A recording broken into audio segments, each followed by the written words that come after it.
The nightlight. They're very close. I can feel them. Help me! Help me! Help me! That's all. You've had enough monsters. It's not good to watch these kinds of movies before bed. Mom, really, I'm not scared. Let me watch the end, would you? I told you, that's all. Well, good night, honey.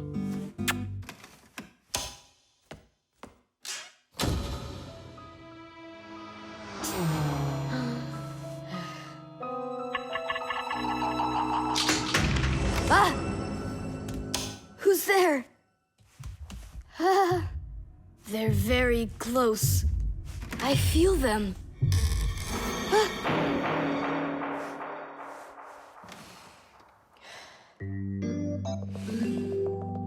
Can you believe it? He's sleeping, and he didn't turn the light off. Yeah, and so? And so, if every human went to sleep with a light on, there wouldn't be enough electricity to go around. Hup! Everyone can probably remember walking into an empty room with the lights turned on, or finding a TV on that nobody's watching. One little light or TV might not seem like much, but just imagine how many people are living on this earth. Well, if everybody forgot to turn off the lights or TV when they weren't being used, the amount of wasted electricity would equal the amount of energy produced by 100 power plants.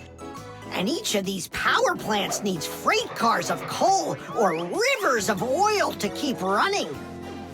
And all that fuel has to be extracted and burned constantly. Now do you see how expensive burning a light bulb is for the Earth? So don't forget to turn off electrical appliances when you're not using them. It's so easy.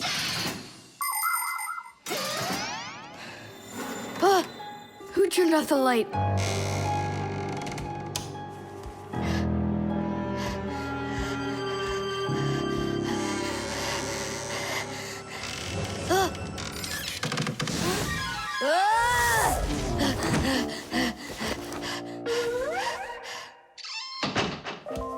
They're very close.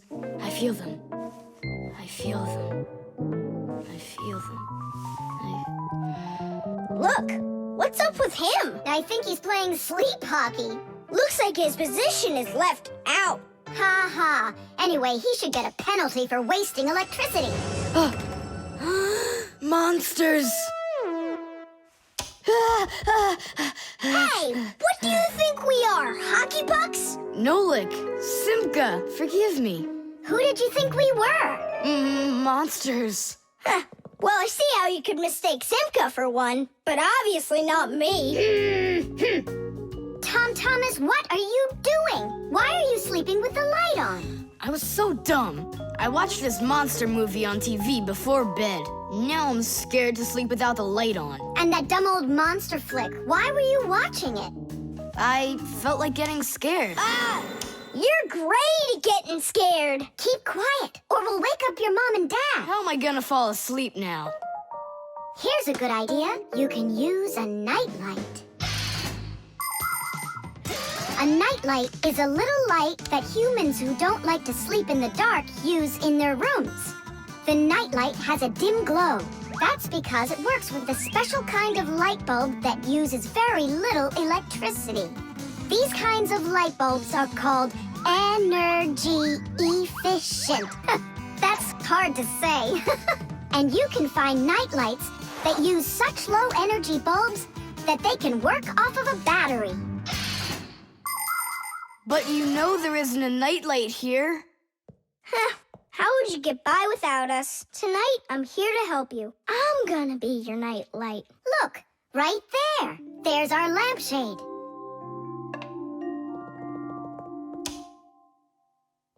Thanks so much. You really are a friend indeed, Nolik. It was easy. Just go to sleep. Nolik.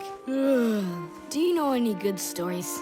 I know one about a big meat grinder. Nah, no way. You'd better tell me a story about a nice, kind Fixie. I know a good one.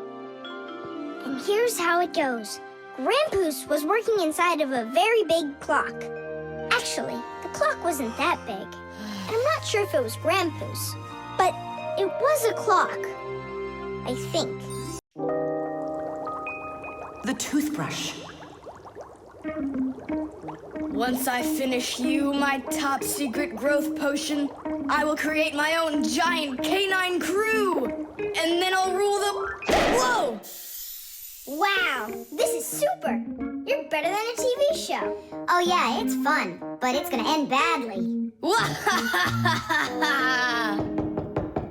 Tom Thomas, get ready for bed.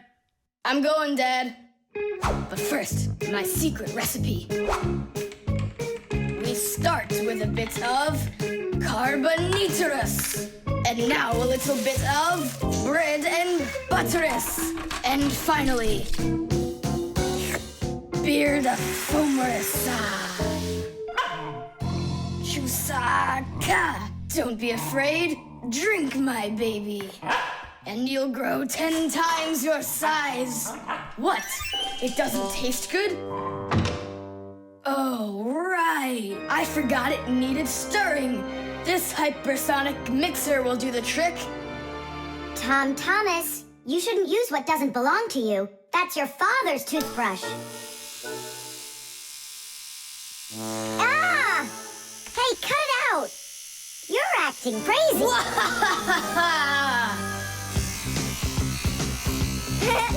Bubbles! Hey, boom, boom, boom!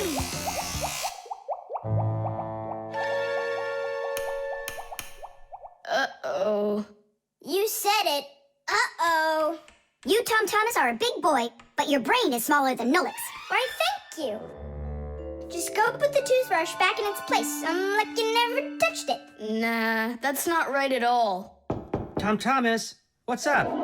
I'm almost done, Dad. Simka, Nolik, please, I really need your help. No panicking. First, we need to understand what could have broken inside of there.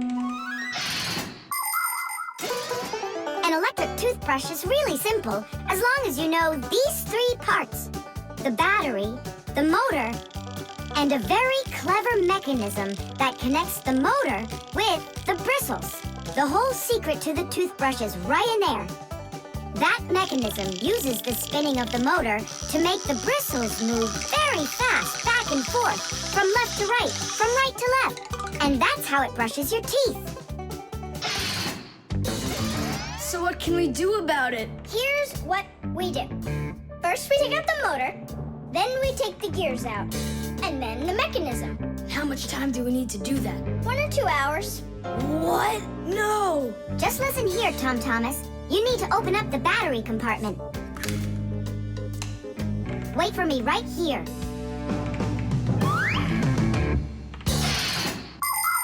These are your teeth. Well, I mean, they're not your teeth, but you get what I'm saying. Nowadays, we use a toothbrush to clean our teeth, but it wasn't always that way.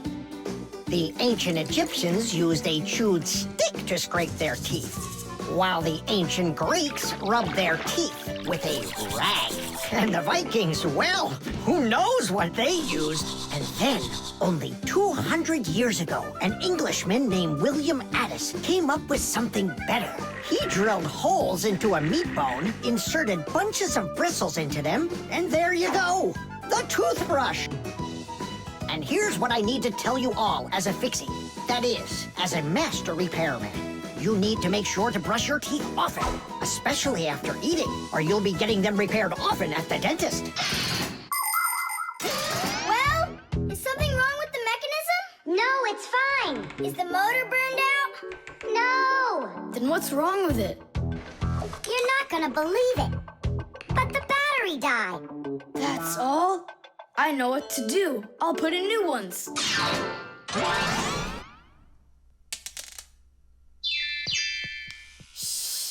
Your dad turned the toothbrush on. Looks like everything's fine. It's working. Ooh, way to go. Excellent. Your dad will never find out what kind of slop you mixed up with his brush. What slop? How dare you, Nolik? How dare you refer to my mighty potion like this? Tom Thomas, somehow soap got all over my toothbrush. can you explain that? Ay, ay, ay. Well, you got caught. What do you say now?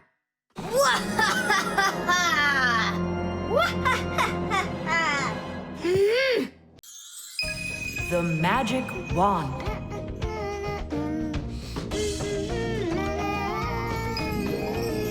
Oh, Tom Thomas, how did you get here? It was a piece of cake. I just got this cool magic wand as a gift, see? Wow! There's no such thing as a magic wand. I don't believe you. You just wait. Any wish is the wand's command. Check it out. Today I want my school to be closed. Golden wish, Tadish! Tom Thomas, your teacher from school just gave me a call. She said your school has totally disappeared. How odd. So I'm not going to school? Well, how? Instead of school, we'll go to the park. Hooray! Real magic. Oh, it's so great. No, there's no magic. They're only illusions. I don't know what illusions are. It's when what we think we're seeing is not what is actually happening. Have you ever seen a magician pull a rabbit out of an empty hat? Do you think it's magic? No, it is only an illusion. In reality, the rabbit's hidden inside the table that the magician puts his hat on. The lid of the hat is made with a secret hatch. And when the magician puts his arm inside the hat, he grabs the rabbit from the table below and ta-da! How every magic trick works may be a secret, but every illusion does have an explanation. I'm telling you, this wand's totally magical. Right now, I can make a rabbit appear out of this trash can for you. Golden wish, Tadish! Oh, that wasn't the idea. Looks like a dog to me. Wait, one more time. Golden wish, Tadish! Golden wish, Tadish! Tom Thomas, will you cut it out? One Chusaka was already enough for us, and now there's 3.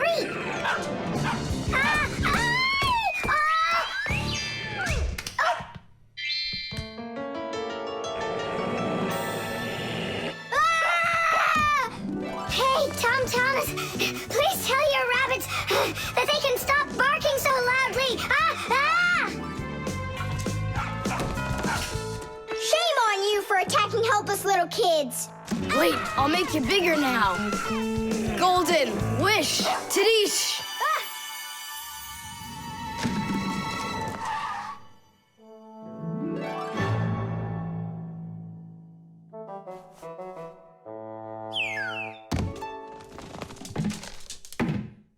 What? You scared? So you're only brave enough to chase little kids around?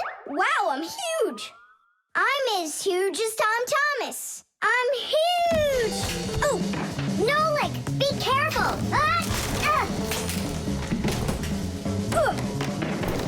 How can you live being this tall? It's so inconvenient. And I thought it was tough when you were so tiny. Tom Thomas, are you ready? Hey, why do we have 3 dogs all of a sudden? Oh, my word.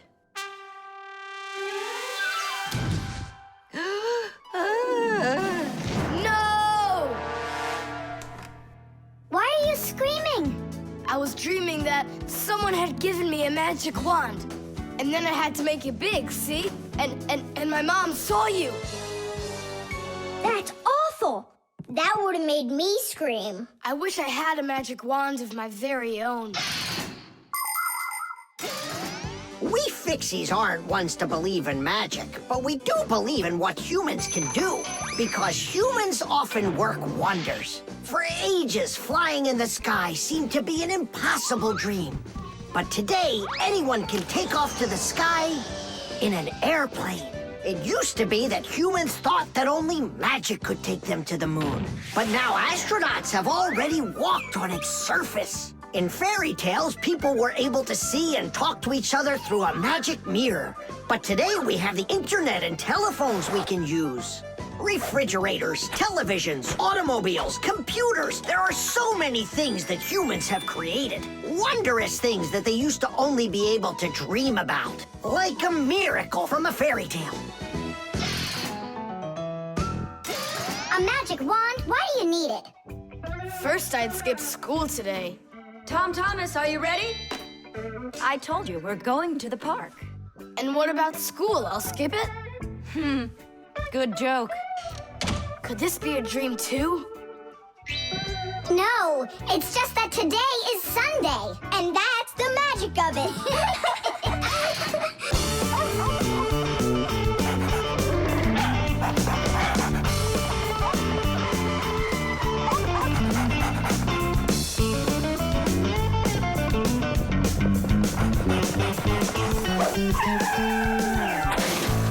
Chusaka! Get away from here! So where did it go? Oh, here it is. Hey there, Tom Thomas. So what's on the disc? Hi there, Nolik. Hi there, Simka. It's a cartoon about Gulliver in the land of Lilliput. My friend Jeannie let me borrow it. I have it till tomorrow. And what's the story about? Well, it's about this guy who gets shipwrecked where people are just so teeny tiny. Fixies, you mean? No, not Fixies. Lilliputians. Lilliputians? Uh-huh. Know what, Simka? I think that you Fixies might have come from those Lilliputians. No way! Our grandpa told us a completely different story of the Fixies. When something is very well made, then the saying goes that it was made with just a little bit of soul. In old times, craftsmen made things to last, and in each appliance, they would leave just a little piece of their soul. Those little pieces of their soul would turn into tiny craftsmen called Fixies, who would then make the appliance their home and take care of it every day. And that's how the very first Fixies came about. But as the years have passed, fewer things are being made by hand, and more things are getting made by machines in factories. That means there are less and less new Fixies coming from human souls. Luckily, Fixies can fall in love with each other and have their own family, raising their children and teaching them well, so they'll grow up to become skillful and honest master Fixie repairmen. So you're mistaken. We're not Lilliputians at all. We're Fixies. Yeah, Fixies. Listen, Tom Thomas, why don't you show us the movie? Yeah, I want to learn about Lilliputians too. Really, I do. Sure, I'll show you.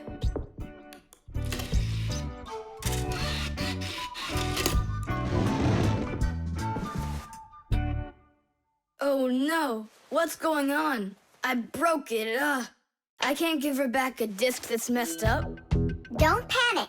We'll take a look at it. Come lay it down over here.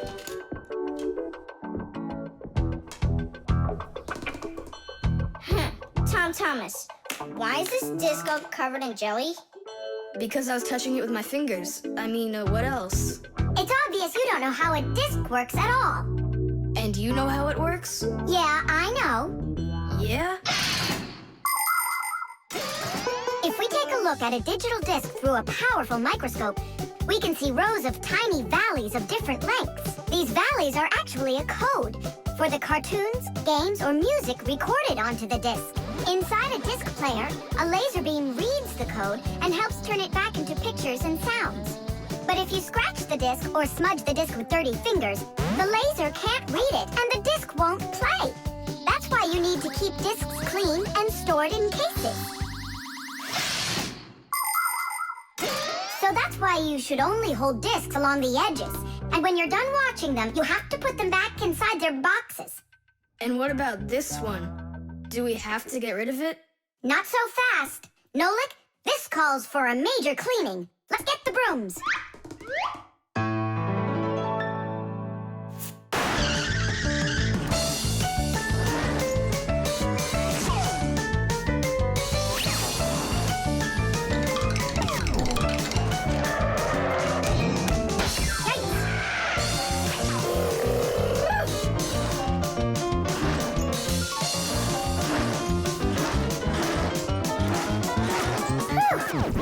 Okay, Okay, Tom Thomas, check the disc.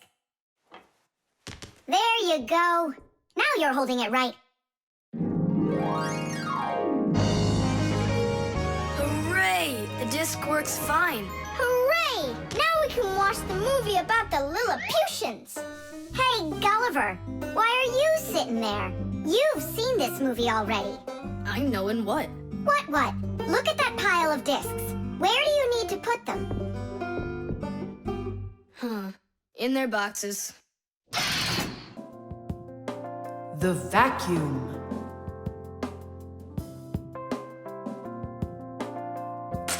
What's the point of cleaning up toys? You're just gonna go take them out again later. You said it.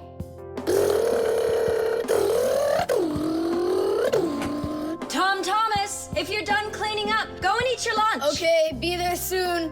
Nolik, you wait for me? Uh-huh.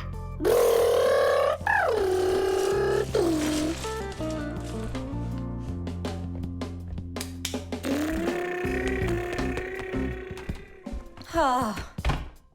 He calls this cleaning up.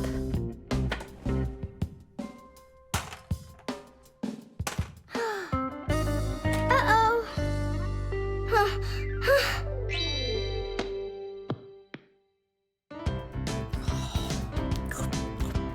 As we say, bon appetit. Thank you. You're not gonna eat me up, are ya? How? Fixies, I don't eat them. Well, that's my mom. She started vacuuming.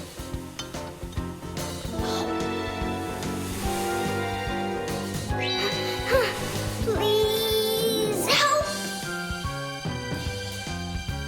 Help me! Help! Please! It really is weird. How's it possible a vacuum cleaner can take all that dust in, and none of it gets back out? Oh, come on. It's simple. They taught us about it way back in 3rd grade of Fixie school. You can think of a vacuum cleaner as nothing more than a fan with a net. The fan spins backwards, so it sucks in air with dust and dirt. If you put a net in front of the fan, the net will catch everything that is in the air and let the air pass through. Then all you need to do is add a pipe and you've got yourself a vacuum cleaner. But instead of a net, vacuum cleaners use special bags to collect the dust and dirt. It's as simple as that.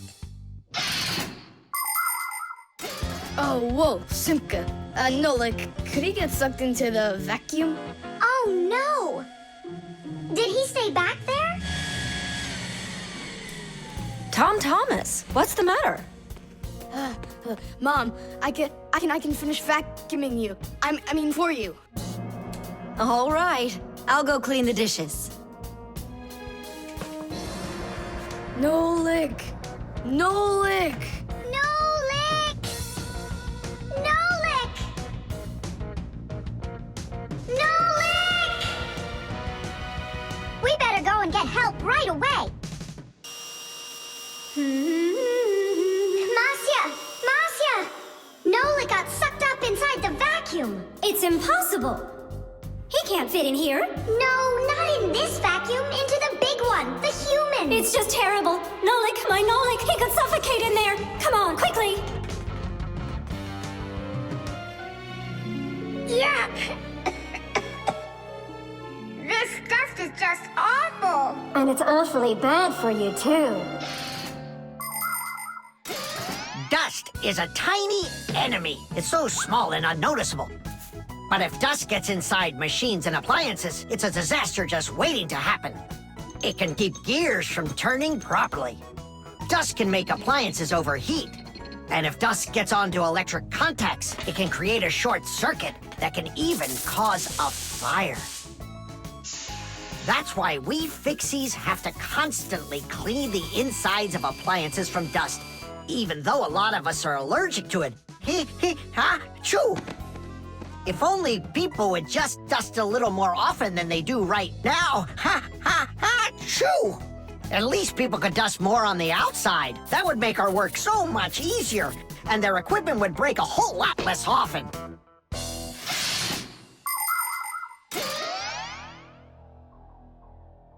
Well, did you find find him? No! It's all my fault. My mom asked me to clean up my toys, and I didn't just do it like she asked. Now it sucked him in because of me.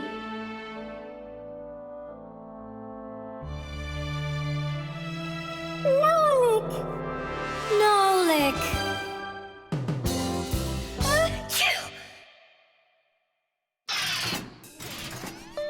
So what do you say, Tom Thomas?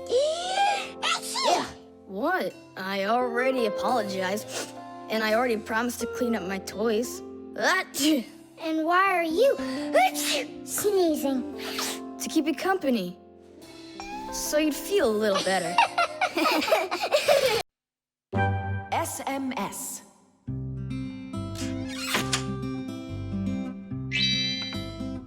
Hey!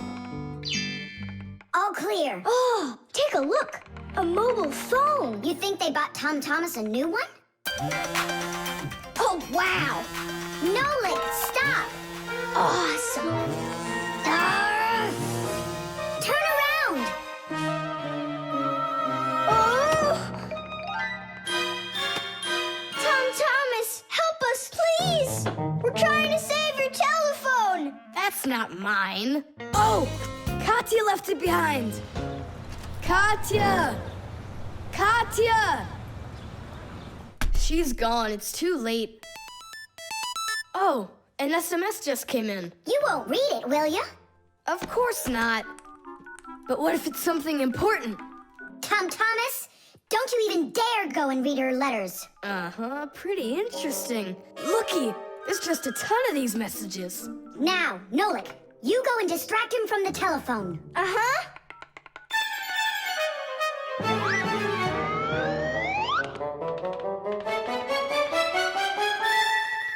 Chisaka! Hey!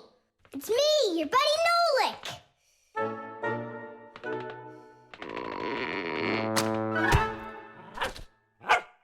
Hey there!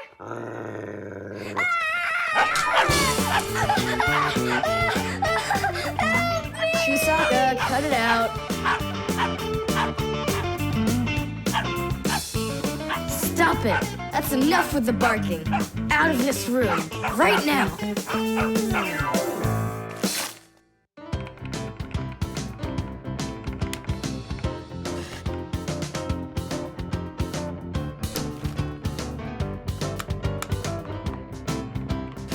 Done. Well, power's off now. Huh, what's up? It stopped working all of a sudden. Oh, it looks like you've broken it. What? No way. You did too! Well, Tom Thomas, now you'll have to give Katya her phone back like this. I just don't get it. It happened because you were reading someone else's mail. It was just an SMS. An SMS is no different from a letter. It's only shorter. People send SMSs through their mobile phones. And that's why looking inside someone else's phone and reading their SMSs is just as rude as reading someone else's mail. And that's why when we Fixies work inside of a phone, we always put our headphones on when a call comes in, so we won't overhear people's private conversations by accident. It's just the polite thing to do. I promise I won't read anyone else's messages. But that's not gonna make the mobile work again. Now what? Tell him the truth? Don't you worry, Tom Thomas, because we turned the phone off. And now we'll turn it back on.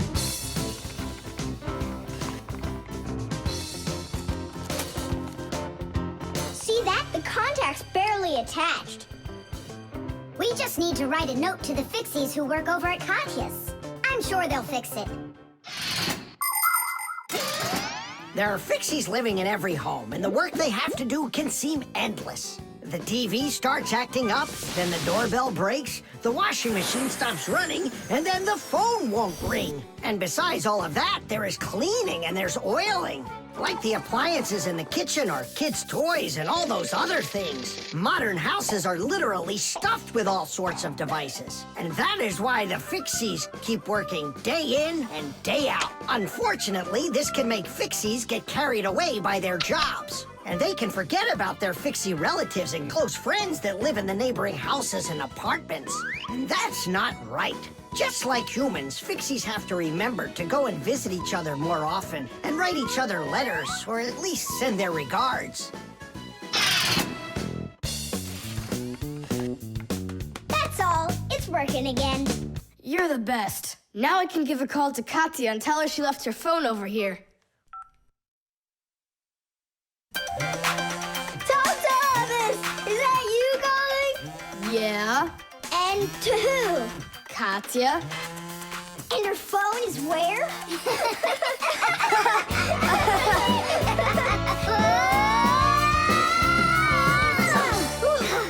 Thomas, good catch. Boy, you're fast. Just like a... Like a Fixie. The zipper. Hey, Nolik, look. Why did Thomas go to sleep like that? Maybe it was some kind of homework for one of his classes. Uh-huh, gym class homework.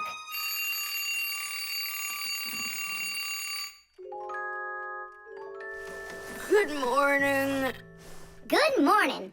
Hi there. You're looking good. My parents just bought it for me. Isn't it a cool jacket? And what, you slept in it all night? Yeah, once I tried it on, I didn't want to take it off, and I fell asleep in it. Yeah, life's never boring with you around. Oh, I think the zipper got stuck. And so what? You can leave your coat on no problem. You're about to go to school, right? And you think I could sit in my class like this? How could I have broken the zipper? Don't worry, you haven't broken it, not yet. Here is a simple zipper. It is made with 2 rows of small teeth that pass through a slider. The slider has 2 holes on the top and only 1 hole on the bottom. When we pull the slider up along the zipper, the teeth grab onto each other and the 2 rows join together into one. And zip! The zipper's closed. To open it, all you need to do is pull the slider in the opposite direction. Then the teeth will come apart. But on mine, they're stuck together. And now what? What do people do in the morning? Do what they do. Exercise. And I'll have time to think it over. 1, 2, 3, and 4. 1, 2, 3. And then what about me? Go exercise too. 1, 2, 3, and 4. And 1, 2, 3, 4. 1, 2, 3, 4. 1, 2, 3, 4. Simka, come on, think of something. I'm sweating already. Soon, okay? Go get washed up in the meantime. Whew. Do you think I could help you think? I think not. I think you'd be better off washing. How's it going, Thomas? Did she think of anything yet? What? Did she think of anything yet? Ah, gotcha. Nope, she hasn't thought of anything so far. It's so hot. Just pretend you're a polar scientist. They always work in their parkas, and you know what? I'll be the penguin. Hey, where are you going?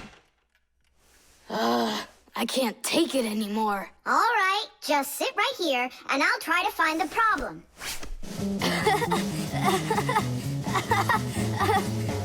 You see? That polar scientist game's funny, huh? That's not it. It's Simka. Oh, she's tickling so hard. Stop squirming.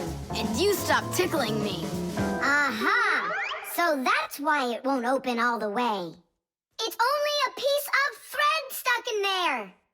Pull the slider up.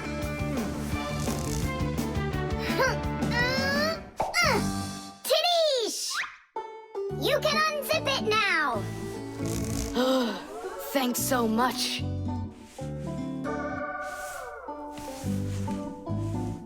Here it is, a thread.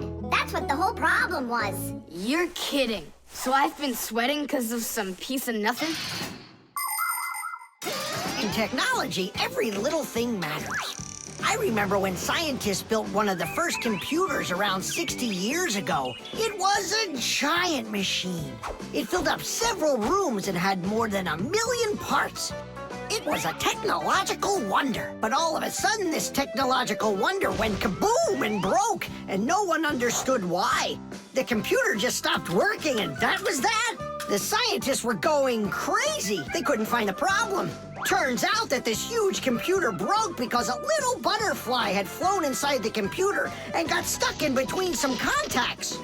Yes, it's true. This huge machine went crazy because of a little butterfly. And that's how it goes. So you see, every little thing really does matter. Tom Thomas, breakfast is ready.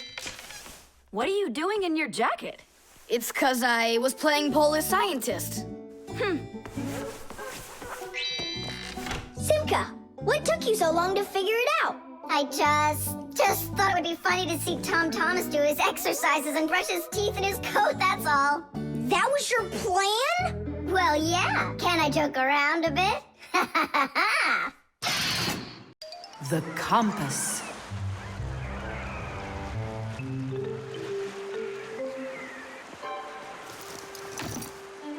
Pipe ball, hands on the deck. Aye, aye, mateys. Shiver me timbers. Simka Nolik, what you doing here? We're not Simka Nolik. We're courageous pirates. Yeah, pirates. And today we leave home for the sea. Are you with us? Yes, I am. Hooray! You mean no? No hooray? Oh, yeah. You can't join us without a test. Go and find a special thing. Something no sailor should ever sail the sea without. I can do it, but how? With a map. And it's over there. I've never seen a map that's this puny. What are you talking about, puny? That took us a half hour to make. From where you're standing now. Uh-huh. From here, you mean? Guessed it right. First, head to the north until you will find...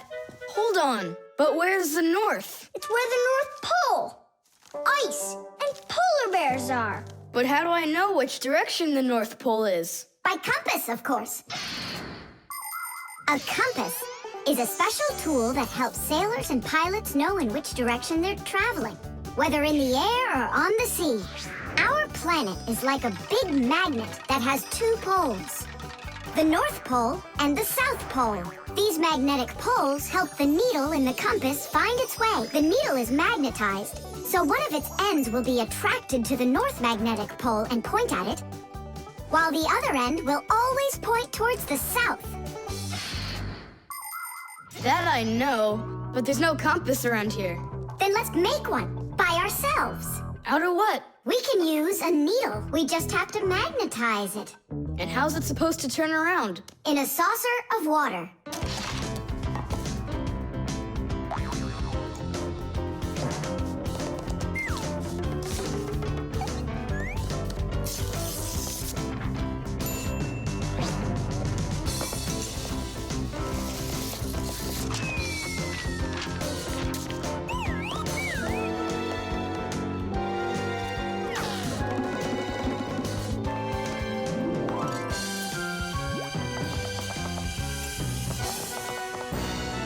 Well, there you go. Now one end is pointing in the direction of north and the other to the south. But which points where? Well, there's the window, so that can't be the right way. The north is there. I'm really liking this sharp little fella we've got here. You calling me a little fella? No, it's just the way us pirates talk. All right then, north we go. First, head to the north until you see a sleeping monster. Mateys ahoy! Monster on the horizon! Let him do it himself. Now turn to the left and go 300 paces more. 300? Exactly. I counted on myself. Uh-huh. Okay, then that means I'll go 1, 2, 3. Now straight ahead until you get right up to the giant tree. You call that a tree? Wow, Wow, amazing! I can't believe my eyes. It's a real ship compass. It's also called a marine compass. The first compass was invented more than 1,000 years ago in ancient China. With its help, the Chinese were able to travel across the desert. And about 200 years later, the compass appeared in Europe. Whether the Europeans came up with the idea for the compass themselves or took it from the Chinese isn't clear. But one thing's for sure, we Fixies remember how those early compasses were built. The first compasses were made with a magnetized needle on top of a floater inside a bowl of water. Later, the needle was put on top of a pin that let it spin freely, and it started to look like the ones we use today. Since the needle of a compass always points to the north, a sailor can easily figure out which direction he needs to turn his ship. If he wants to go north, he follows the needle north. If he wants to go south, he goes in the opposite direction. Your dad brought it home with him late last night from his work. You were asleep. Hold on. I want to check something. What's up?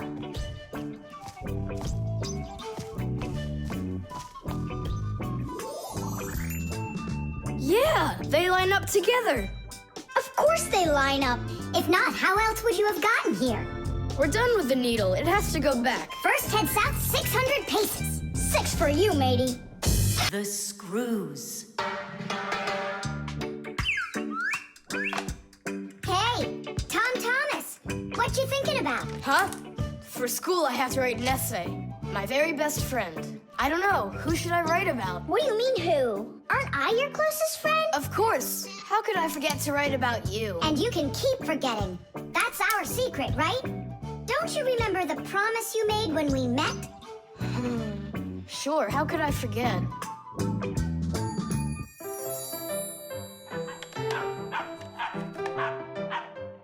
What's wrong with Chusaka today?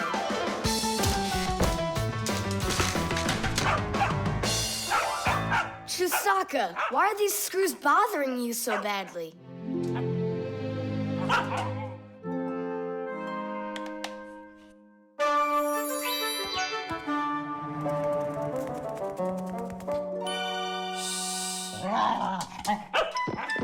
What's with you? Leave them alone already. Will you just calm down? You're gonna destroy my plane.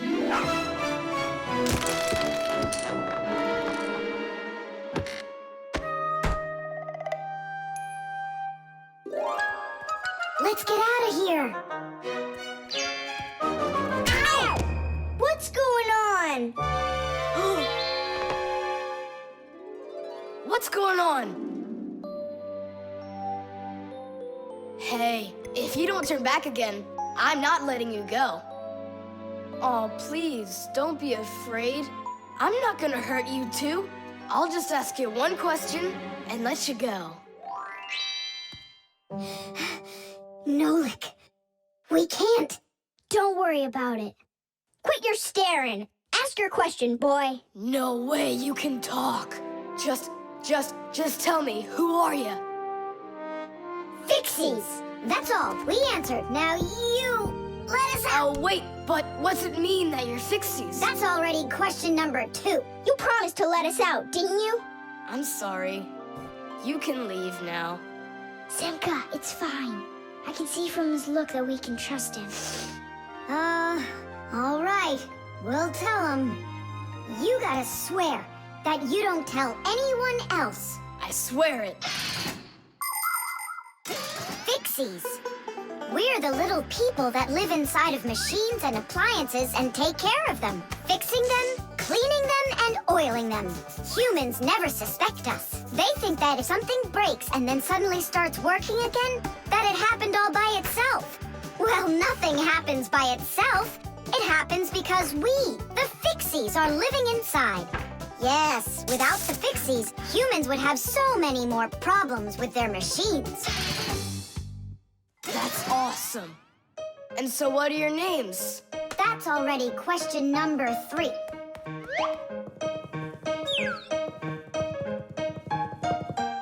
You can call me Nolik, and her name is Simka. And my name's Tom Thomas. Will you come back over? Oh, well. I was this close to becoming the first kid in the whole world who made friends with the Fixies. I thought you guys would never come back over. And we didn't plan on coming back. But then we thought it'd be really great to be the only Fixies in the whole world, who are friends with the only kid in the whole world, who is friends with the Fixies. Ah! And who has told no one about us. The Fixies do everything they can do to hide from humans. They are afraid that if humans discovered Fixies, they would hunt them down and capture them and start keeping them in cages, just like pets. And worse than that, they would take them into their laboratories and start examining them under microscopes, even conducting scientific experiments on them. Or suppose that humans thought we'd do all their work for them, and so they decided that they didn't have to take care of their appliances any longer. Well then, let me tell you this. If humans decided that they didn't have to clean or fix their own appliances, then not even the Fixies will be able to stop them from breaking no matter what they do. That's why the Fixies are very smart to hide from humans. Okay, then, I'll write about someone else. I have the very best friend ever. Period. When something's broken, he repairs it. He's the one and only the one and only Nolan. The electric train. Woo woo woo woo.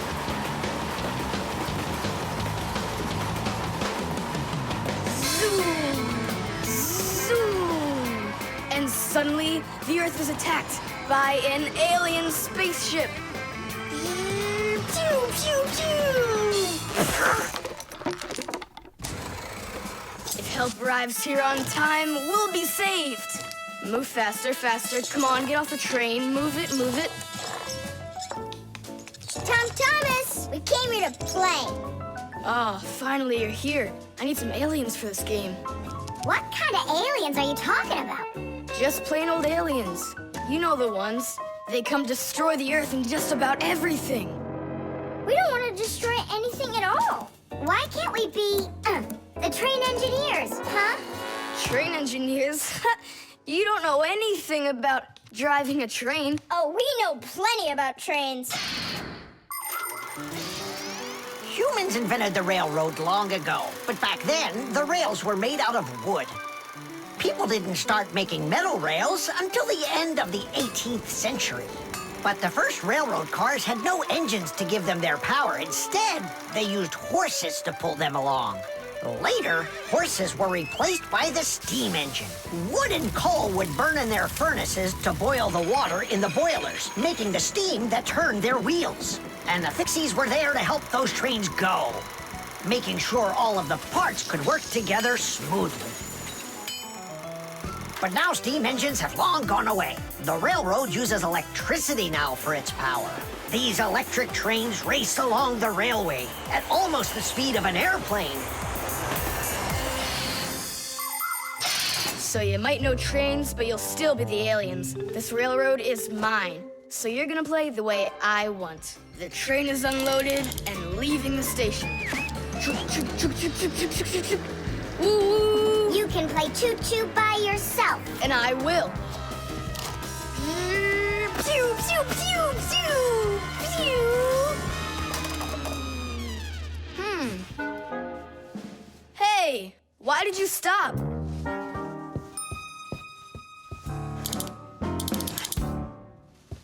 This doesn't help either. It's not going at all. Simka! Nolik! Where are you? Did I hurt your feelings or something? Mom, is Dad gonna be home soon? No, is something the matter?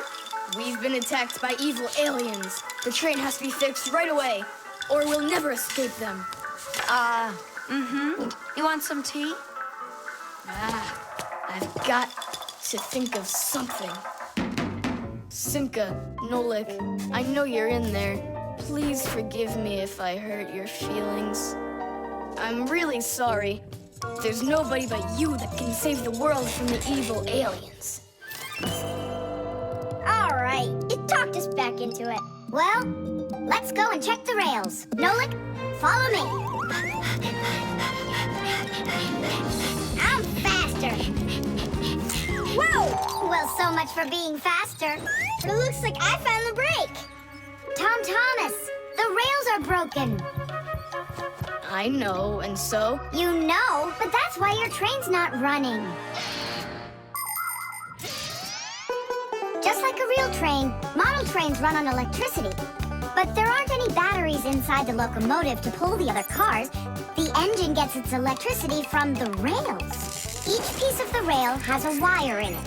If the rails come apart, the electricity can't flow through the track and get to the train. And without electricity, the train's engine just stops going. So reconnect the rails and your train will run again. Uh-huh. Put them together. Ah, yes! Hooray! The train's running! Way to go! So will you play with me now? And which way are we playing this time? Whatever you want, I'm with you. The train rushes down the track with Nolik as its engineer, when suddenly from out of the sky comes an alien spaceship.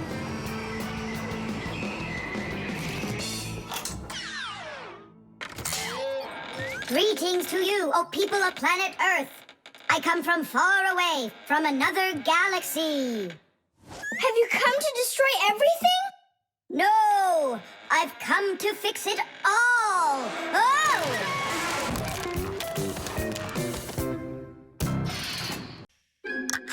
The tin can.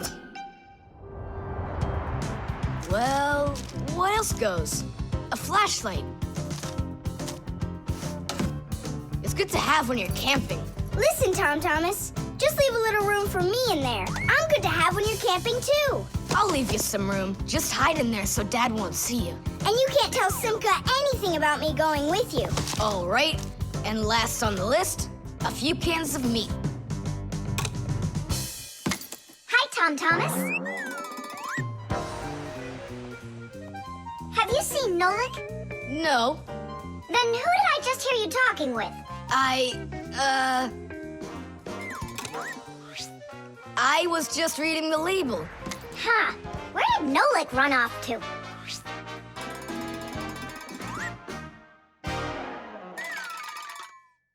Simka, do you know, how come these cans have no way to open them so you can taste what's inside?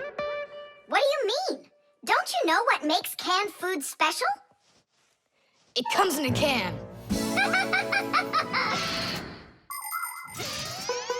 The thing that's special about canned food is that it can get stored a long time without spoiling.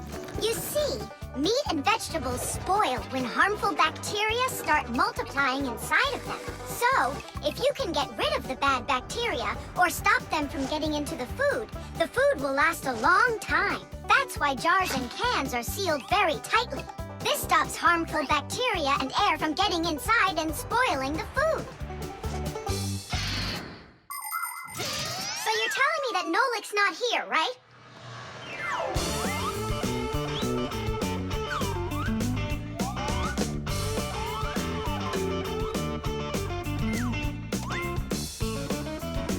Huh.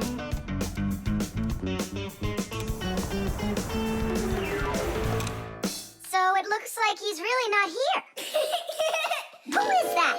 Where? All right, now I remember. There's another can I should take with me. There's something fishy happening here. Hey, guys. My mom threw this can out a long time ago, but I hid it for later. I knew I'd use it someday. And who were you talking to when you said guys? Moi? You're here and I'm here, and that's two of us. Look at this great can I got. There's nothing great about it. Put it down on the floor. You see? What? Oh, it's crooked, and so what? So what? It's all swollen. And when it's like that, you know that inside the can, bad bacteria is growing and spoiling the food that's in there. It went bad? There's a way to check. On every single can, you can find the date it's good until. Sooner or later, even canned food will go bad. And of course, dairy foods like yogurt or milk can spoil in just a few days. When you buy food in the store, it's very important to always check the expiration date. The expiration date's the last day that it's safe to eat that food without worrying that it may have gone bad. You can find the expiration date on each box, jar, or can of food, so pay attention. And be very careful not to buy or eat any food after its expiration date has passed. And if you see that a can is swollen, throw it away immediately. If you eat it, your belly can swell up too. Unfortunately, when food spoils, it's impossible to unspoil it, and then even the Fixies won't be able to help. Oh, my mom probably saw that this can went bad over a year ago. That's why she threw it into the trash. Right, shame on you for picking it out of there. You could have poisoned yourself and poisoned your dad as well. Yeah. And the other cans, are they swollen too? They're fine. Goodbye then. It's a shame I couldn't find Nolik around here. Papoose wants to give him a brand new pack-a-mat as a present. To me? Aha, I gotcha. Ha-ha. I had a feeling you would try to sneak away in Tom Thomas's bag. You lied. That's not fair. And hiding, that's fair, right? Tom Thomas, are you ready? I'm ready. Great, then let's get going. Hooray! We're going camping. I wanted to go camping too. Don't worry, I'll go camping with you. Really? Really, really, really. To that house outside our window. See how huge it is?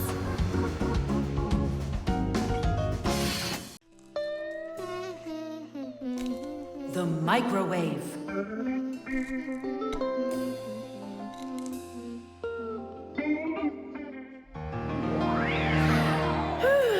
Okay, children, for today's lesson, we're going to learn about the microwave oven. It's a very special appliance that people use to heat all sorts of different foods up. Oh, wow.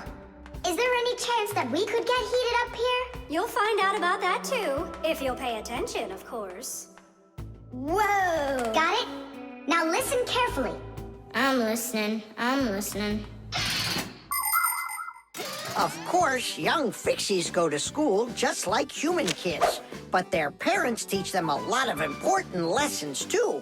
Fixie parents take their kids on tours of all sorts of different devices and teach them what Fixies can do to keep them working properly. They like to show them how the computers or televisions or gaming systems work, or any one of the many appliances they take care of inside of the kitchen, like the stove. Every once in a while, a new device appears in the house, something that the Fixies have never dealt with before. To learn how this new thing works, the Fixies gather together and read the instructions that the humans keep printing up, but almost never seem to take the time to read for themselves. And so now it's time to look at the magnetron. That's what emits the microwaves. Oh, and so the food absorbs the microwaves, and that's what heats it up. That's right. And now, look carefully to your left. Hooray! Freedom! Oh, Tom Thomas. What do you say? Want to watch cartoons? I can't. I need to do my homework. Then just do it quickly. For some reason, whenever I start doing homework, I always get hungry for some food. Then just eat faster. No. The faster I eat, the sooner I'll have to start doing my homework. It already got cold. I need to go warm it up. 1 minute should be enough. These aren't just ordinary wires. These are for...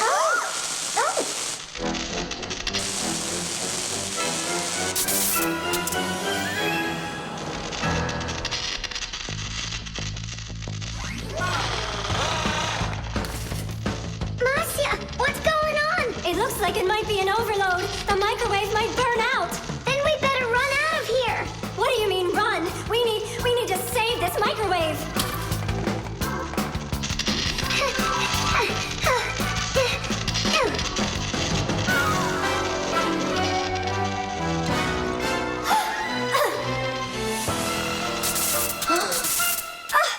Simka and Marcy are inside. Simka, I need your help.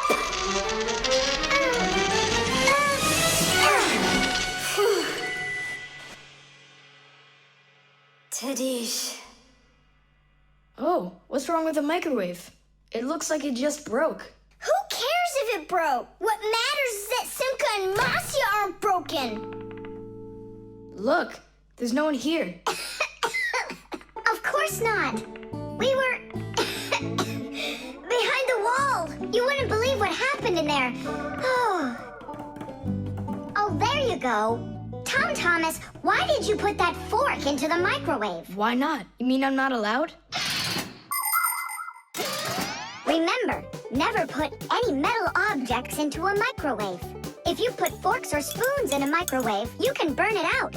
And then not even a Fixie will be able to fix it. Even a thin metal border on a plate can cause serious problems. Also, never warm up food in sealed packages or bottles inside a microwave. And one last thing, don't even think of cooking eggs in their shells in there. They'll just explode. Sorry, I didn't know any of that. Nolik, and what were you thinking? Why didn't you warn Tom Thomas about this? Oh, Oh, today you skipped school. And now you don't know it either. Nolik, where are you going? I'm talking to you. Oh, where else? I gotta go study all about microwaves. And I'll go do my homework now. But first you'll sit down and eat for a while, right? No, I'm not gonna eat food. First, I'll go and play some games for an hour or so. The alarm. Hey there! I'm back! Yoo-hoo! Wait, my chocolate bunny! It was standing right here! What's this, a dog? Not that one, another one! I had 2 bunnies. I just got them as a present. You had 2 bunnies? Are you sure of that? Of course! You think I don't know my 1s from my 2s? Huh. Then someone stole one. Unless. You went and ate it yourself! Me? How come I don't remember anything about it? Maybe you're a sleepwalker. What is a sleepwalker? Someone who gets up from his bed at night without waking up. He crosses the room, eats one of his chocolate bunnies, and doesn't remember a thing in the morning. But in the morning, the bunny was still there. Yeah? Huh. How about your mother? Could she have taken it? She doesn't like when you're eating too much candy. No, she doesn't. She says that candy's terrible for my teeth. And so, to save your teeth from these sweets, she snuck quietly into your room, snatched one of the rabbits, and ate it. But Mom's the one who gave them to me as a present. And so why would she take it? Yeah? Then I just don't know. Well, I do. I think it was your father. He wouldn't steal it. We know he's allergic to chocolate. Next, he'll tell us how the fish took it. You know, I always thought there was something fishy about those fish. No doubt about it. They stole the bunny.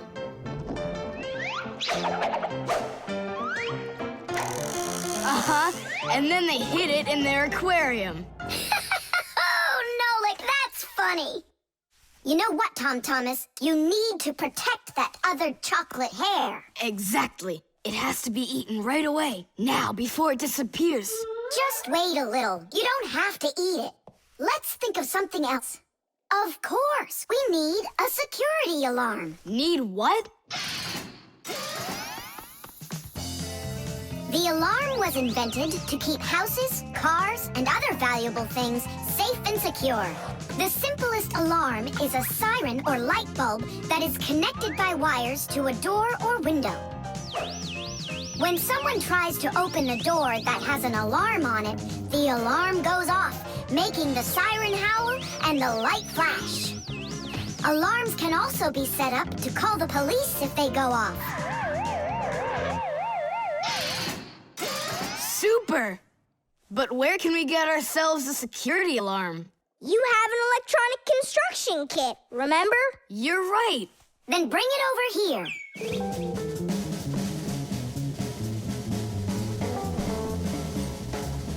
Nolik, help me.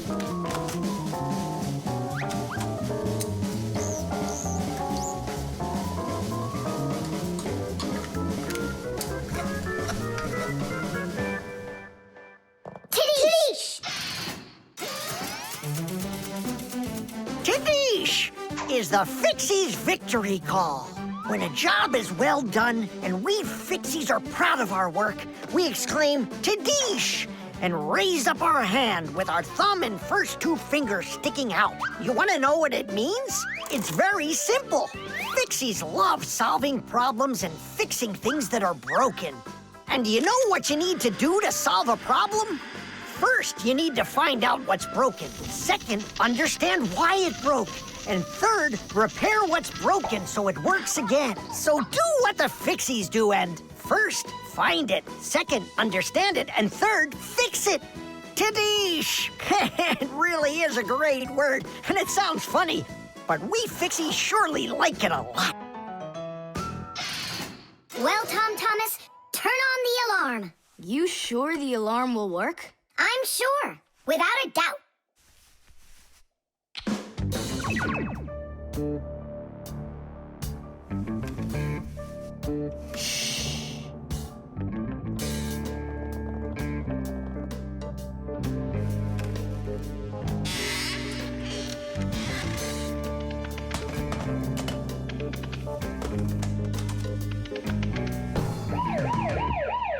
You're under arrest.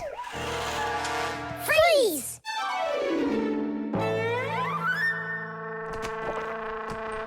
Chusaka? Why are you stealing my chocolate?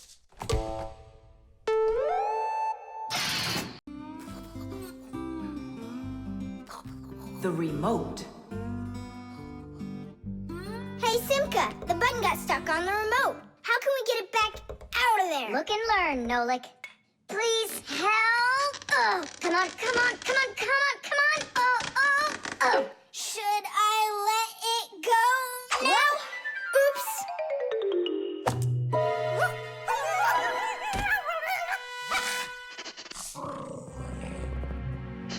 Nolik, hide somewhere.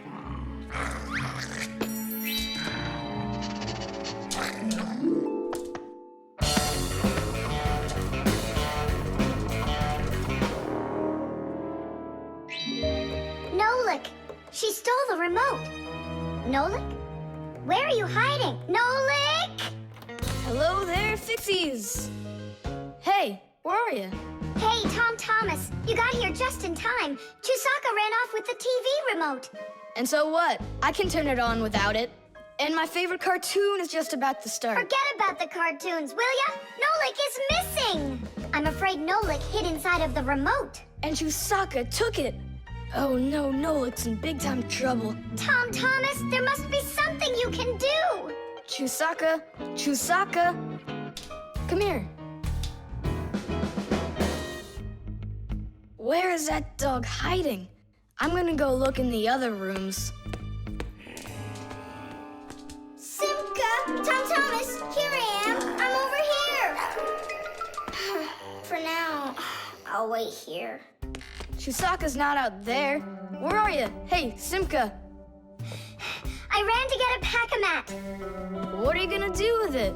I'm gonna search for the infrared ray that comes out of the remote. That's so great. But what is it? I'll explain it to you. Inside of most remote controls, there's a special type of light bulb called a light-emitting diode, or LED for short. When we press a button, the LED sends an invisible infrared ray. And in the TV, there is a receiver for these invisible rays. The TV understands the command that comes from the remote control and carries it out, like changing the channel or the volume.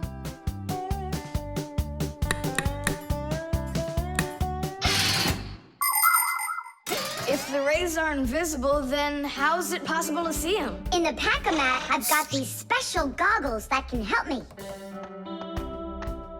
And now what? Yell to Nolik. Get him to close the contact on any one of the buttons. Nolik! You gotta push one of the buttons down on the remote. A button? But how am I gonna do that?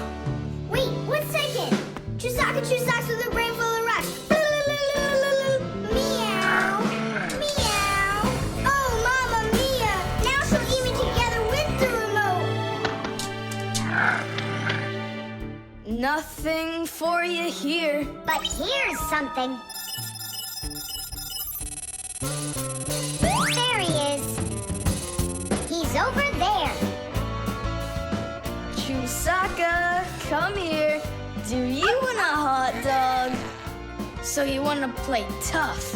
All right then.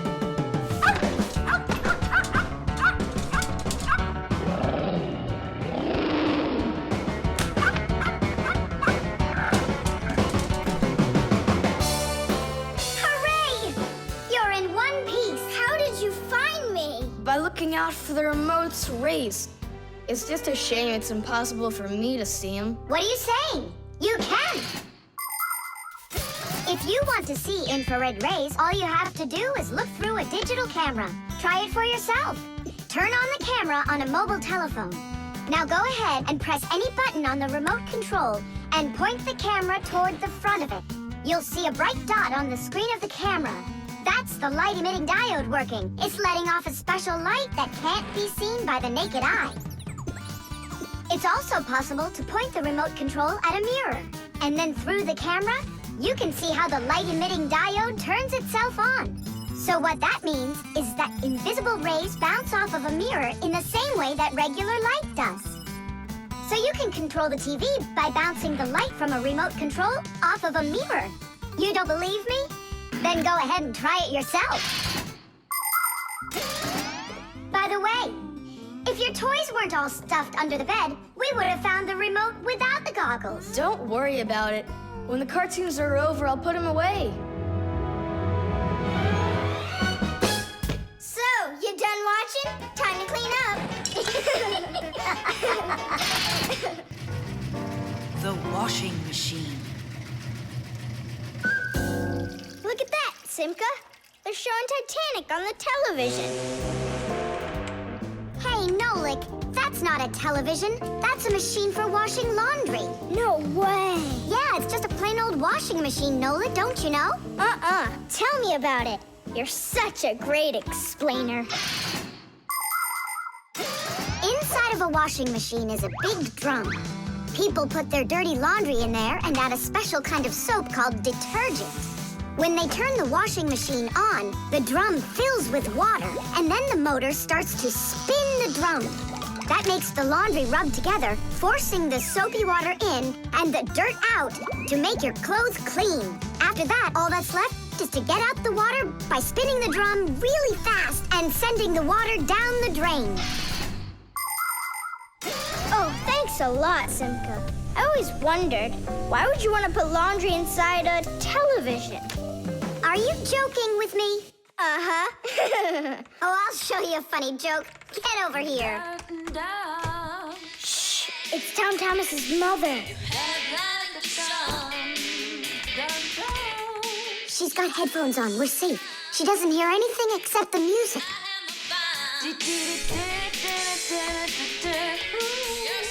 Now she'll come back, add the soap, turn on her television, and watch the second part of the movie. Again with the jokes. This time I'm really gonna let you have it. Whoa! Nolik, just do what I say. I came up with a plan. What's your plan? To run away!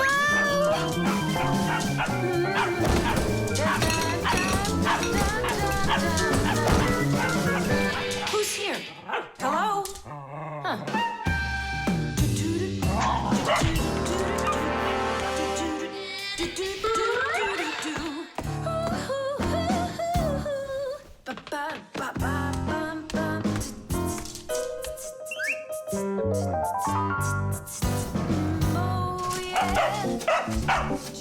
Oh, yeah. There are a lot of things to keep in mind with a washing machine to use it right. For example, do you know what can happen if you wash red and white shirts together? Well, the white one might just turn pink. No, it's not because it's embarrassed, but because some of the color from the red shirt happened to get onto the white one. Another important thing to remember is to empty your pockets before you wash your clothes. Things like keys, nails, and chewing gum might not only ruin your clothes, but they can destroy the washer, too. And this isn't only about little stuff. Big things like music players and mobile phones have managed to find their way into the washing machine. Oh, sure, these things look nice and clean after a good washing, but they certainly don't seem to want to work anymore. And never, ever put a pet inside of a washing machine. That's just no place for a living thing.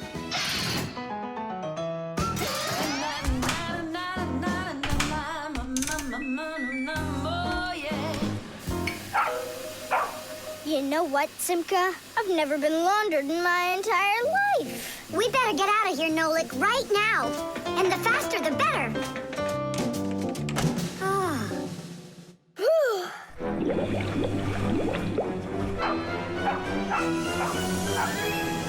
Come on, let's get going. And what about Chusaka? What about Chusaka? Let her get washed up a little in there. Maybe it'll make her nicer. But she could drown, the poor thing.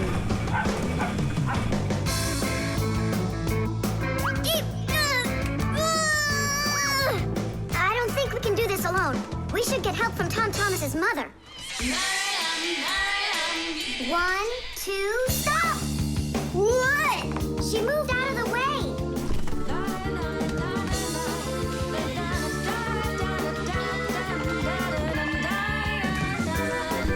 And 3. Pull it! Huh? What is that? Oh, my goodness! Oh, my sweet little baby. How did you get in there? You wait right here in the tub and I'll go get you a towel. So, you wild little beast. Looks like we saved your life. We're friends now? Nolik, sure doesn't look like she wants to be our friend. So what do we do now? Same old plan. Run! The Magnifying Glass. Case number 1. Let's begin. Well, well. I see evidence of the criminal. The criminal's fingerprints, to be exact. He won't get away with it.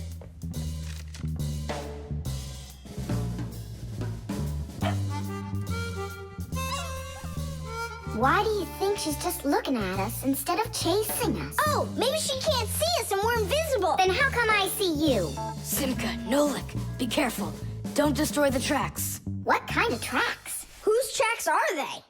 Shh. I have to solve a crime. A crime? What kind? Someone stole a wing from this plane, but I'm on the trail. Take a look at that fingerprint. I'm looking. Well, and so? Each fingerprint is unique, so if you can find fingerprints, that means you have a good chance to find out who left them. Class. It's been known for quite a long time that all humans have their own unique fingerprints. It's true. No two people have the exact same fingerprints, and this fact helps the police catch criminals. It starts by finding fingerprints at the scene of the crime. Then the police compare those fingerprints with the fingerprints of someone who may have committed the crime. If they match, they've found the criminal. This method is called dactyloscopy. Besides catching criminals, fingerprints can also be used to replace ordinary keys. When you press your finger against a special electronic lock, the lock recognizes your fingerprint, and then it's "please come on in." By the way, unlike humans, we Fixies don't leave fingerprints anywhere, and that's why even the police can't find us. Now we'll put a dog on the scent of the criminal. Chusaka, sniff. Pick up the trail. Now go find. Hey, what's wrong? Chusaka's broken. We've got to fix her then. How? She's not a vacuum cleaner. She's a real live dog. Fixies know how to fix it all. Not true. Almost all. The first thing we have to do is a thorough inspection. Let's see now. Her eyes are looking quite healthy. Good. Tails in one piece. Ears are clean. Yeah. Tongue, rosy pink. Tom Thomas, stand her up on all 4 feet. No, paws, I mean. Uh-huh. Chusaka. Go on, you're fine. Now I understand. Here's what's out of order. It's her right paw. But I can't see what's wrong. I wonder if something's broken on the inside. Wait, maybe something really small is stuck in her paw there. Tom Thomas, we need your lens. Here. In order to examine a small object, you need a lens. A magnifying lens is a special piece of glass that is thicker in the middle than on the sides. It bends the light that passes through it. And that is why if you put this kind of lens between your eyes and something small, it looks like the thing got bigger. If you put 2 lenses in a frame, you get a pair of glasses. And if you add a handle to the lens, you get a magnifying glass.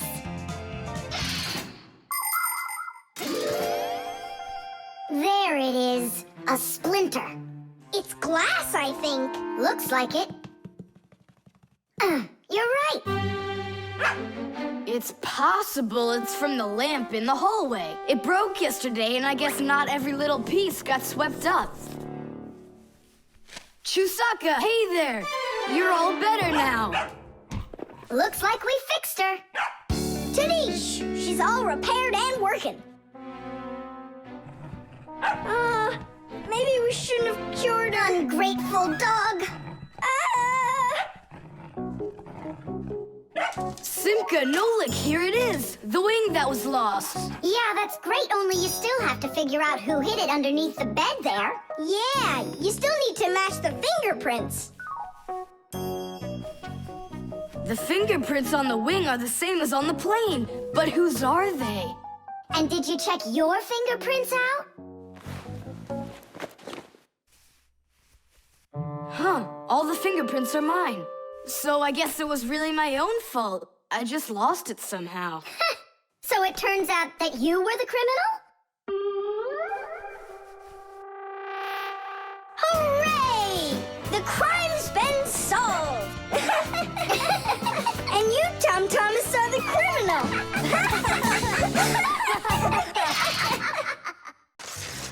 Candy.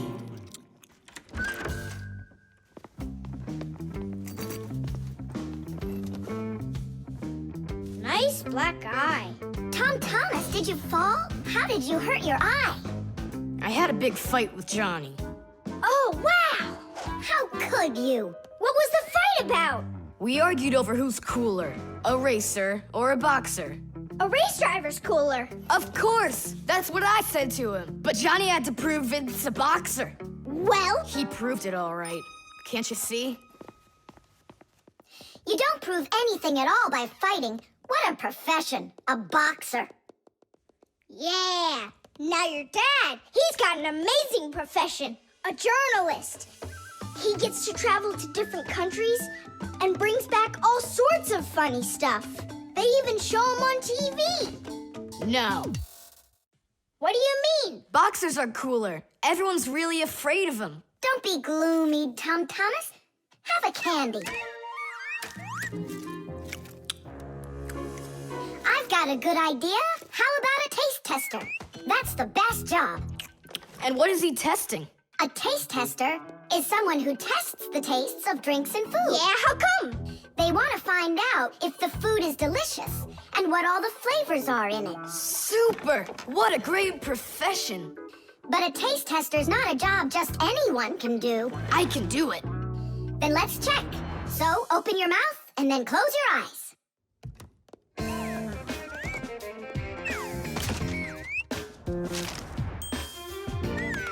Try to figure out what the flavor is inside of this piece of candy.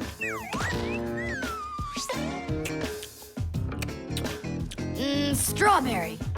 That's right. Good job, Tom Thomas. And this?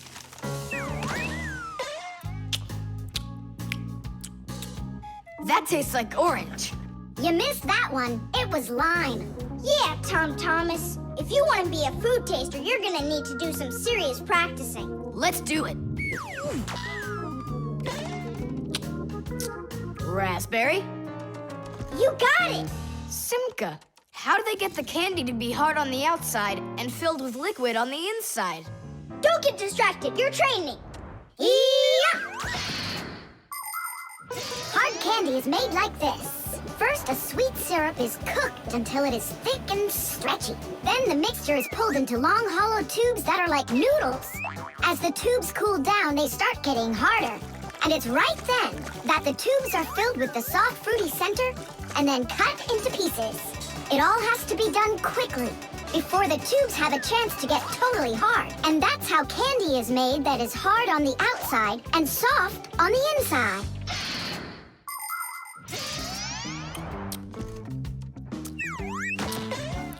It could be strawberry, only I just can't tell anymore. Ouch! What's wrong? My tooth.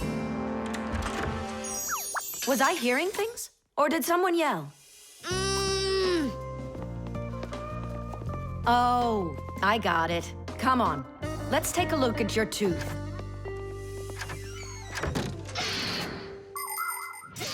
A taste tester has to be the most delicious profession in the world. They taste all sorts of things like cheeses and chocolates and decide which ones taste better. Everything is tested for taste, even water, because different waters taste differently.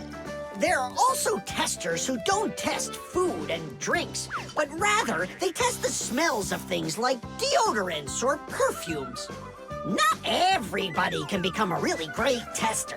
First, you have to be able to tell apart all the different tastes and smells. You also need to know when it's time to stop, or you can make yourself sick and lose your ability to tell things apart. That's the reason why taste testers only take very small bites of food and very, very little sips.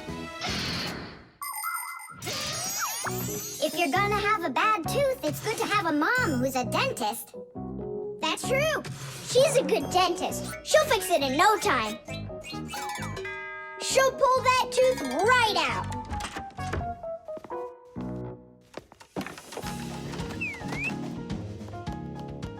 So, did she pull it out? Nah, she just gave me some medicine to gargle. Your tooth, does it hurt? Yeah, it hurts a little. Hey, now I definitely know who's cooler than a boxer. Who? Who else? A dentist. Even boxers are afraid of going to the dentist. The keyboard. 5, 4, 3, 2, 1. Ready or not, here we come. And where is he hiding this time? Tom Thomas! Yoo-hoo! Tom Thomas, you didn't forget about your grandma's birthday, did you? No! Oops, I did. We found you this time. Hey, that's not fair. It was my mom that found me, not you. Then go and hide again. Not now. I have to draw a birthday card for... my grandmother. So, we need one clean sheet of paper. When's your grandma's birthday? Tomorrow. But your card won't get there on time. Oh, then what can I do? Come on and use your noggin. Pick up the phone and give her a ring. Your grandmother will be really happy to hear your voice. No, we've got a tradition. We send each other birthday cards. And what's the internet for? Why don't you send off an electronic card to her? Simka, that's genius. Oh, this one's cool. Now go ahead and type your message.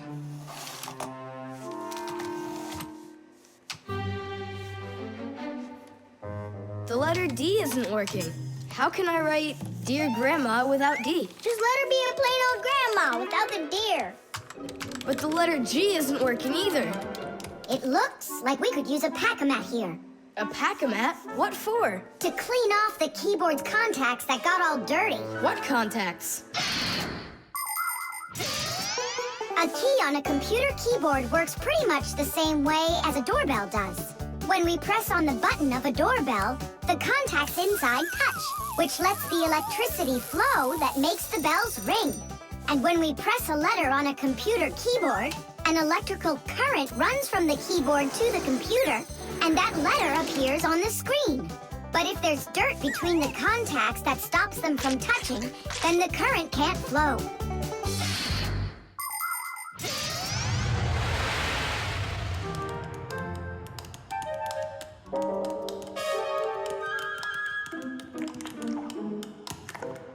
Thomas, what did you drop in here that is so sticky?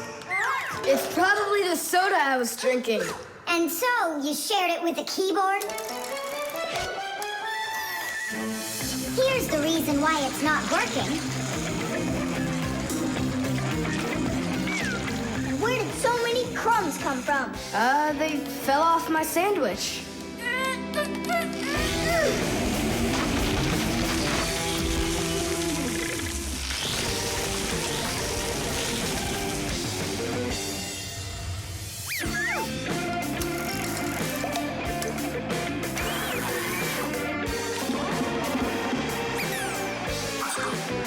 What in the world is this red stuff down here? That must be the sauce for my mushroom pizza. Oh, Nolik. Well, now it looks like we're gonna be out picking mushrooms. The Fixies are always ready to help people out, but there are some people we really don't feel like helping.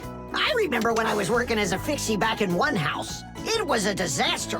One day, the owner spilled coffee on the remote for the TV. As I was running to clean the remote, he starts pounding the TV with his fist because the channels won't change. So now the TV is broken too. Well, with no TV, he decides to listen to some music, and he carelessly pulls the music center onto the floor. So he tries to fix that himself and manages to break it for good. And then he sits down on top of his telephone and breaks that to bits. Meanwhile, I'm still busy trying to clean the coffee off of the remote. There wasn't a minute of rest with this guy around. In the end, I couldn't take it any longer. So I got out of there, and now I'm here, teaching kids. Thomas, why are you eating food at your computer? Yeah, they don't feed you in the kitchen or something? Now I know it. It's not allowed. You said it. Now write your message. And write the address on there, too. Uh-huh. Mom, do you know what the email address for Grandma is? Grandma doesn't have an email address. So what? We went ahead and fixed that keyboard for nothing? I still need it. Am I Grandma? I'll give her a ring on the phone. You said you had a tradition of writing each other cards. And what? Grandma will be happy to hear my voice. That's some original idea, huh? The mixer. Marcia, why are we going to the dishwasher again? We have a busy day ahead of us, and we all need to be charged up with energy. I don't like charging myself up in the dishwasher. Then how about the microwave, Nolik? Or the kettle? No thanks. I don't like it when we go inside anything at all in that kitchen. There's not one interesting thing in there. And where's it interesting, huh? In the computer. Marcia, will you let me get charged up in the computer? The energy there is sweeter. Our diet has to be nutritious, Nolik, not just delicious. People don't eat just candy, do they? Humans get energy from food, while the Fixies get their energy from appliances. Humans eat all sorts of foods, and so do Fixies. They need the energy that comes from different devices. Getting charged up in a car makes a Fixie faster. In a computer, smarter. And in a clock, more accurate.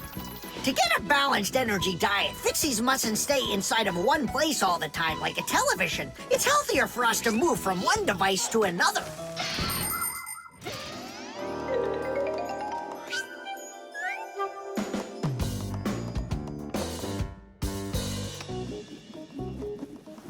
Good morning, Thomas. What's the matter? For breakfast, I got cereal with milk. Mom says that milk is so healthy, but I think it's just awful. Aha, Nolik, there you are. Go get charged right now. I'm not going. Look at Tom Thomas. He doesn't want to have breakfast either. Why don't you? Milk tastes awful to him. Taste awful? He just doesn't know how to drink it right. Look what we've got here. What? What? A mixer.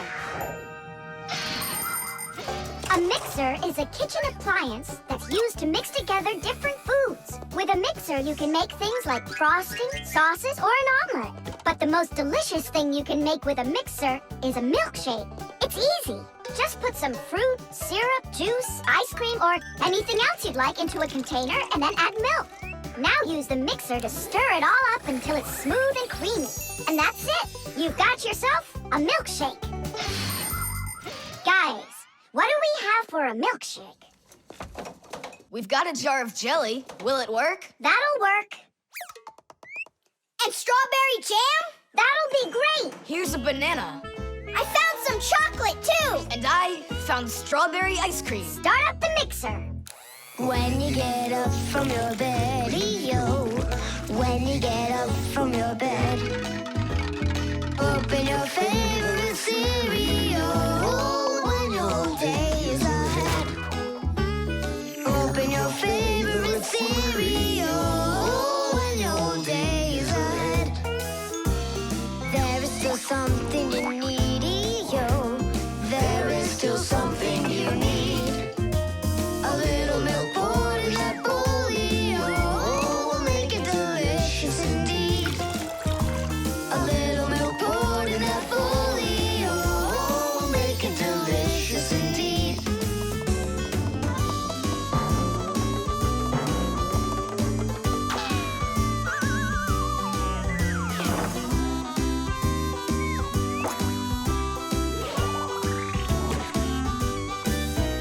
A little milk's all that you need indeed.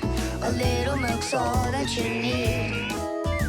A little milk's all that you need indeed. A little milk's all that you need.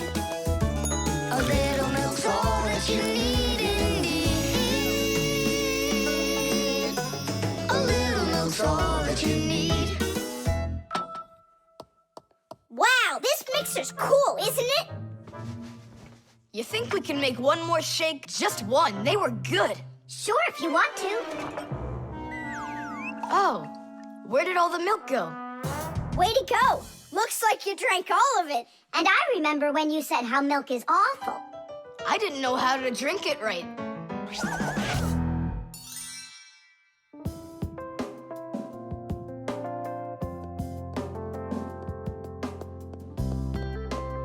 Simka, what in the world were you up to? And what happened to Nolik? Just come, I'll show you.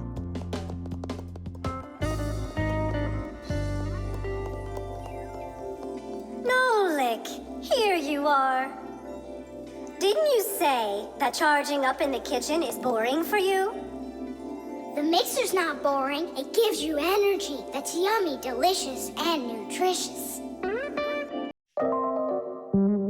The hairdryer.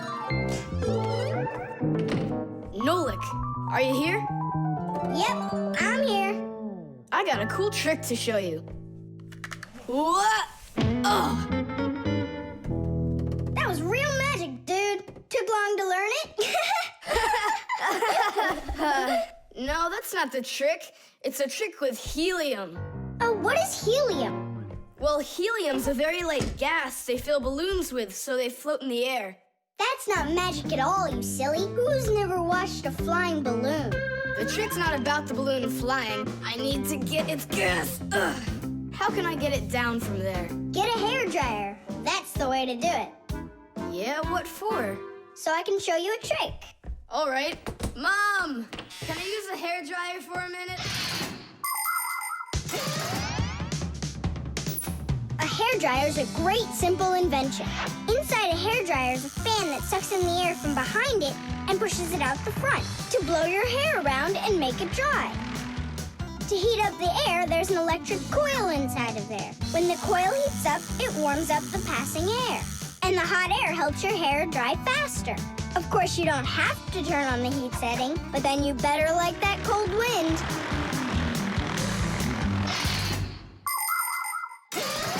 Nolik, I'm right here. here's the dryer.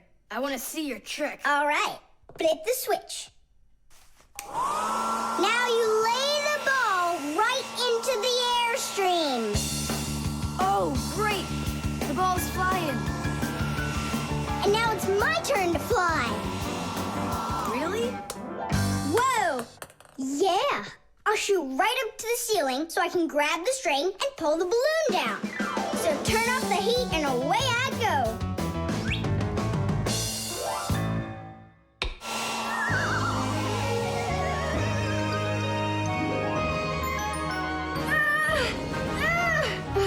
Switch it on to high.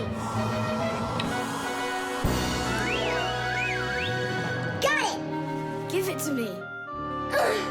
I can't get it down. It's probably because you're little and weigh like nothing. And what? Do I have to wait till I'm heavier and older to get down? I don't know. Then you'd better get my sister. She'll tell us what to do. Simka, come on out. Well, what's going on? Look. Hi there. How'd you end up on the ceiling? I was just showing off that funny hairdryer trick. I'm laughing out loud. Ha, ha, ha. I can try flipping on the hairdryer and lifting you up to Nolik. So both of us can get caught hanging up there? Well, thanks, but I don't need it. Then what do you need? Just a broom or a mop. You know how to do a trick with a mop? Uh-huh. Just make it fast.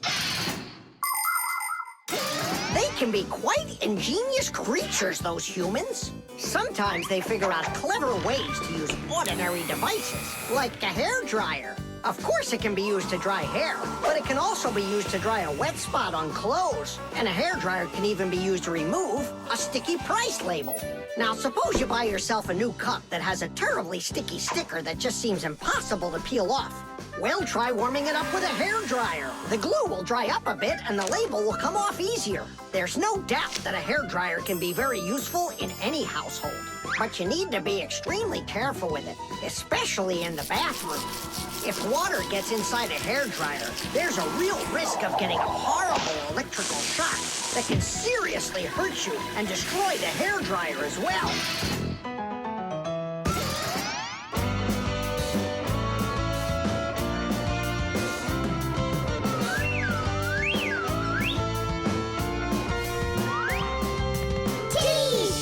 Pull it down!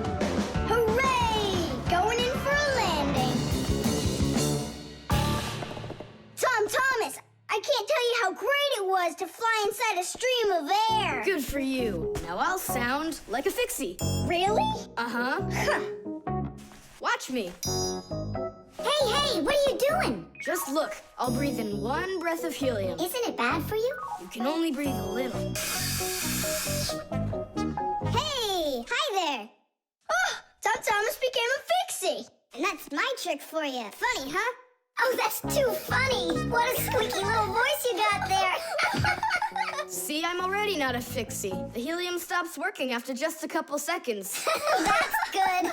Because such a humongous Fixie couldn't fit inside any machine. The microphone. And what do you think? Should we go and see a movie?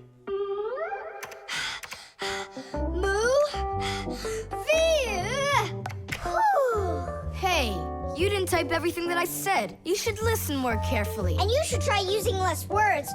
Nolik, hey. Alley-oop? What are you arguing about? Well, I was writing a letter to Johnny. I was, not you. I messed up my finger, and Nolik offered to help me. I had no idea that you're such a yapper.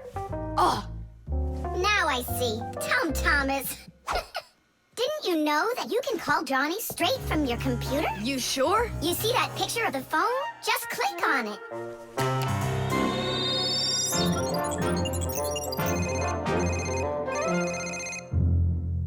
Hi. So what movie do you want to go see? Hey there. I don't care. Just not pirates and those robots. Hey, Tom Thomas. Why aren't you answering me? I am answering you. Hello? Hello? Talking to the microphone. I don't have a microphone. There you go. End of conversation. All right, then talk right into there. Simka, come on. You use headphones to listen. It's a joke. It's no joke. We talk into microphones and listen through headphones. But both of these devices use a special membrane to do their job. The membrane inside of a microphone is used to capture sound that is then sent through wires as an electrical signal. And inside a pair of headphones, a membrane helps turn that electrical signal back into sound. So it turns out that a microphone and headphones are built in a very similar way, even though they are used quite differently. And so I talk right into here? Johnny, hello? Just wait a second. First, we need to plug your headphones into the hole where the microphone gets plugged in. Ah, I get it. Go ahead. Now it's a microphone. Johnny, I'm here. Can you hear? Yeah, he can hear, but you can't. Nolik, switch it over to the headphone jack. I already saw robots. And I already saw it. Nolik! I don't think there's anyone who didn't see it. You didn't see it? Then let's go see it. No, I don't wanna. I think the robots will be even more boring than the pirates. Do you want to see the pirates? Make up your mind. Do you want to see the pirates or the robots? I don't want to see either one. Nolik, what are you doing? What am I doing? It's because you and Johnny don't listen to each other. I've got a good idea. You need to talk like police on their walkie-talkies. When they're done talking and they're ready for an answer, they say, over. Great idea.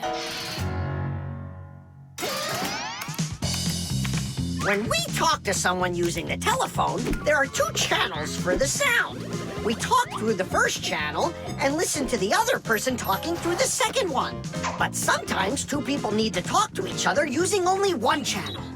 For instance, sailors and taxi drivers use one-channel radio sets.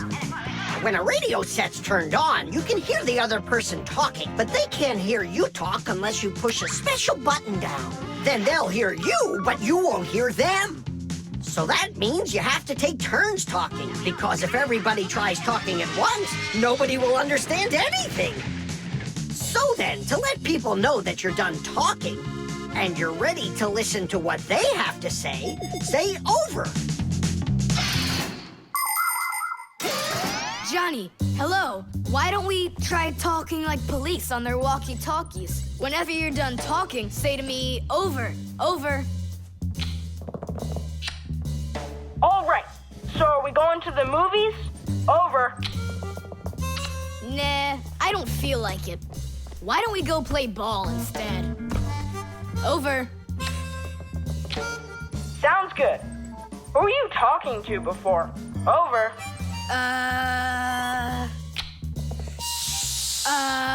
I can't tell you that. It's classified. And we policemen, we follow the rules.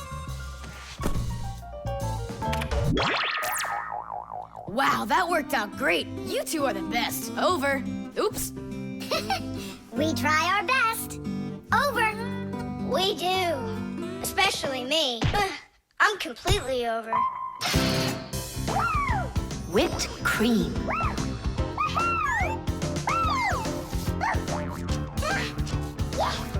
Nolik, please stop your jumping. Your head's gonna fall off. Don't worry, it won't fall off. Mm-hmm, that sounds good. Okay, I'll see you in a bit. Are you going somewhere, Tom Thomas?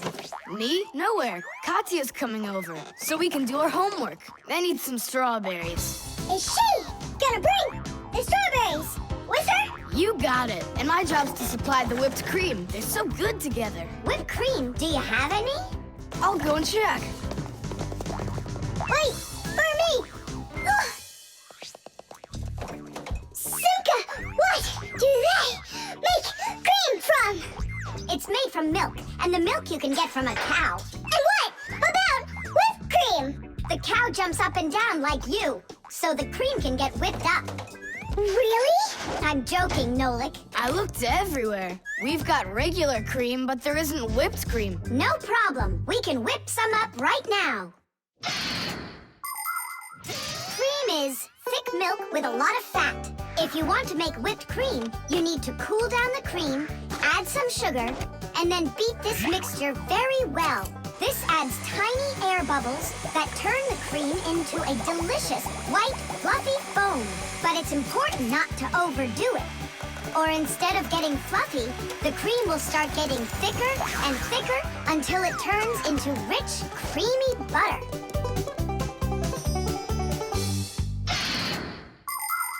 How are we gonna whip it up? Look, there's a whisk.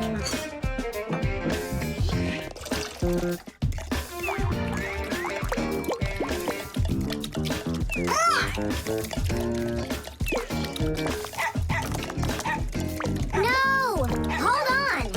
How's that? It's not working. Maybe we need to use a different bowl or something. Do you think that a bottle would work? That's a really good idea. Now I don't have to worry about spilling this cream anymore.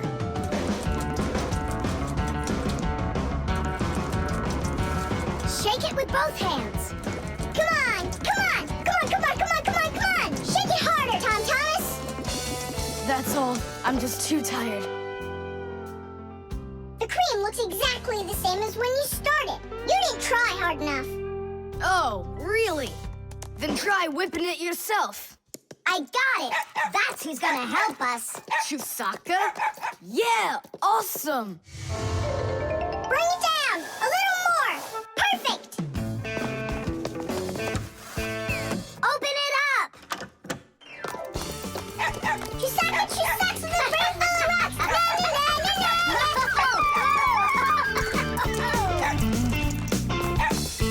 Telephone. This is even cooler than jumping on the trampoline! Yahoo! Yeah? But why can't you? What a shame. It's fine. Come on over anyway. You can't reach us. You can't reach us.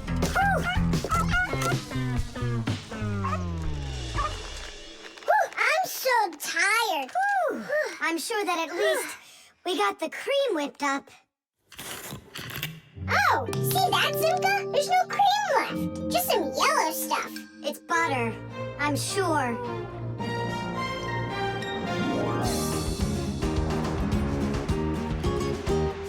We overdid it.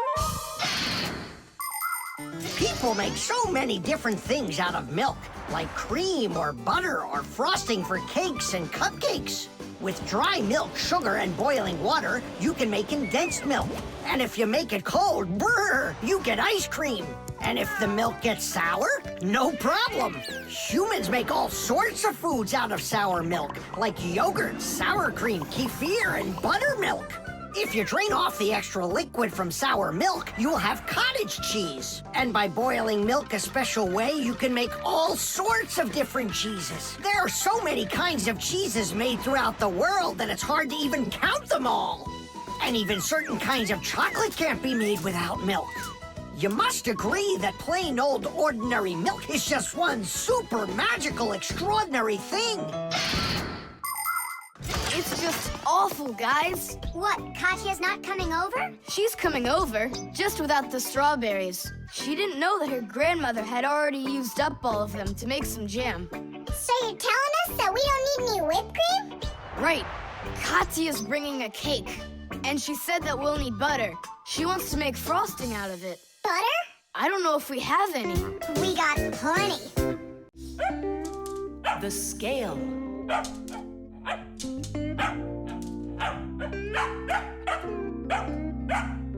Chusaka, that's enough already. But what if it's something important? Come on, she's just a dog. They say that cats and dogs have a sixth sense that we don't have. What's that? Well, they feel all sorts of things that we humans don't. I better let her in.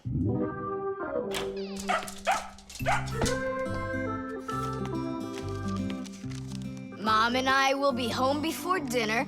Please remember to give Chusaka her food. Love, Dad. Oh, how could I have forgotten this? I just can't believe it. You believe in a sixth sense now, don't ya? Uh-huh.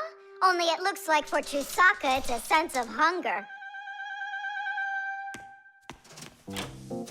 How much food should I give her? Look, it's all written on that chart. For each kilogram of the dog's weight, serve 1 level scoop at every feeding. Uh-huh, I got it. How many scoops is Chusaka? Oops, I mean, how many kilograms? I don't know. Then what should we do?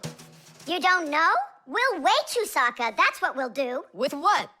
With a scale. There's one standing in your dad's office. You're right, let's go.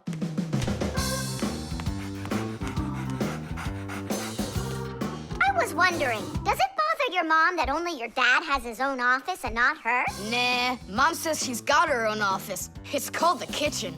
Hey, look, there's the scale. Did you know that humans have had scales like this for more than 7,000 years? If we want to find out how much something weighs, we need to compare it with something that we already know the weight of. Let's say you need to weigh a watermelon.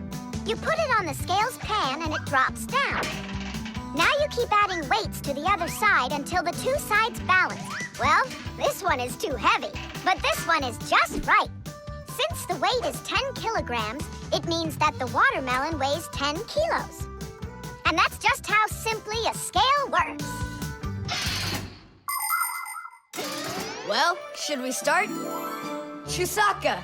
Right, like she's gonna come running. How are you gonna get her away from that bag? Huh, I know how to get her.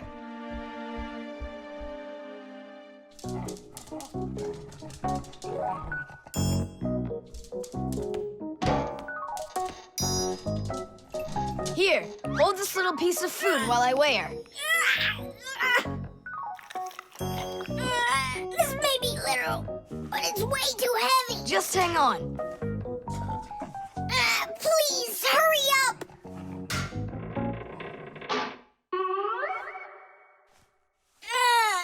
Come on, hurry up. Done. Her weight is 2 kilograms.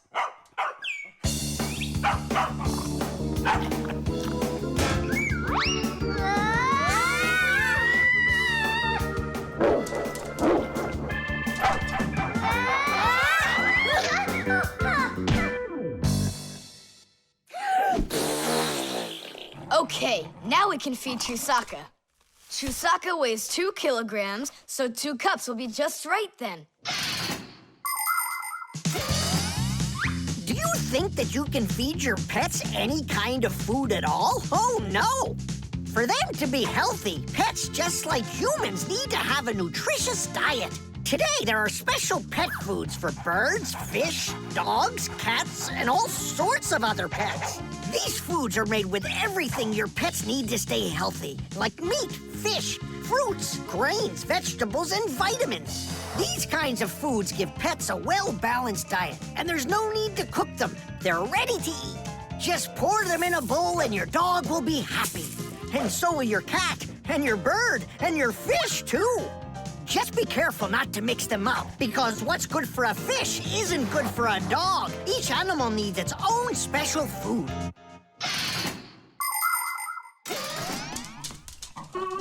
Stop! What's wrong? What's wrong? You have to take out a piece. She ate one already. All right.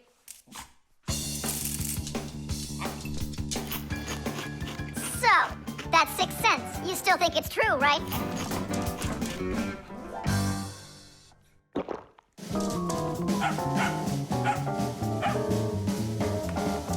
What did you bring that for? Oh, Mom is calling. No way. How could she know it would rain? I knew that Chusaka had it. Hello? It was a 6 cents, wasn't it? The fan. Pass him on the left. Step on it. Now pass him on the right. Look out for the wall. Hit the brakes. Why didn't you hit the brakes? He was just too scared. What do you mean too scared? Something got into my eyes. Those were your hands. My turn. Let me show you how it's really done. Oh, what's wrong with the computer? Oh, it's been really acting up for a while. It turns off by itself. It's no big deal. I just turn it back on. I don't like this at all. Come on, Nolik. Let's go inside and take a look.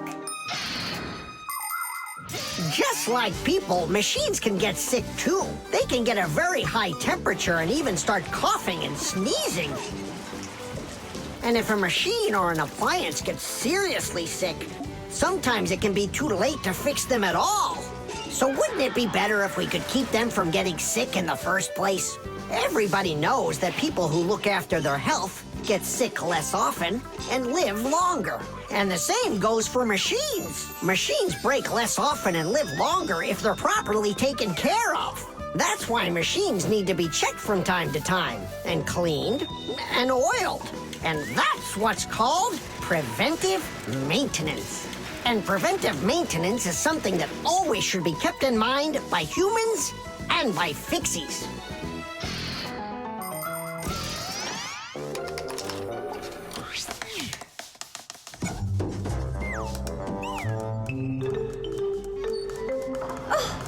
What is that? What is what? Can you hear that? What are all those sounds? It's probably just, a Fixie eater that woke up. What? What do you mean, Fixie eater? Didn't you know that inside of some appliances there live horrible monsters? They love to attack Fixies and eat them up. And the smaller the Fixies are, the more the Fixie eater likes to eat them. Ha ha! And how come you never told me anything about Fixie eaters before? I didn't want you to get scared! All right, scaredy cat, let's keep going.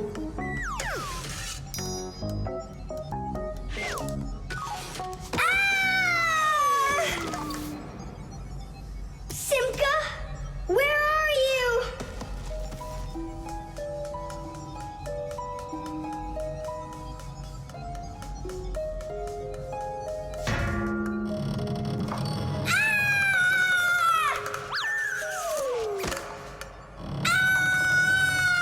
Oh no, don't eat me, Fixie eater! Oh, Simka! Come over here! The sound was coming from here. Take a look. It's not a Fixie eater at all. It's just a fan. Not just, Nolik, it needs our help. See how sick that fan is? Let's go and get it working, right now. A computer can only run when all of its parts are working. And even though a fan looks like nothing more than a simple little engine with a propeller, the computer couldn't work without it. It has the very important job of keeping all of those other parts cool when they start heating up. It cools down the inside of a computer by blowing a stream of air.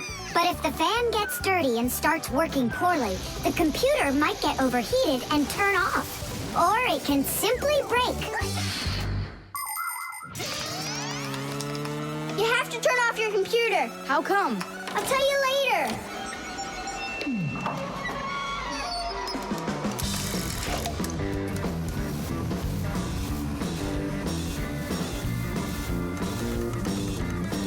That part's done. Now we oil it. Let me try. All right. It's oiled up. Just like your nose. Tom Thomas! Turn it on!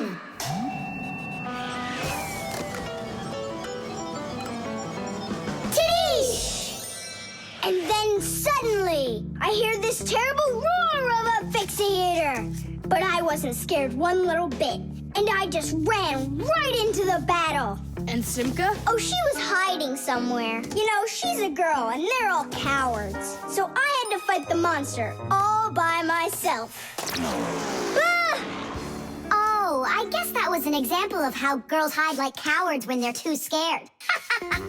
Well, yeah. The pen. Not here either. Tom Thomas, are you looking for me? No, for a red pen. I need it right now. What do you need it for? Here, look what my teacher wrote in my assignment book. Bad behavior during the lesson, fidgeting, and talking. What are you gonna do with the red pen? Your teacher left something out? I thought maybe, I could fix it a bit. I hope I find that pen.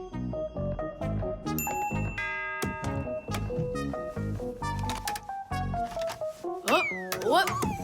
Oh, whoop. Oh. Oh, wow. Good catch. So, what do you want to fix on it? I'll just add a couple of no's, and then it will say that I had no bad behavior during the lesson, no fidgeting, and no talking. See, no problem. Cool. And then add this at the end. Tom Thomas is a perfect student. Nah, then they would guess I did it. What, is it clogged up? A little scribble will do it. That's not a pen. It's more like a penknife. Oh, look, the ball's missing. What ball? It's a pen. It's a pen, but it's a ballpoint pen. Old-fashioned pens work by dipping the pen into a jar of ink. But with a ballpoint pen, the ink is stored inside of a tube that has a metal tip on the end with a small steel ball. Well, small for humans, that is, but of course, for Fixies, it's quite large. When you drag the pen across the paper, the ball spins around and gets ink on it from inside the tube. Then it turns over and the ink rolls out onto the paper. So without the ball, a ballpoint pen won't write at all. So what am I going to do? That's my only red pen.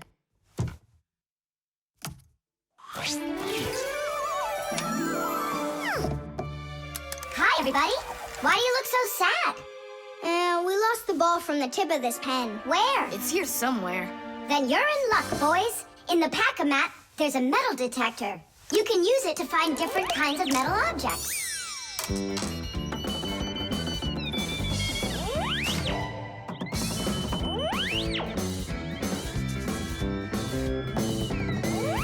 Nah, that's not it. I can see that myself. It's not on the table, Nolik. Until not that long ago, humans used pens that had to be dipped over and over again into an inkwell. This was quite inconvenient, and so to make writing easier, the fountain pen was invented. A fountain pen could be filled up with ink, so it could write for a much longer time. But fountain pens would often leak, leaving blots of ink on the paper. This problem was solved with the invention of the ballpoint pen. Ballpoint pens are simple, handy, and reliable, except that you can't write with them on a wall or upside down for a long time. That's because the ball uses up the ink on it, and the ink can't flow up to the tip. But even this problem has been solved. There are now special ballpoint pens that can be used by astronauts floating in space.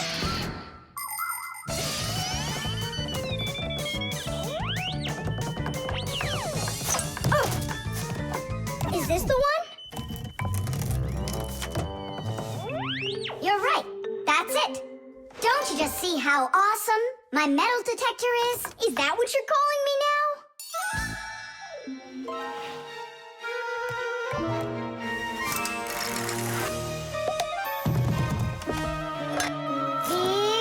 Yeah! Tom Thomas, help us.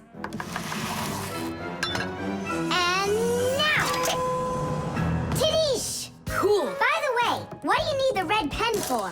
Well, Tom Thomas and I need to fix something in his assignment book. What? If I knew that, I wouldn't have helped you out. So no fidgeting and no talking.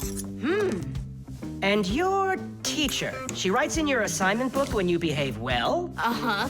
Whenever we behave well, she writes a note in our books right away. Ah. Did you see, Simka? How Tom Thomas managed to outsmart everybody? Since I see nothing else here from your teacher, does that mean you behaved badly the other days? Uh-huh. What? Well, Did you see, Nolik? How Tom Thomas just managed to outsmart himself?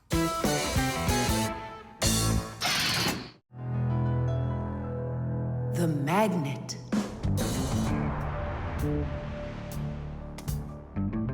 Well, it looks like we need a pack-a-mat.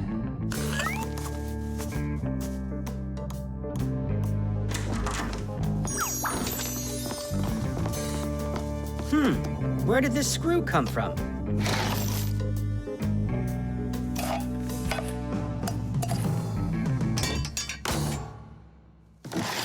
Ouch!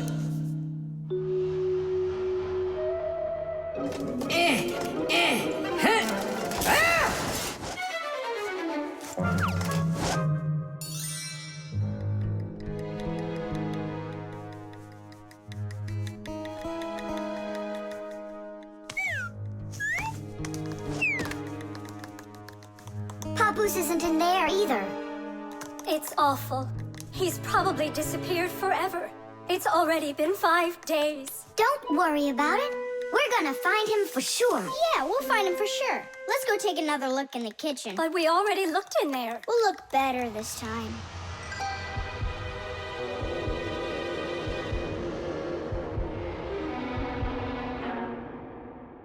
Let's go take a look in there.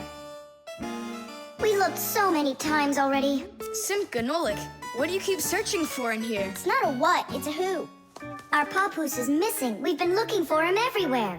Oh no! He's probably already turned into a screw, because he doesn't have enough energy. Maybe I could help. Surely. Let's start with you picking us up. We're just exhausted from running.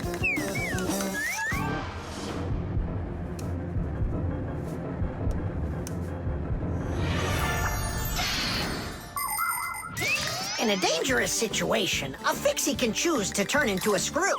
But sometimes it happens all by itself. For example, when a Fixie doesn't have enough energy. When this happens, the Fixie grows weak, gets sluggish, and then goes into hibernation, turning into a screw. This bad luck happens when a Fixie doesn't get charged up from being inside of a device. That's why Fixies always work inside of machines, so they can stay charged up with energy. Sometimes a Fixie that has grown weak and turned into a screw can get lucky. If a human happens to find him and screws him into an appliance, then the Fixie will be able to get energized and come back to life. Then he'll unscrew himself and run away, leaving the human wondering, where did that screw go? I know I screwed it in. So, where should we look first? What are you looking for in here, Tom Thomas? Well, And what do you have there in your hand? Just some screws of mine. Ah, I just found a screw not too long ago. Maybe it's one of yours. Probably. Where's it now? Here, take it, and don't leave them lying around. Should I turn myself around now so your Papoose can turn back into himself? He's been lying in there for a week already. He doesn't have the energy to turn back into himself. Then what's next? We have to screw him into some device, you know? So he will get his energy back. Okay. But which one's Papoose? All of these screws in here look like Papoose. We'll use a magnet. How come? All of the screws will just get lifted up together. First of all, not every kind of metal is attracted by a magnet. It's an easy thing to see for yourself. Just get a magnet. You probably have one in your house on the refrigerator. Try moving it close to different metal objects you have around the house, like a spoon or nails or coins. You'll notice that some of the metal objects are pulled very strongly by the magnet, while some of the metals are pulled a bit less. And then there will be some metal things that aren't attracted to the magnet at all. Got it. And the second thing? Well, the second thing, we Fixies aren't attracted to that magnet one bit when we turn into screws. Let's give it a try. Here, I found him. And now we'll screw him in. I wonder, are there any other Fixies in here? We're not enough for you or something? Not at all, I just wonder. Nothing. Oh, and the screw went away. How about that? He already got charged up and unscrewed himself. why don't you take a little rest after such a big adventure? No thanks, I've had plenty of rest. Anyway, it's something I've wanted to do for a very long time already.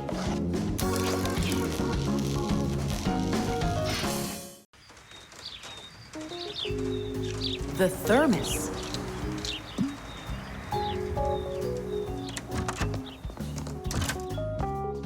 Where should I put it? Put what, Tom Thomas? Oh, it's you. My ice cream. Are you joking? Eat it! I can't. Tom Thomas, are you all right? I'm fine. It's just that it's a present for my mom. Today is Mother's Day. Then you need to go give it to her. I can't. Dad and I are going to congratulate her together. What's your dad gonna give her? I don't know. But when he gets back home, the ice cream will have melted. Then put it in the freezer. And what if Mom looks in there and finds it? The surprise will be ruined. So where won't she find it? I'll tell you where. Inside of your dad's office. I don't see any place to hide it here.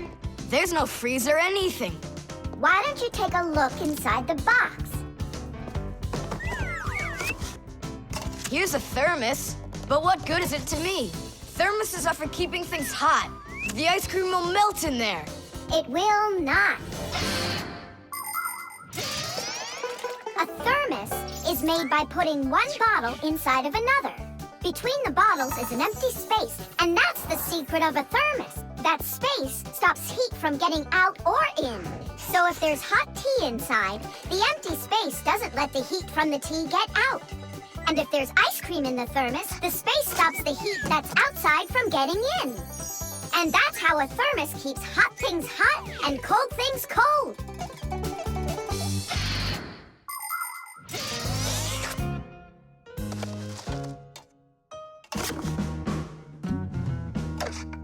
That's it. I'll go and play for a little while. He didn't even say thank you, did he, Nolik? Where are you? Nolik! I'm here! Where? In the thermos! What are you doing in there?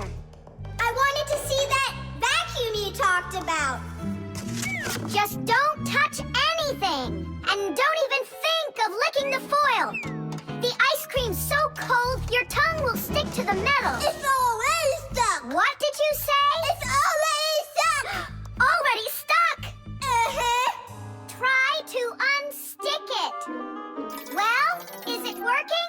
Nuh-uh. And what if you breathe onto the foil? Nuh-uh. Hang on, Nolik. I'll go and get Tom Thomas. Winter is a wonderful time of year. Holidays, presents, snowballs, skates, sleds. But the cold is also something serious that you shouldn't fool around with. The most important thing is to dress warmly. Cover your head with a hat and your throat with a scarf. Then there's less chance you'll catch a cold or get a sore throat. And to keep your hands from getting chapped, don't forget to wear gloves. And never walk around in wet shoes in the winter. That's a sure way to get yourself sick. And there's one more thing I want to tell you. It's great to have fun in the cold, but use your head. Don't eat snow or stick your tongue on metal fences, poles, or doorknobs. Your tongue can get stuck so strongly to the metal that it will be very hard to get off. I wish you all a glorious winter. Tom Thomas! Nolik's tongue got stuck. Where? In the thermos. Hurry! I'll explain everything later. Dad, you're already home? Mm-hmm. Dad, why are you taking my present? What do you mean, your present? I mean this one. Since when did it become yours? Oh, hi there. What's the fuss all about? Oh, it's nothing at all. I have a surprise for you. I want to wish you a happy Mother's Day. A thermos. How wonderful. Thanks so much. Is there something in here? I don't think so. Inside there's a present from me. Vanilla ice cream. My favorite. And how did that end up in there? Thank you so much, my sweeties.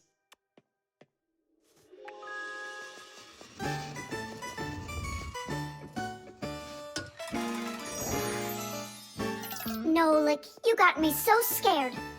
Thank goodness you thought of turning into a screw inside of there. Uh-huh. Does your tongue hurt? Uh-huh. Do you think you can talk again? I can talk. Oh, that's good. We better hurry. We still need to go and wish our mother a happy Mother's Day. And you should too. The flashlight. Where is that thing? Hi, Tom Thomas. What are you looking for? The flashlight.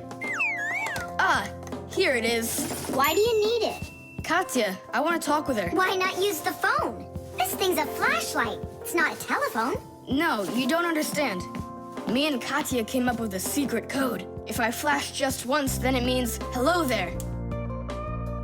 Oh, and Katya's also said hello there to you. And 2 flashes? What's that? Katya's asking if everything's all right. Now I'll tell her that everything's good. Oh, what's wrong with this? I think it's not working right. I see, Nolik, but what's wrong? Any flashlight is nothing more than a battery and a light bulb connected by some wires that are used to make a switch in between them. To turn on a flashlight, you flip on a switch. That lets the electricity flow through the wires from the battery to the bulb so it lights up. And if it won't light up, that means that the battery is dead, the light bulb is burned out, or the switch is broken. And now let's put all this theory into practice. I'm sorry, but I don't have time right now. Don't you get it? If I don't signal back, she'll think that I don't want to talk to her, and that would just be terrible. Just don't get all worked up. We'll help you. But first we need to get the Pack-A-Mat and come right back. See ya. Did you hear that? Masya, what a weird sound. Uh-huh. That's new. Now we know what the noise was. Papoose, can we use a Pack-A-Mat? To fix a flashlight. Really, did you say a flashlight? Do you know the story about when Granddad had to travel for miles on top of a dog? It's true! He was sent on a very important mission. A huge flashlight repair. What kind was it? A special kind called a lighthouse. A lighthouse is a tall structure with a huge flashlight on top of it that is used to help ships and planes find their way.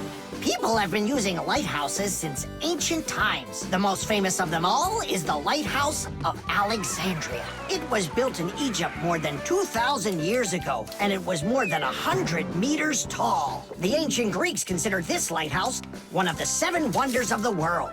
In ancient times, people would burn big fires on top of lighthouses. Today, the light comes from powerful electric bulbs. Many of today's lighthouses not only give off light, but they send radio signals, too. Yes, thanks to lighthouses, ships and planes for miles around learn where they need to sail or where they've got to fly in order to stay safe. And thanks to that heroic deed of your grandfather, that big old lighthouse started working. Since then, not a single ship has ever gone astray. Simka! And what if we don't just fix the flashlight, but we do something heroic? Like Grandpa's did. Uh-huh. All right, what do you say? Let's jump on the back of this dog and get moving.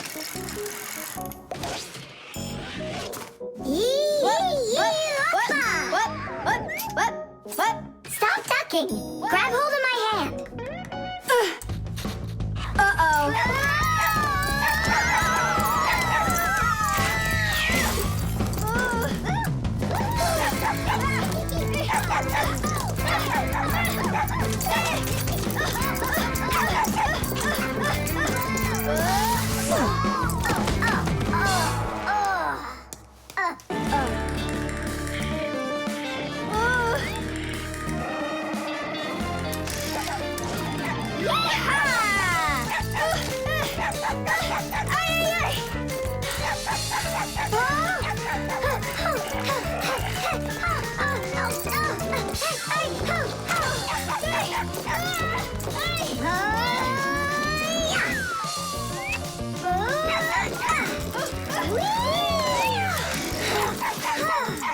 Chusaka, no!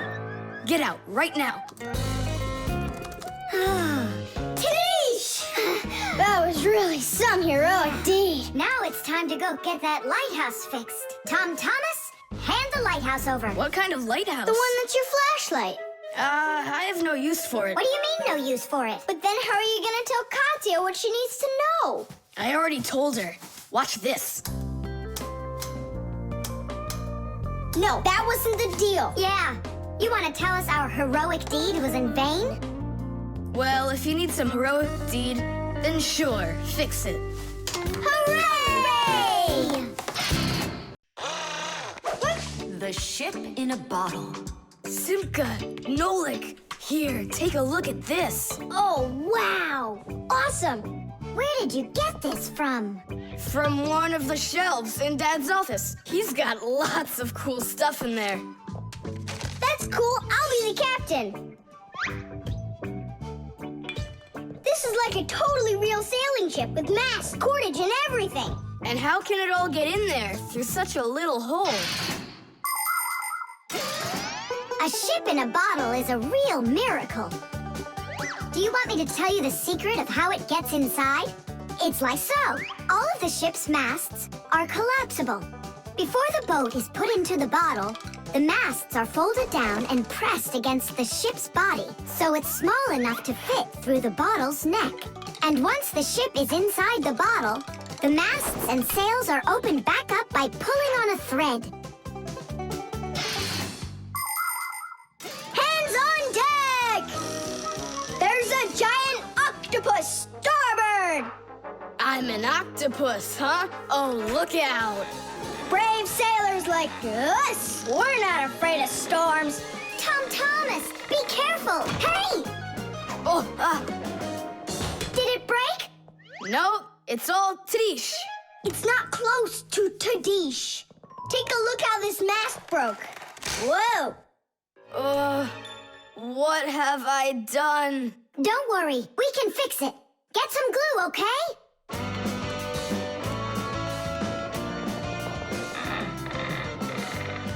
Here's some super glue I found. This is the kind that'll keep things stuck forever. Nolik, come and help! Achoo! Phew! This stuff is so stinky. Tadish! Ooh, that's better. Thank you, guys. We sailors, never let a friend down. Nolik, you gotta get out! You'll get sick from that stinky air. I can't get loose. I got stuck. Hello there, Tom Thomas. What are you doing with the ship from my collection in here? I just wanted to give it some air. Tom Thomas, you know that taking things out of my office is just not allowed. Hey, look, what an interesting cabin boy. I never noticed him before. I'll take it, Dad, and put it back on the shelf, okay? Who just sneezed? I did. Achoo! Well, all right then. Do your homework and please don't set foot in my office again. Simka, where are you going? To save Nolik. I'll come with you. You're not allowed inside that office. Your father said no. Sweetheart, your soup's getting cold. I'm coming. Nolik, where are ya? Simka, why is everything turning? Because you inhaled the fumes from that stinky glue. Ah, phew. Everybody knows how strong the smell of paints, cleaning fluids, and glues can be. But the nasty smell is not where the real danger lies. Breathing in the fumes from paint or glue can give you a terrible headache. Or even worse, it can make you faint. That's why when the Fixies need to paint or glue something, they're supposed to put on a safety mask called a respirator. And humans need to remember to wear masks just like Fixies when they're working with fumes. And never forget that the fumes from glue and paint can be flammable. It only takes one spark and kaboom! There can be an explosion. So always remember to have plenty of clean air moving through any room where you are gluing or painting anything. Simka, hurry up. Hang in there, Nolik. I'll get you out of there.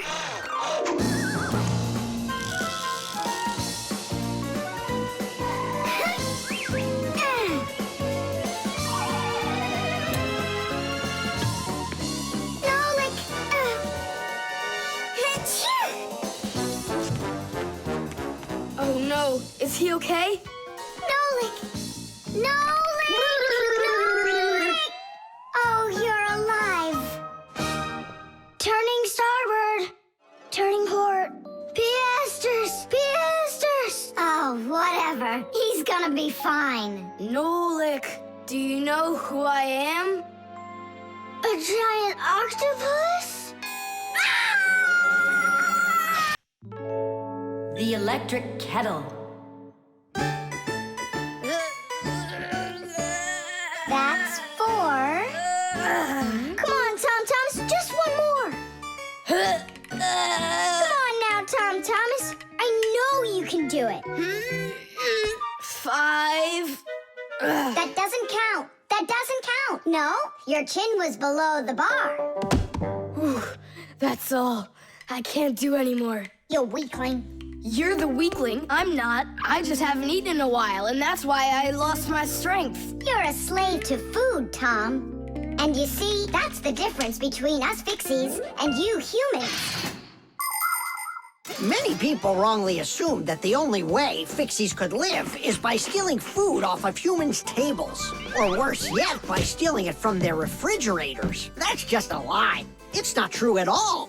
Fixies don't eat any kind of human food. So then where in the world do the Fixies get their energy, you're wondering? It's very simple. A Fixie's entire life is connected with devices. Fixies not only live inside of devices, but they take care of them and help them live longer. And in return for their help, these devices share part of their energy with the Fixies. So there you go. The Fixies help devices, and devices help the Fixies. Yes, we Fixies and machines have a symbiotic relationship. So we don't eat leftovers like cockroaches, because we're Fixies. 1, 2, 3, low! How's it possible that a big boy like you doesn't know how to make any food for himself? I'm able to cook, but I'm not allowed to turn on the stove. What can you make without it? Oh, yes. We have instant oatmeal. Look. Do you like oatmeal? You're joking. Only my folks say oats are healthy and make you stronger. Great. Well, then how do you cook it? It's not hard. All you gotta do is add hot water, and I'm allowed to turn on the kettle. Stop and check if there's water in there. If there's none, you can burn out the kettle. It's got enough. Then you can turn it on. Hey, tell me, how does the kettle turn off? I mean, how does it know when the water's hot enough? Inside of an electric kettle, there's a heater hidden underneath its bottom. When you turn on the kettle, the heater warms up the water until it boils. And the boiling water gives off steam that heats up a special metal plate at the top of the kettle. The heat causes the metal plate to bend, and that turns off the switch. So you could say that an electric kettle feels when the water's boiling.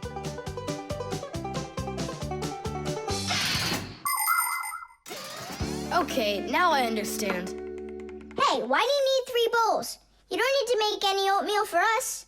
It's not for you guys. It's for my mom and dad. Start out here.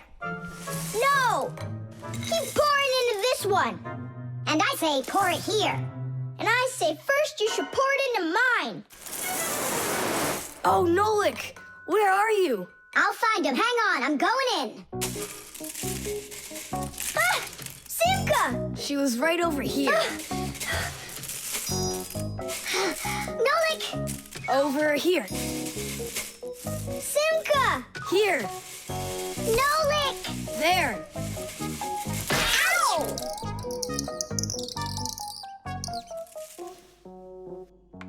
Hey, where is your other boot? It got lost. Up there in the oatmeal. That must be your parents. Let's get out of here. Hey, and what about your shoe? Don't worry. I got another one. Hi, Tom Thomas. We're back. You must be hungry. We'll make you something to eat. But I already prepared us some food. And the water's already hot. Wash your hands. Tom Thomas, don't touch that kettle if it's hot. I don't want you to burn yourself. Yum, yum, yum, So yum. today we're eating oatmeal for dinner. Delicious. Maybe you have something else? Why something else? You're the ones that say that oatmeal's great for you and that it makes us stronger. Well, yeah, that's what we say. I'm glad that our son pays such careful attention. Isn't it delicious? Really? Huh. What's that? Oh, look, you found the boot, Dad. What? It's nothing. Just eat your food and don't get distracted. I'd like to see that oatmeal all gone, okay? And whoever doesn't finish won't get any candy. The music box.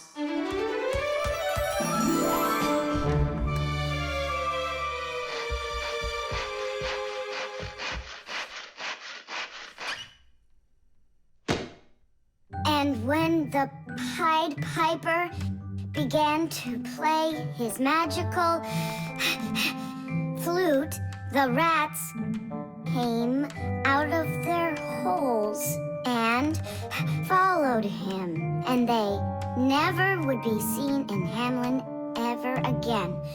Whew. And then what, huh? I can't read anymore. My legs got tired. Whew. Simka, Nolik, something's rustling in there. In where? In Dad's office, it's on his desk. It's inside the wooden container. So maybe there's a mouse inside it. Tom Thomas, sit right here while Nolik and I go and check. And if there's a mouse in there for real, then how are we gonna get it out? Those rodents are really so big. And why was I reading that book to you, huh? Just grab a flute, give it a toot, and the mice will scoot. And where are the flutes gonna come from? We'll make 'em. Toot, toot, toot, toot, toot, toot. You got it? Sure I did. Wait a second. Let's get a little closer.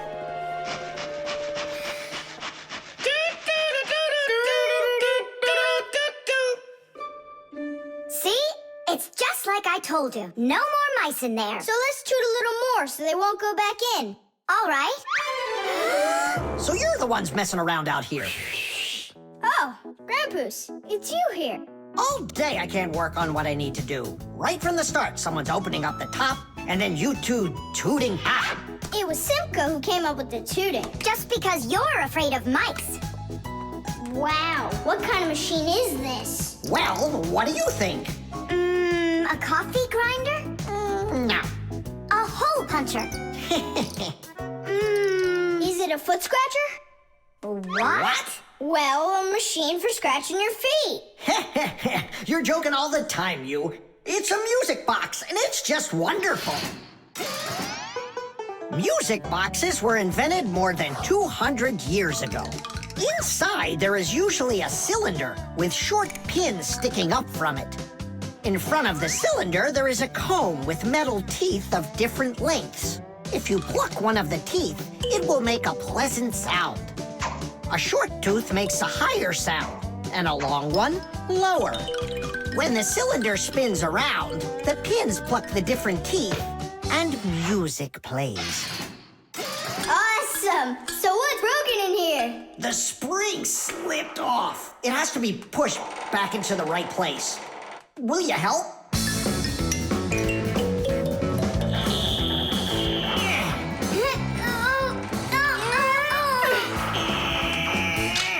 There we go. That's better. How come the music's not playing? First, you have to wind up the spring with the key. Tidish! I know who can wind up the spring.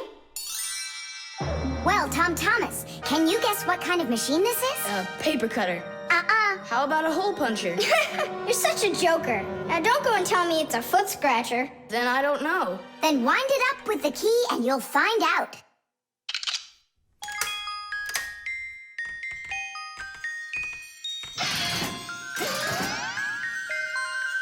Do you want to know how the higher and lower sounds come out?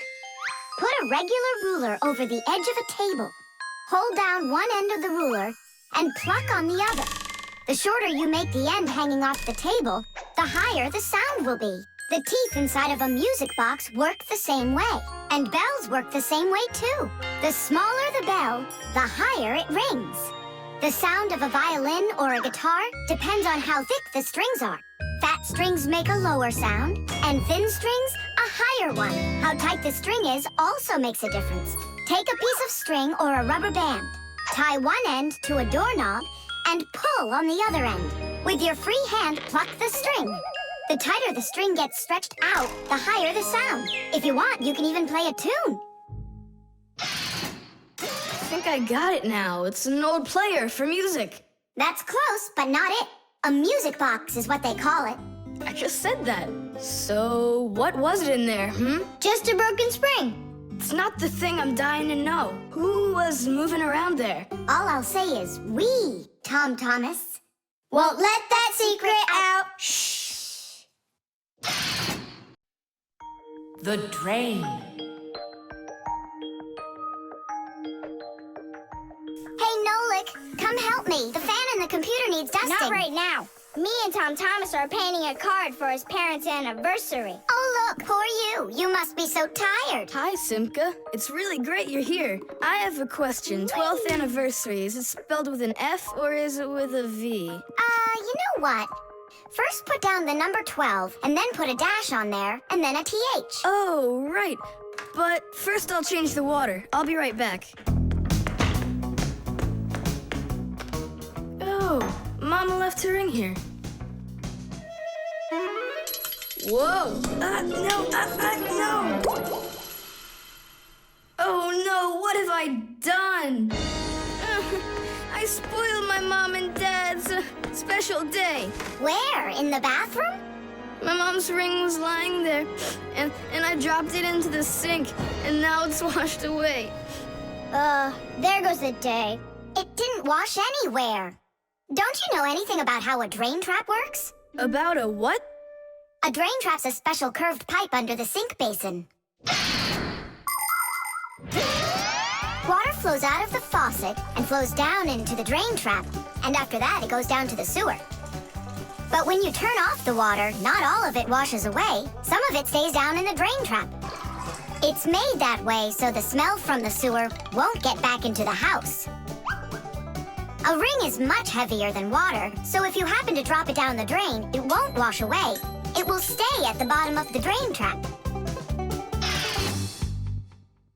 Well, that means we still got a chance. Yeah, but how in the world can we get it out of that trap?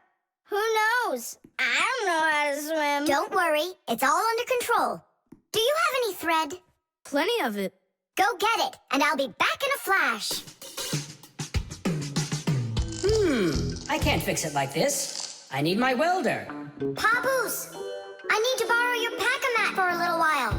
Now that's a coincidence. I need to use it too. Marcia, then I need to use your pack-a-mat. What? I'll bring it right back. Hey, where are you going? Just watch what you're doing, dear.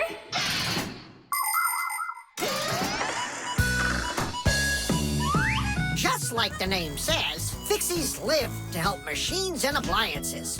But machines are very big and Fixies are very small, so they can't get by without tools. Long ago, Fixies worked with just about anything they could find. Little feathers, threads, pins, but now they have backpacks called pack-a-mats. Inside a pack-a-mat are all sorts of tools. Just push the button and the pack-a-mat spins around quickly, shooting out a hook or a magnet or even a parachute. Every adult Fixie has their own pack-a-mat.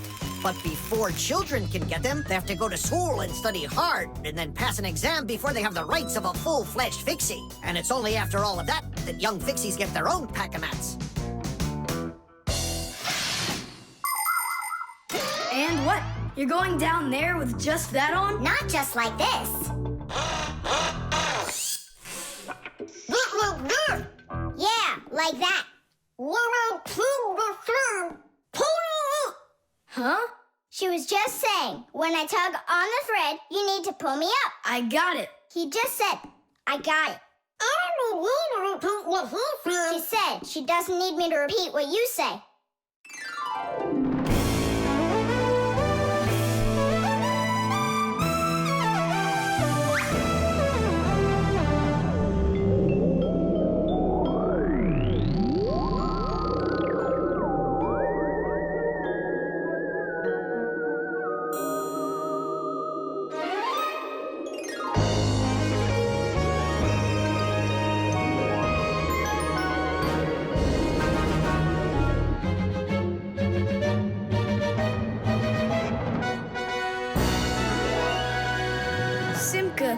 Nolik, thank you. You really saved the day.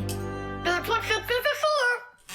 I said that's what Fixies are for. Tom Thomas, who are you talking with in there? Oh, your mom came back.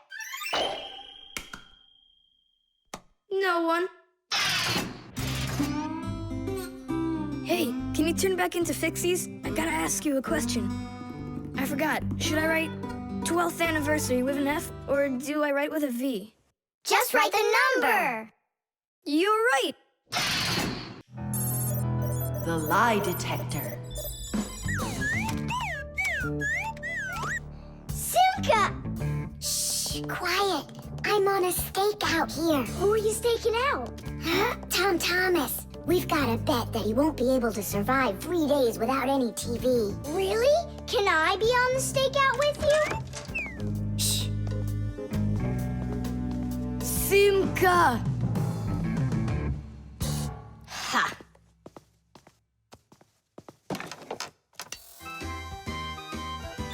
Aha! I gotcha. What? Who? You lost the bet, Tom Thomas. Just tell me you didn't. I didn't. Why didn't you? It's because I'm not Tom Thomas. What? I'm Tom's brother. That's totally not true. We know Tom Thomas doesn't have a brother. I meant his first cousin. Then how come you two look so much alike? It's 'cause our mothers are twins. So what should we call you? Who, me? John Johnson. And who are you, by the way? As if you don't know who we are. This room is beautiful. Sure is bigger than mine. I don't believe you. You're telling a lie. And what is your proof? Maybe he's not lying. There's a way to check it. How? Yeah, how? With a lie detector. You'll see. A lie detector is a device that is used to help figure out if someone is telling the truth or if they are lying. You see, when someone is lying, they always get a little bit nervous. Even though we might not see it, we know that a liar's heart beats a little faster, his breathing changes, and he sweats. A lie detector can pick up on all of these little things. And that's how a lie detector can be used to help find the truth. But you don't have a lie detector. But we know how a lie detector works, don't we? Or are you scared, Tom Thomas?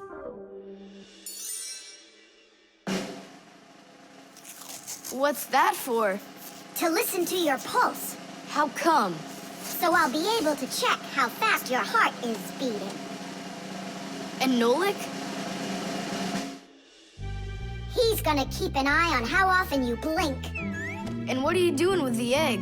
The egg is an old African method. If you're not telling the truth, your hand will automatically squeeze the egg. And so, the egg will crack. Well, my egg won't crack. We'll see about that. Humans have tried to come up with all sorts of ways to find out the truth. For instance, in ancient China, they would put some dry rice in a person's mouth when they told him the crime they believed he committed. Then they'd check the rice. If the rice stayed dry, they believed he had committed the crime. In ancient India, a person had to bang on a gong while answering a judge's questions. If he started banging the gong louder, then it was believed that he was trying to hide the truth. And in Europe, if one knight accused another of lying, then they would just take part in a duel. Whoever won that one was said to be on the side of truth. No, it's not easy to hide the truth, but sometimes it can be even harder to find it. Answer yes or no. You got that? Do you have 2 ears? Don't you have eyes? Just yes or no. Yes. Answer. Are you a girl? Hey, come on. Yes or no? No. Where do you find such dumb questions? We just have to check what happens to your heart when you tell the truth to us. All right, now answer this. Do you know the Fixies? Yes or no? Yes. No. I forgot. His pulse is speeding up. Are you Tom Thomas? No. His pulse is racing. And his eyes have started blinking. And the Fixies, tell us where you learned about him? From Tom Thomas. He couldn't have told you about us. It's a secret. He could. Not true. It's true. It's not true. Yes, it is. Hey, look! The egg cracked! Just give up, John Johnson. All right, I'm Tom Thomas, guys. Tidish! Is it really possible to know if you lied just by measuring your pulse? With pulse, you really can. But you probably couldn't with the egg. You tricked me then. That wasn't nice. You weren't tricked. John Johnson was. Huh. You know what? I think you've got to get checked out on this lie detector. Ha! I don't think so. You need to get ready to give me my wish. 'Cause you're the one that lost the bet. The mirror.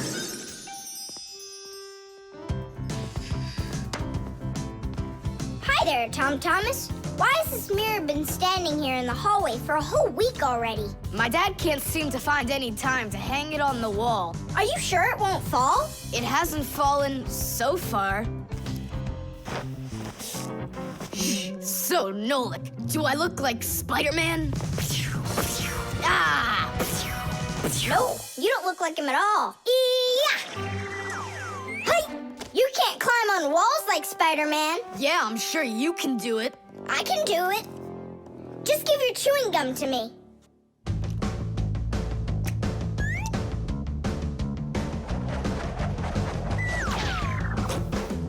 See that?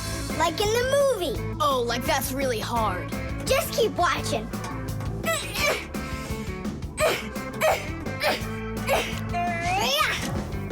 That's hard. Feast your eyes and see what the only spider fixie in the whole wide world can do.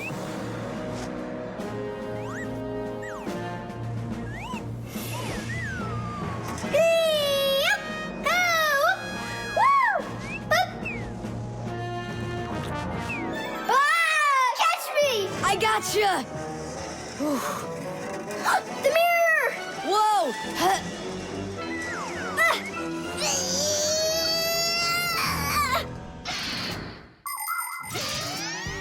Long ago, the only way humans could see their reflection was to look into water. The very first mirrors appeared about 5,000 years ago. They were made out of silver or bronze. Legend has it that the Greek scientist Archimedes once burned down an entire enemy fleet with the help of mirrors like these. But humans only became able to see their reflections well after they started making mirrors out of glass. And we still use glass mirrors today. But of course, mirrors are not only used for looking at our reflections, they are also used in telescopes to collect the light of distant stars. And humans also use mirrors inside of automobile headlights so they will shine even brighter. Just look at all the things mirrors can do for you. Whew. Looks like it didn't break. Help me lift it so we can lean it back up on the wall. Tom Thomas! I've gotten a reflection in the mirror. That's impossible, because only vampires can't see their reflections. Or ghosts. But I'm not in there. So then, I guess you've become a ghost. No,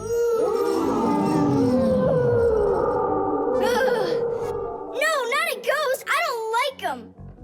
Hey, what's all the racket? Did you guys get yourself into trouble again? Simka! Me and Tom Thomas were playing Spider-Man, and I turned into a ghost for some reason. Yeah, a ghost. That's silly. They don't even exist. Oh, you don't have any reflection either. Simka! You're a ghost just like I am.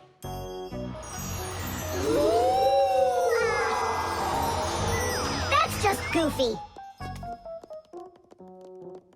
Look! Just look! Here I am! Well, hi there. But why couldn't I see myself over here? It's probably because the mirror is scratched on the back. Tom Thomas, do you think you can rotate the mirror? It's just like I said. Some of the special coating got scraped off of the back.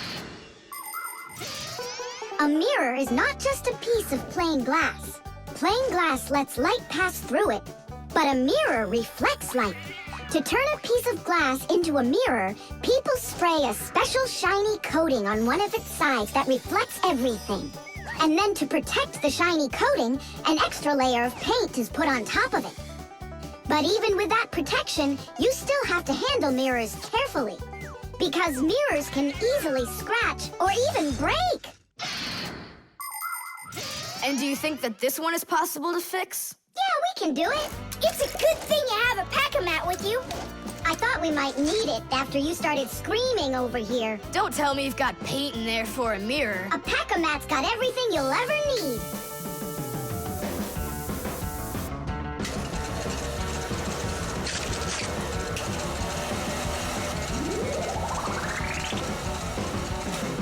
It's all ready. My dad's coming. Tom Thomas, what are you doing here? Checking if you hung it. Yeah, right. I'll definitely hang that mirror on the wall soon. Like tomorrow. Or next week. The alarm clock.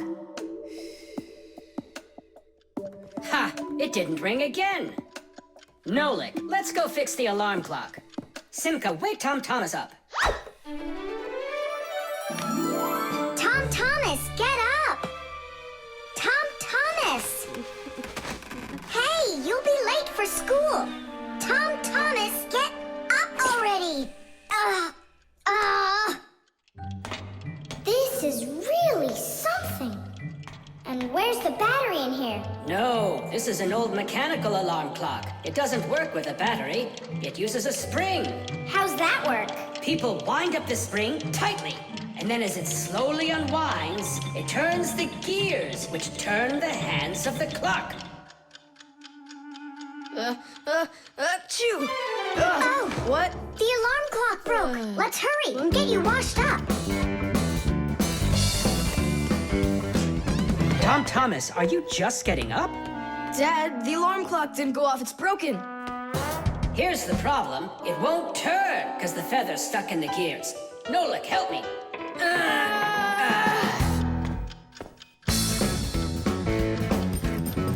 Papas!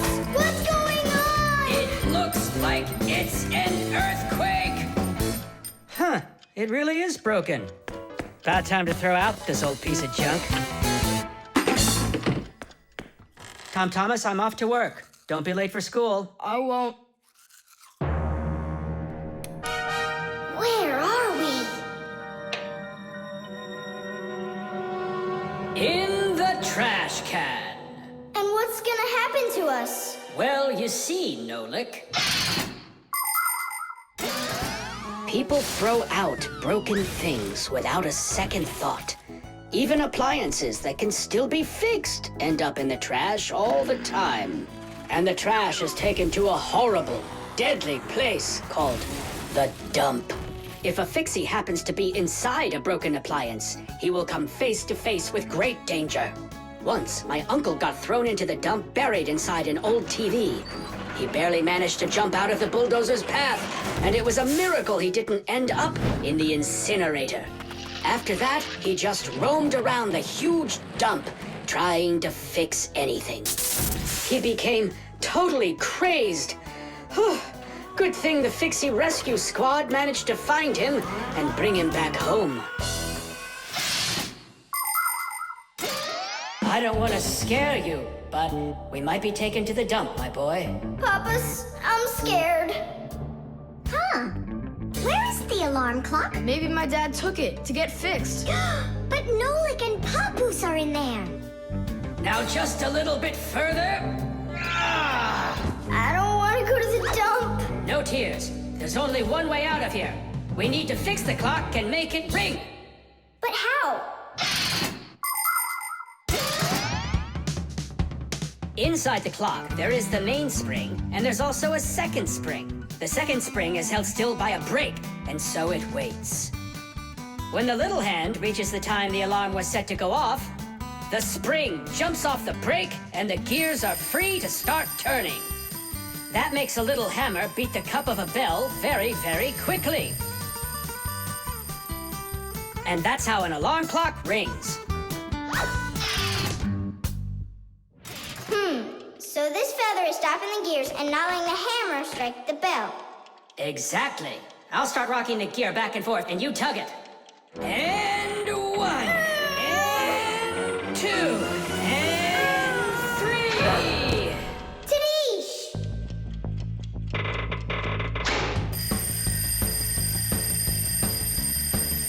Simka, I think I can hear my alarm ringing. Run to the sound, quickly! Uh-huh. Someone turn the alarm off. Whoa! And here comes that earthquake again! Nolik! I'm here!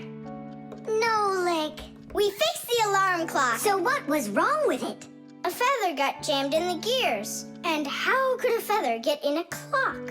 Oh, it's probably from when I put the alarm clock under my pillow, so it wouldn't wake me up. Huh, so you mean because somebody doesn't like to get up in the morning? We almost ended up at the dump? By the way, if that somebody doesn't hurry off to his school soon, he'll be late. Oh, you're right, huh? The spare part.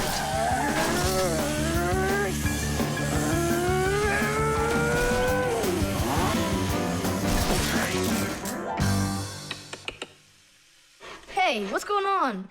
It was just working. Hi there, Tom Thomas. Simka Nolik. Look, I've got a Sorry, problem. no time to play. We're busy. Busy? With what? We got put in charge here for the day. We even get to use one of the pack-a-mats. Papoose and Marcia went out to visit our Fixie friends. Papoose used to be with them at the Space Center years ago. Ever since he was a boy, Papoose dreamed of going into space. And why not? Fixies work on rockets, too. He even got a job at the Astronaut Training Center. He was put in charge of the centrifuge, and he made sure it worked perfectly. The centrifuge is a sort of very fast carousel for training astronauts. And Papoose trained inside of it, too. Unfortunately, Papoose never knew the rocket was scheduled to fly on his day off. And when he found out, it was too late, and the rocket blasted off without him. Since then, Papoose hates his days off. But he still longs to fix something like that centrifuge. You know, something turning around like a washing machine. Too bad for Papoose that the one in his house seems to keep working perfectly fine. So that means today you fix everything? Uh-huh. Well then, it's your lucky day, because my car just broke down. Hooray! We've got work to do. Nolik, let's go!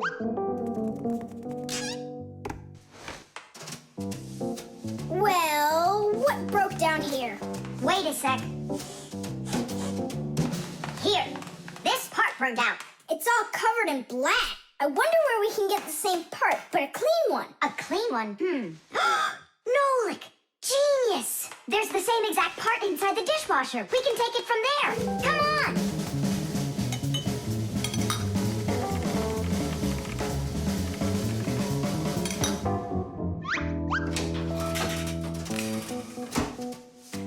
Do you have any idea how all these parts are connected to one another? With this thing right under you. It's a special part called a circuit board. A circuit board's made like this. First, the board gets covered with a thin layer of metal. Then, paths are laid onto the board where the electricity is going to flow. After that, all of the extra metal is washed off of it with a special cleaning liquid, leaving the metal paths that were drawn on the board. These paths work just like wires to connect the parts on the board to each other. And then all that's left to do is attach those parts to their places on the paths. Pull it! Tadish!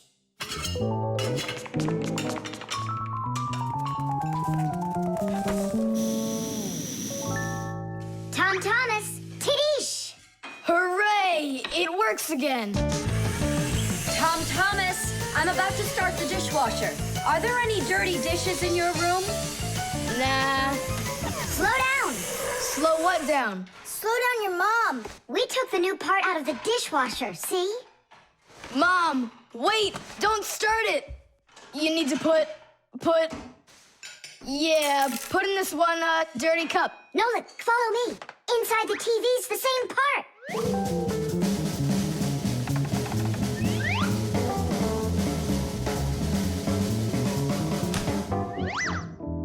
back to the dishwasher.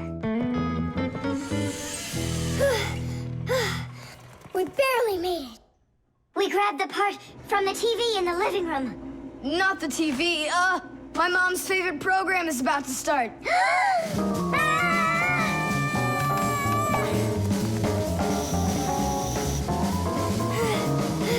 The television is working now. And where'd you get the part for it? From your dad's computer in his office. Hi, everybody. I'm home. Hi, hon. Are you ready for dinner? In a bit. I've got to finish a little work on the computer. Simka, hurry! Where else can we find that part? Stop. That's enough running. Here, take it back from the car.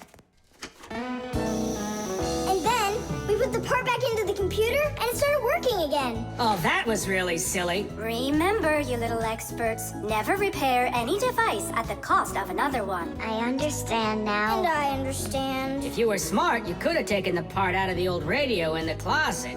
Papoose, but you know the radio wouldn't work then. That old thing hasn't been working for years. Marcia and I have pulled out half those parts already. The balloon. No way! You'll miss for sure. No problem.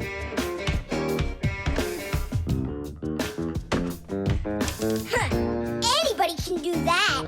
But I bet you can't do it if you tried bouncing the ball off the floor first. Just look. Oh, what are my parents gonna do to me? Maybe we should call Simka. Simka! And what's Simka gonna do to us when she sees this? So, got yourself in trouble, huh? You shouldn't be playing with a ball inside. And now we have your lamp to fix. But how? Only my dad can reach all the way up there. Why just your dad? You have a hot air balloon over there. That doesn't fly. It's just a toy, see? Well, it might be just a toy to you, but for us Fixies, it's absolutely real. If an object is lighter than water, it floats up to the surface. And in the same way, if something is lighter than air, it floats upward. Did you know that hot air is lighter than cold air? Well, it is. And that means if you warm up the air in a balloon, it will float up. Hot air balloons use special gas burners to heat up the air inside of them so they will get lighter. And the bigger the balloon, the more people it can take up into the air. I know what you're saying, but where do we get a burner? You think Fixies don't have their own burners? Huh! Sure we've got them. Bring it down here, and I'll go talk to our parents. No, no, and no. The human child must never see us. Listen now, Simka. We already don't approve of him seeing you and Nolik. He won't look. Papas, please. You're the one who told us how you dreamed of flying since you trained to go into space. Yeah. For 2 years I waited on standby, but I never went up. And you've never flown in a hot air balloon either, honey. So let's call it a deal. I talked them into it. There's just one condition. You can't watch. Okay. You can come in now.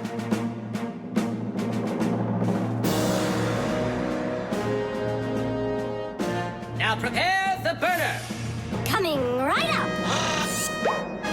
Permission for takeoff? Permission is granted. And off we go! Hooray! It's flying! Don't you peek. Turn around. Oh, it was an accident.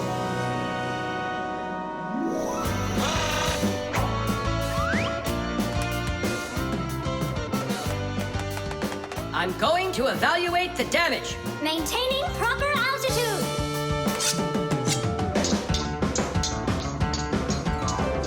So, they've reached the spot. Air balloons are really awesome. I wonder, who figured out how to do that? It was the Montgolfiers. The hot air balloon was invented in the 18th century by the Montgolfier brothers from France. In those days, there were no gas burners, so they heated the air inside the balloon by burning straw. At first, there were no passengers on their balloon. Not counting the Fixies, of course. I mean, how else could a balloon get up in the air without them? Unfortunately, the names of the first Fixies who took that flight were not recorded in the annals of history. Following the Fixies' flight, the next passengers were animals: a ram, a rooster, and a duck. And it was not until those three safely landed after flying a full 4 kilometers that humans dared to fly in hot air balloons themselves. Ever since their invention, hot air balloons have also gone by another name: Montgolfiers.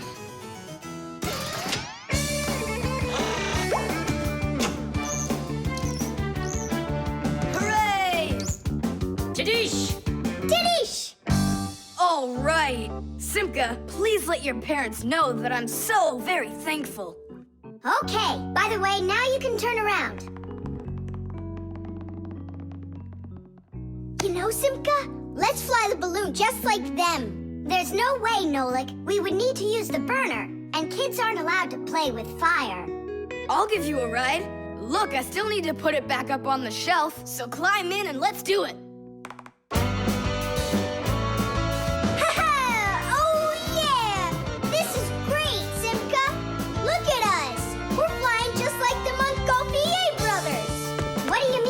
Brothers. Okay then, like brother and sister, Montgolfier.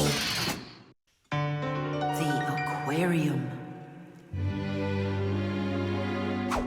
The coast is clear. The humans have left. Come on, let's go.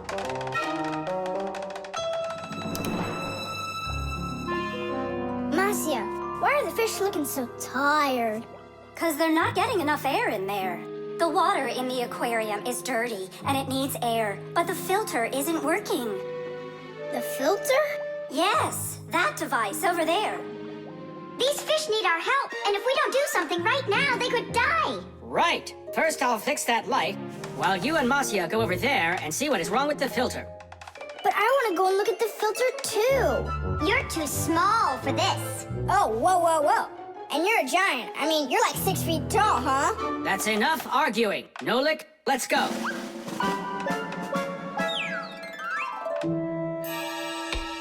Well, let's check it. Not working. Nolik, where are you? I'm up here. What are you doing up there? Nothing. Holding on. We don't have time for that. Get down. We have to get this switch working.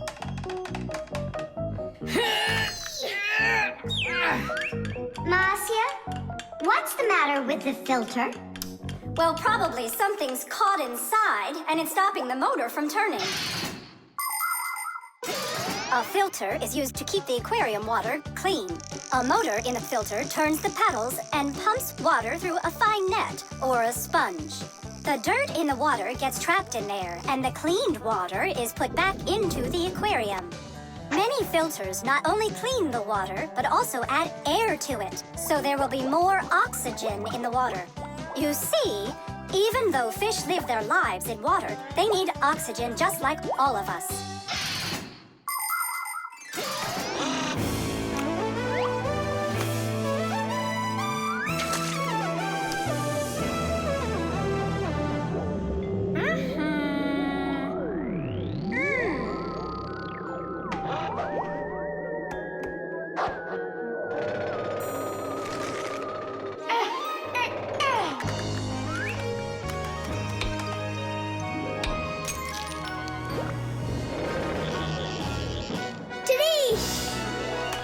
Way to go there!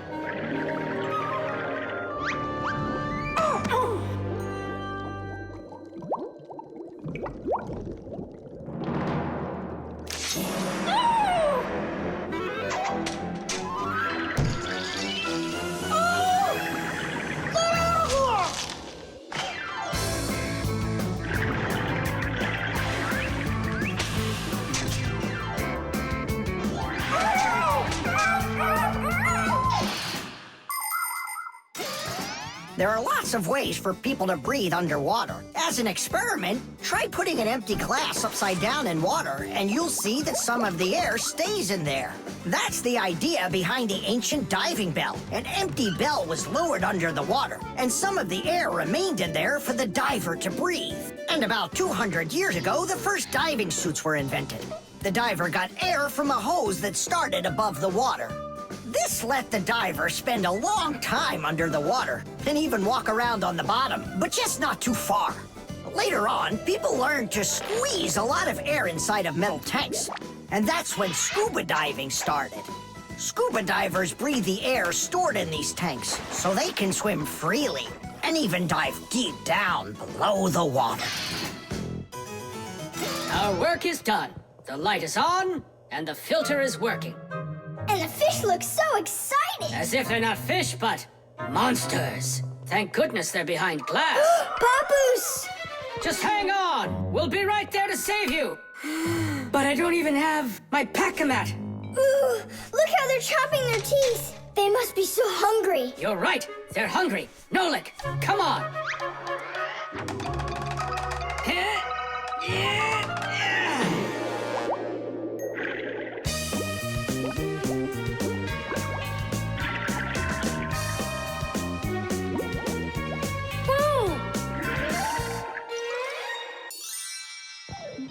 I can't believe those fish. They're so ungrateful. We went ahead and fixed their filter, and all they wanted to do was gobble us up. And I'm the one who saved you from them. I was the one watching what was going on.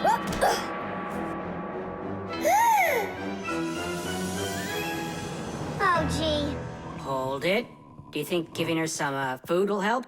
As long as you're not thinking that food is me.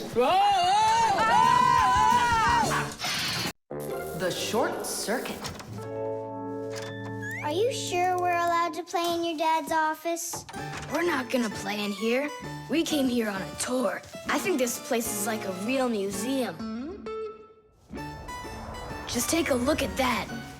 I have no idea what it is. And this thing is a complete mystery. Keep it down. This is a museum, you know? What a great museum guide you are. You know absolutely nothing. How can you say you don't know? I know. I'd like to run a test here on the capacitor. On this one? Don't touch! Why can't I?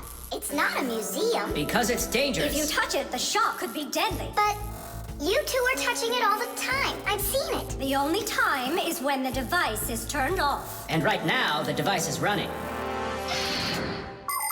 For many centuries, the Fixies only had to work on mechanical devices. But after the discovery of electricity, the Fixies had to master electrical devices as well. At first, Fixies were getting terrible shocks, and they really, really hurt. Over time, the Fixies figured out that you can't fix appliances when they're turned on, and bare wires should never, ever be touched. And Fixies also learned that electricity can travel not just through wires, but through plain old water.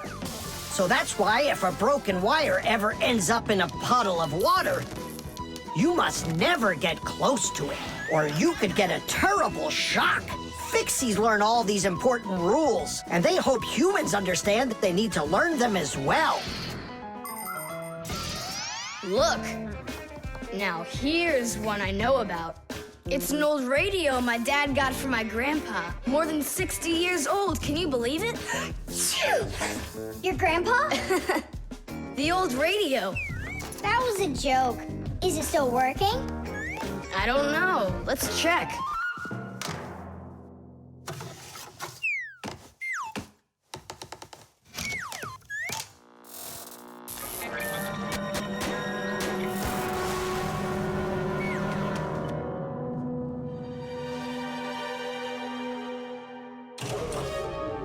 What was that? It looks like the electricity got turned off. Maybe it was a short circuit. I'll go find out. Oh, so it was you who caused the short circuit. I was in here showing all these things to Nolik, and we wanted to turn on the radio. We flipped the switch on, and then suddenly, kaboom, the lights go off. They're off everywhere in the apartment. So then how can I even warm up my pizza now? Soon it will warm up all by itself now that the refrigerator isn't working. Simka, what is that thing you said? A short circuit.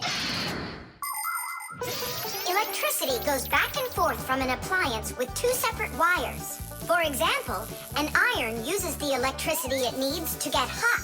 But if those two wires start touching each other without the iron in the middle, then the wires will get hot instead. and this can cause the wires to burn out. When this happens, it's called a short circuit. Short circuits can happen when the coating around a wire is worn out, or when an appliance is broken on the inside of it.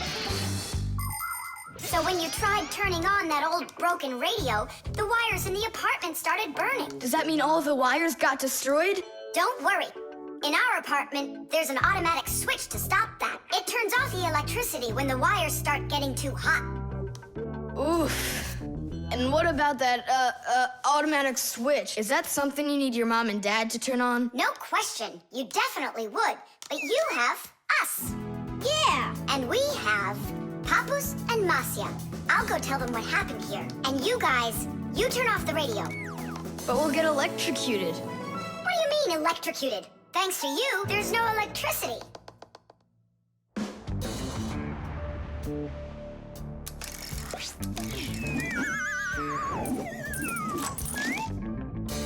Are you ready? Pull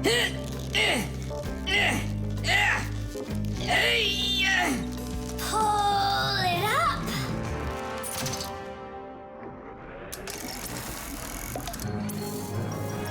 Hooray! Tidish! So, Tom Thomas, what are we doing next? Why don't we continue with our tour? Hey, wait for me. I'm coming. Hey, wait. I thought you were fixing the television with Papus and Masya. They asked me to come here and stay with you on your awesome museum tour. That way there'll be less for them to fix in here later. Paper. Hey, Tom Thomas! You're watering plants? Not only, I'm writing an essay for school. I don't get it. I have to write an essay that's called How I Take Care of Nature. Only I have to write what's true, so I'm writing what's true. Watering my plants. Oh! Chusaka. Chusaka, come here, girl. Stop. Don't be scared. Why did you pick her up? I want to pet her a little so I can write about how well I take care of animals. Tom Thomas, I want to take care of nature too. That sounds good. And what should we be doing? We could try saving air by not breathing as often. Awesome idea! Way to go! Saving air! Let's go for it. And ready?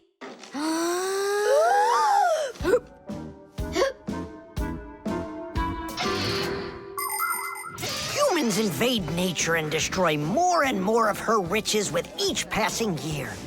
They extract her minerals and oil, cut down her trees, and pollute her air and water. They do all of this to produce food and all sorts of other things. It's a shame that people don't really need all these things that they produce. They often buy something and then just toss it away when it's still almost new. And then there's all the food that humans buy and just throw away. So if you want to help nature, try not to buy anything that you really don't need. And take good care of the things that you do buy. And you can be sure that we Fixies will do everything we can to make your things last as long as possible.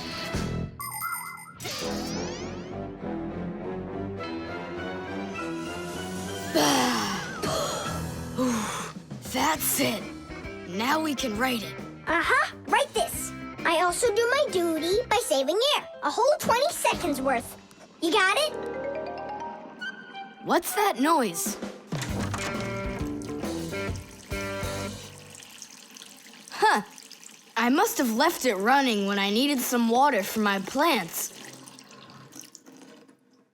Tom Thomas, I think you should write that you're saving water, too. It really matters, because there's not enough of it. Nolik, that's a good idea. Let's add that.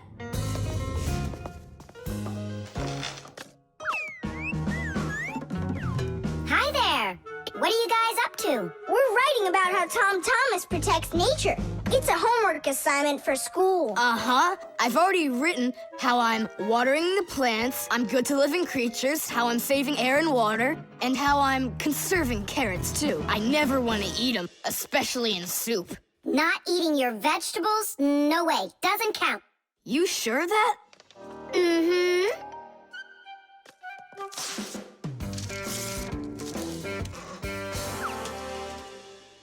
Why did you rip your paper out? You won't let me say how I'm conserving carrots, right? So I'll have to rewrite it. You're not taking care of nature. What? Where'd you get that idea from? That's all I'm doing. No. When you keep on throwing your paper out, it means you're not taking care of trees out there. What trees are you talking about? Didn't you know humans make paper out of trees? Humans make paper by cutting down trees and shredding the pieces into chips. The chips are then placed in water, chemicals are added to the solution, and then it is all mixed together into a mushy, watery substance called pulp. Next, the water is drained from the pulp, and with the help of huge rotating drums, is flattened into thin sheets of paper. So you see, to make new paper, humans have to keep cutting down trees. And you should know this. If every person on the planet would use one less sheet of paper, you know, they'd save 1 million trees all together. You sure? I'm sure. And now that you know about trees and paper, what are you gonna do next? Hey, you know, I've decided not to write any essay for school. You what? I want to help save more trees by using less paper, that's all. Oh, Tom Thomas, you're my hero.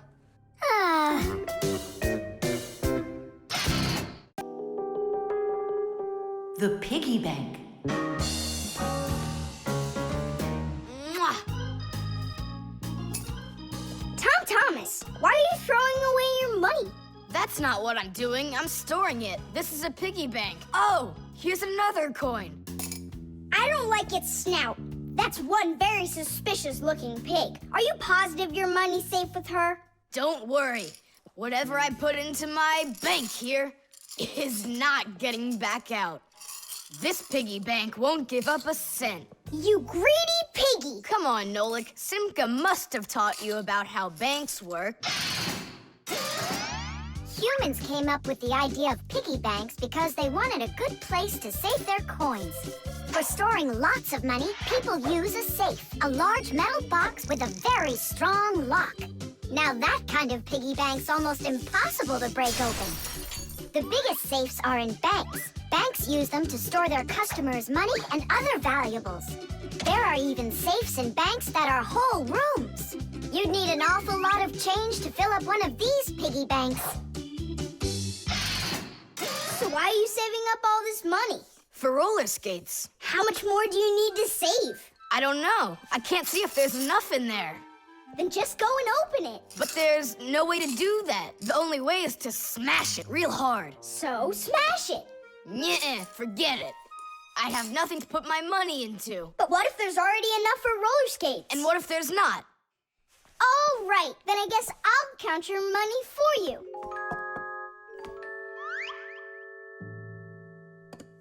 Tidish! Oh, whoa! Tom Thomas, you've got a fortune in here. There are many different kinds of money, and they're not just coins either. Long ago, people paid each other with shells and squirrel skins and even parrot feathers. And of course, metal coins are more convenient than any of those things. And paper money is even more convenient than coins. One piece of paper can be worth as much as 100 coins, or even 1,000. All that needs to be done is to print more zeros on it, and that's all. Today, humans can pay for almost anything without paper money or coins whatsoever. If you have enough money in the bank, you can just walk into a store, give the cashier your bank card, and take your purchase home with you without handing over any money. The bank knows how much money you spend, and they pay the store for you later. It's so convenient. So, will you count them? Here we go. 1 coin. 2 coins? Wait, Nolik, what 1 coin, 2 coins? What are you counting? You have to add together all of the different numbers. Huh. You should have told me that before. I never learned how to. Yeah, that's what I figured. Come on out. Hut! Hut! Hut! What can I do? What if you try stacking the coins so they're like stairs? That's what I'm already doing. Ah! Why don't you try tilting the piggy bank over? Hang on. Stop! I'm getting buried! Put it back the way it was before! This is worse! Ah! Just put the pig down! Nolik, hang in there, please. I'll get some thread and lower it down to you. I can't get a hold of it. It's too far away. Hey, Tom Thomas, smash the piggy bank. What? Just smash your piggy bank. But I like it. And what, you don't like me? Of course I like you. Well, who do you like more?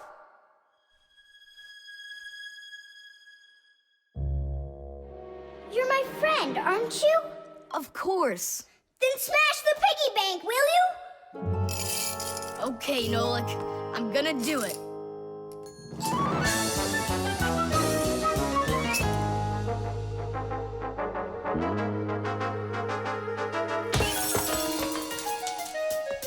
Nolik, are you okay?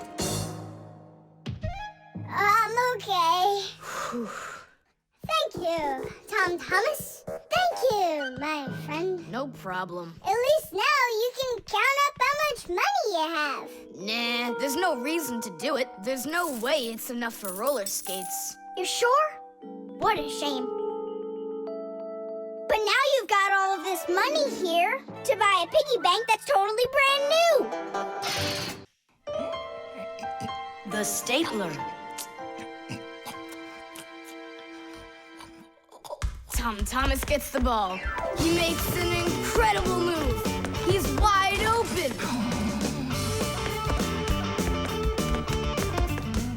The goalie sees him and he screams in horror.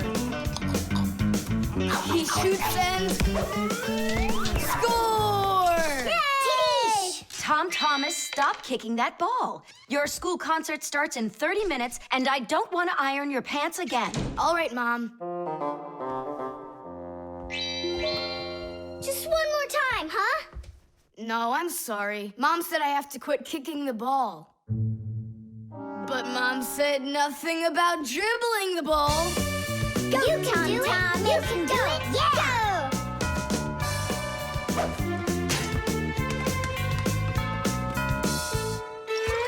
Ah! Whoa!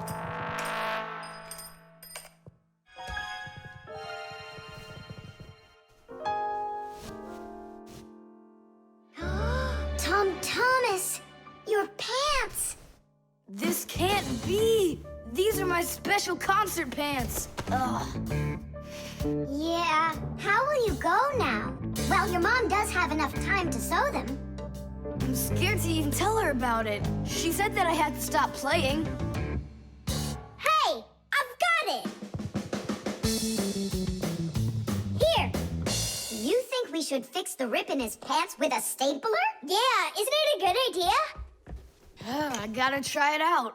You do. Like this? Stop! Why? What's wrong? My nose itches. That's all. Let's go. You're right, Nolik. It works. That is super! Yeah, the stapler's really great. Do you guys know how it works? Just keep stapling and I'll tell you. The staples for a stapler are lightly glued together. That way you can load many staples at once instead of one at a time. And a spring pushes the staples to the front. When you push down on the arm, a metal tooth pushes the front staple down through a thin space. And the staple punches holes in the paper. Next, the pointy ends of the staple push down onto a plate. And that makes the staple bend behind the paper. And there you go. The papers are fastened.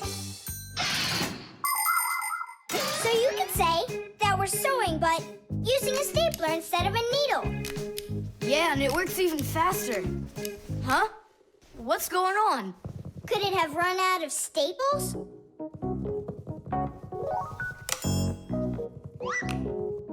There's still a lot more staples, but one of them got jammed here in the slot.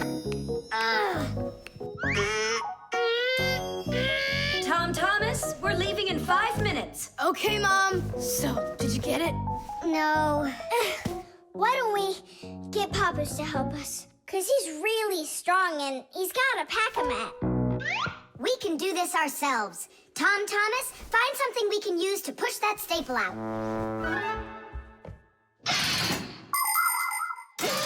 The stapler is not a very new invention.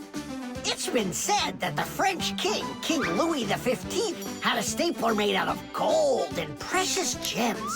Unfortunately, it could only hold one staple at a time. Modern staplers are much more convenient, and people have come up with so many kinds for paper, for plywood, and even for skin.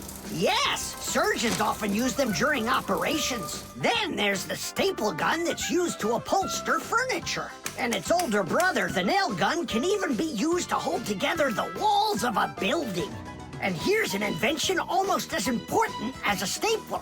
It's the staple remover. With its help, it's possible to remove the staples put in by a stapler. How about the screwdriver? That'll work. Look, the screwdriver fits perfectly into the slot. Ah, that's great. Now push that staple through, only keep your fingers out of the way, Or you won't finish sewing. Tadish! It's still not Tadish. You haven't fixed your pants yet. That's it. They're done. Now we can say, Tadish! Tom Thomas, are you ready? Of course. My idea with the stapler was smart, wasn't it? And Tom Thomas's mother won't notice a thing. Will too. Just wait till she washes them. The lever.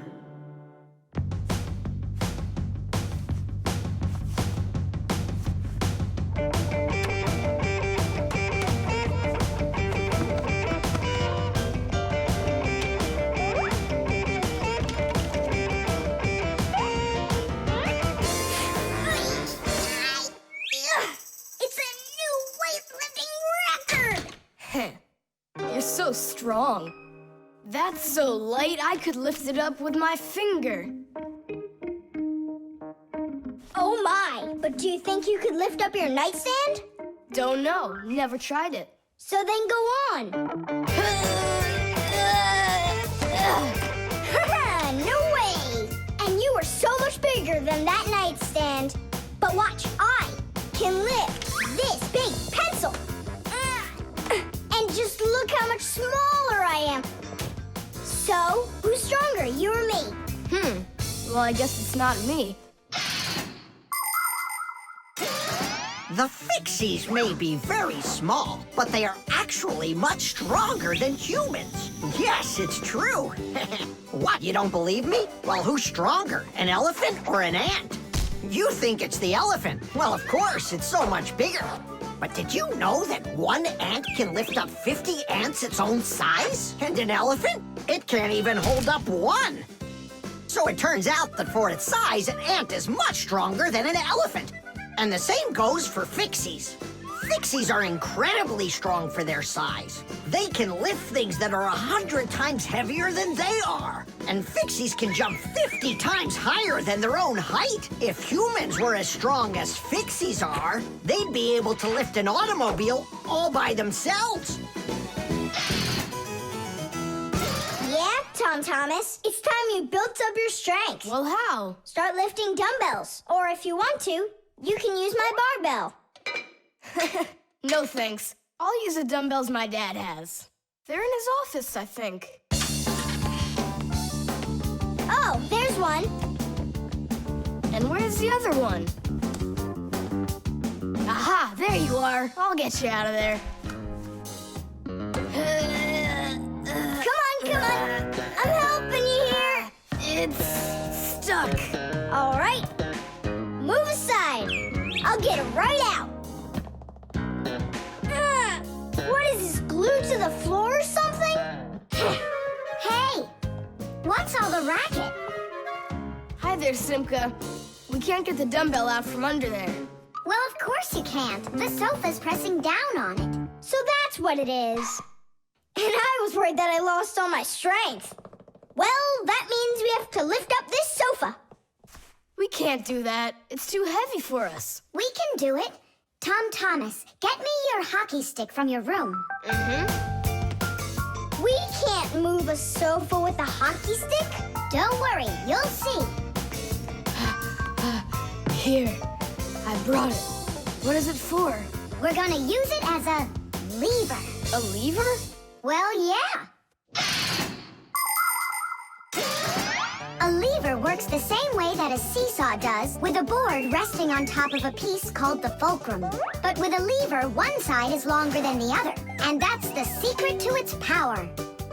With a lever's help, it's possible to lift any weight. All you need to do is get the short arm of the lever under the load and push down on the long arm.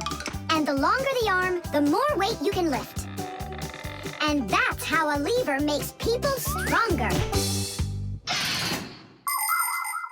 Well, can we find a fulcrum in here? Maybe this dumbbell. Can that be our fulcrum? Great idea! Now you're thinking the right way. You ready to go? Let's go! Lean on it, Tom Thomas.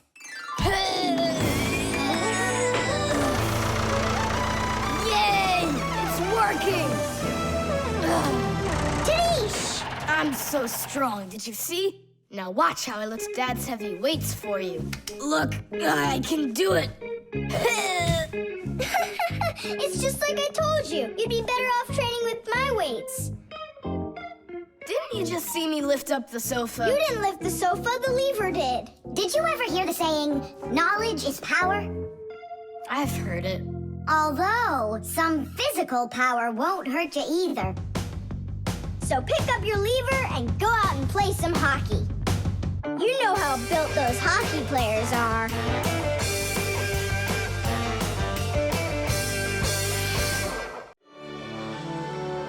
The StringLights. We're almost all done. Yeah. Now Santa Claus is gonna come over. He'll say, 1, 2, 3, lights light up the tree. Then we'll get our presents. The real Santa Claus? Yeah, for sure. The real Santa Claus will come to you? You'll see for yourself. He comes to me every year. Okay, so let's practice. 1, 2, 3, lights light up the tree. Huh? Oh, the string lights burned out. And we don't have another one. Tom Thomas, Santa Claus is almost here. Is the tree ready? No, not quite yet. Oh no. What are we gonna do? I'll be right back. Tom Thomas, what do you think? Will Santa Claus give you any presents if there aren't any lights on the tree? No way. It's not right without the light. It just wouldn't be magical. Papus, Marcia, Santa Claus is about to come to Tom Thomas, but the string lights on the tree, they all burned out. They all burned out? Really?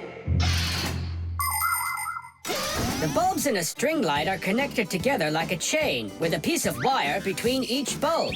When you turn on a string light, electricity flows through the wire, lighting up each of the bulbs along its way.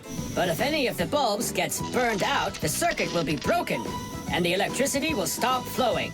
That means one bad bulb will make all of the lights go out. So if you want to fix a string light with a bad bulb, the answer is really simple. Just find the bad one and put a new one in. So, do we have a spare bulb around here? I'll get it for you. I know where it is. Tom Thomas, hold up Santa Claus for a while. We need a little time to find and replace that bad light for you. I'll try to. Tom Thomas, Santa Claus is already here. Ho, ho, ho! I got one thing to do. So, let's find the bad bulb. Okay, Papoose, let's go. This one's working. Maybe this one burned out. Nope. And that? It lights fine. Santa Claus is getting very hot out here. Hold on. Simka, what's up? We checked all the bulbs, but couldn't find a bad one. I guess this year won't be magical. Okay, Mom, just come on in. Ho, ho, ho. Hello there, Tom Thomas. So tell me now, have you been good all year? Huh, why aren't the lights on the tree burning? So then let's say it together. 1, 2, 3. Ow! Papoose, I found one more bulb. Here's the one that's not working. 1, 2, 3. Light up the tree. Huh! Now we need to replace this bulb with a new one. So where's Marcia? Show your light, O tree. Hooray! Ho, ho, ho, ho. Whew, that was really hard. I see you already got it shining. But where did you manage to find a new bulb? We got Papoose to act as the bulb. Tidish! Tidish! Ah, what a hero. Pull me up so we can put this bulb in. On Christmas Eve, on Christmas Eve, on Christmas Eve, our spirits light up. Whoa! And on the tree, Yeah! on Christmas Eve, Nice box. the lights burn brighter. Every year when no one is expecting, from some place that no one could conceive, appears a little miracle before us. Every year on Christmas Eve, on Christmas Eve, on Christmas Eve, on Christmas Eve, on Christmas Eve, the clock it seems on Christmas Eve is ticking slower. And suddenly, on Christmas Eve, a miracle on Christmas Eve, no one believes on Christmas Eve comes out of nowhere. Every year when no one is expecting, from some place that no one could conceive. Yeah! A little miracle before us. Every year on Christmas Eve, on Christmas Eve, the clock ticks slower. The cartoon. Yeah.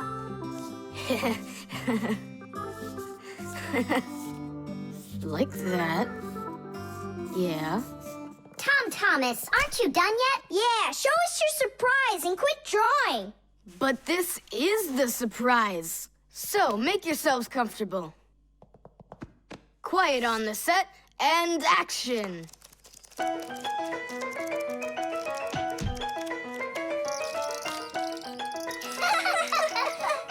Great crash, huh? You should put a huge bump on his head. It's just like a cartoon that you drew in there. He did draw us a real cartoon there. Oh, right. Real cartoons, they only show them on television. But they make them exactly the same way. Animation is made with many, many pictures called frames. Each one of the frames is a little bit different from the one that comes right before it. For example, a character can lift his arm up a little bit at a time. And then, if you watch the frames very quickly, one right after the other, it looks like the character is really moving. And that's how cartoons are made. And you know what? To make 1 minute of a cartoon, you might have to draw more than 1,000 frames. Oh, wow. I'm not patient enough for that. It's no big deal that your cartoon's short, especially since it's funny. Yeah, it's so funny. Tom Thomas, who's this kooky guy you drew here? You're just joking, Nolik. You don't recognize yourself? So this is supposed to be me on here? Did you already forget what happened to you this morning? Simka, you're it. You can't catch me. I'm too fast for you. Ay, ay, ay, ay, ay.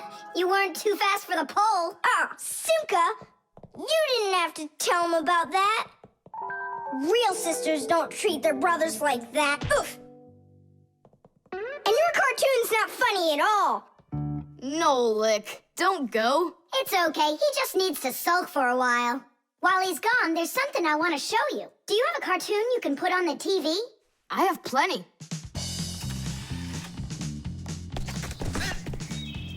What should I do? Let's watch it again. But now I want to show you the same cartoon a frame at a time. Here, take a look. This is a frame, and here's another and another. Isn't that cool? Uh-huh. So cool. And then back at regular speed, there's 25 frames every second. What should I do? It's magical. Simka, you know, I feel awful for Nolik. Yeah, I feel awful too. There are many different ways of making animation.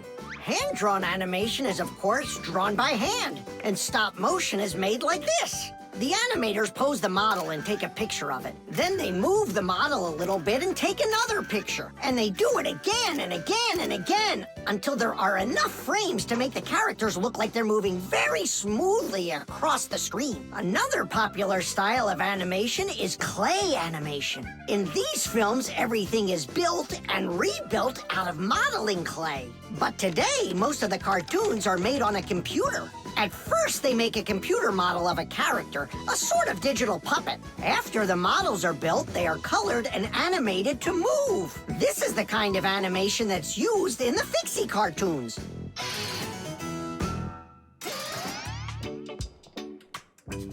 Tom Thomas, what are you doing? Are you drawing a new cartoon? Nah, I started fixing the old one, so Nolik will stop being angry. Good. Keep drawing, and I'll go and get him. Nolik! I'm not here! Nolik, forgive me. Please don't be so mad. There's a cartoon to watch. I've already seen your stupid cartoon. So what'd you do now? Put a huge bump on my head? Not a chance. I did it all over again. I'm sure you'll love it. You're sure of that? All right, go ahead. Show me your cartoon. Quiet on the set, and action.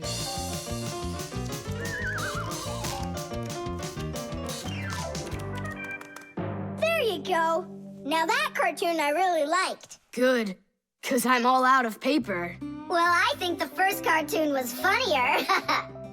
Whoa, but this one's much better, of course. Yeah. The robot. Did I already tell you what I'm hoping you'll get me for my birthday present? Yes, honey. Only 1,000 times or so. A Robotazoid R300 would just be the greatest. With Megavision, I want it. I really do. I do. Well, tomorrow you'll find out. But now it's time to sleep, Tom Thomas. Wow, that is one great present. And we got Tom Thomas absolutely zero for his birthday. We're just terrible friends. So, how does this robot work? Okay, so let's give this a try, shall we? First, we'll take a walk. And how does he have any idea where the robot's going? I can tell you.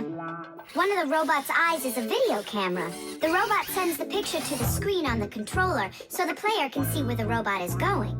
Yeah! And that's just one thing they know how to do. A robot is a smart machine that can do very difficult or dangerous work for humans. With its strong metal arms, a robot can move heavy objects or put together parts to build cars and other machines. Robots are often sent into outer space or to the bottom of the ocean to help scientists. There are also robots that can understand what people are saying, and robots that can talk and even make jokes, just like people. I've got it. Now let's turn you around. What was that? Look. You know, He destroyed him. Nolik, stop. You were playing with that, right? you think Tom will notice? I know what you're doing all night. I'm off to bed. I'll get him to work. I'll stay up until I do. Simka, let's try and... No, we're gonna need some help.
keep on working, 'cause our work's never done.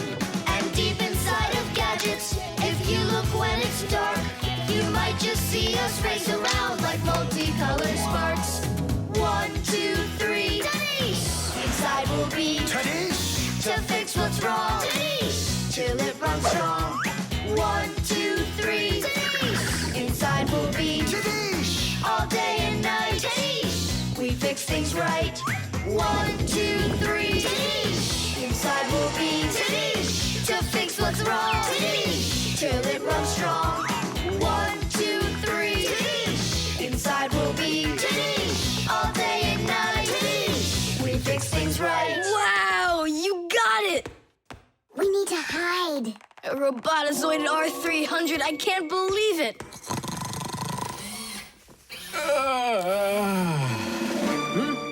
Well, happy birthday to you, Tom Thomas. I'm sorry, Tom Thomas. Last night, your robot, I broke it.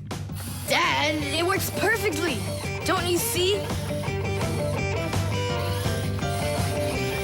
I'm so proud of you. You fixed it. I couldn't fix it at all. I tried everything. Oh, you want to tell me that the robot fixed itself? What a joker.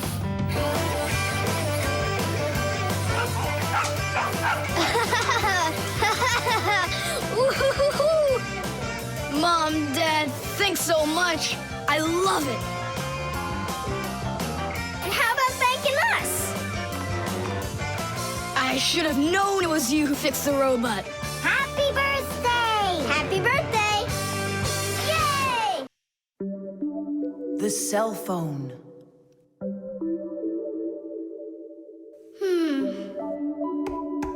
Hey, Nolik, come on out and play.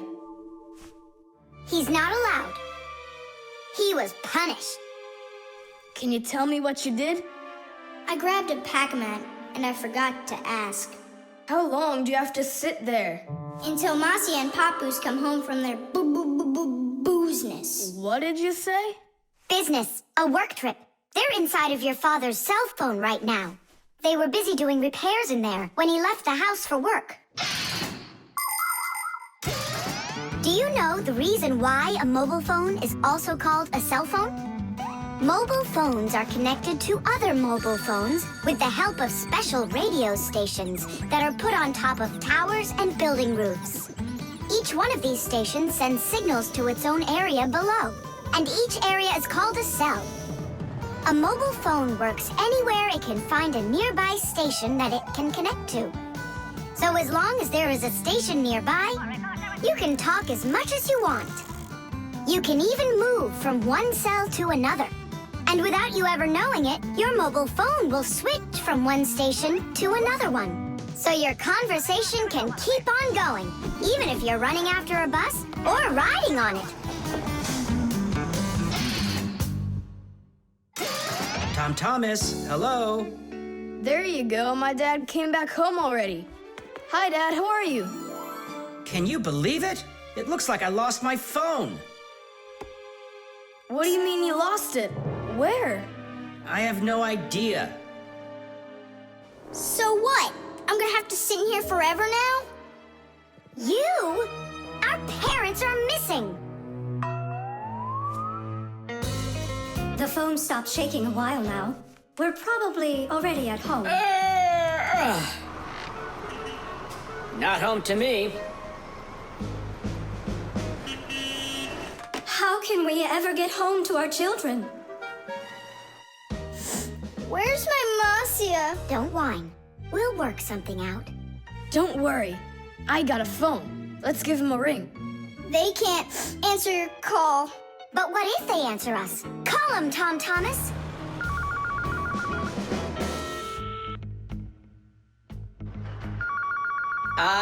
Don't even think it. We're not allowed to talk to humans. We're not gonna talk to them. We're just gonna listen. We need to close the contacts.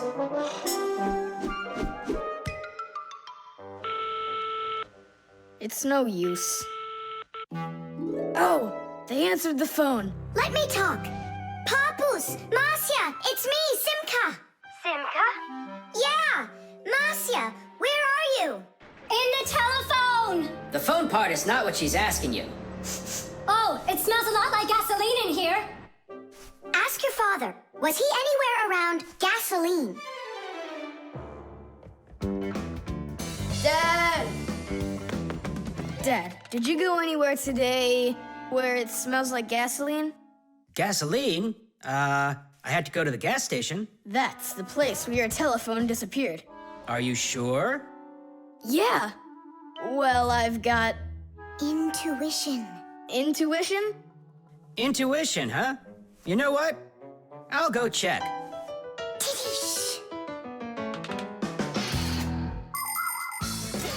Come and check out our Fixie ringtone.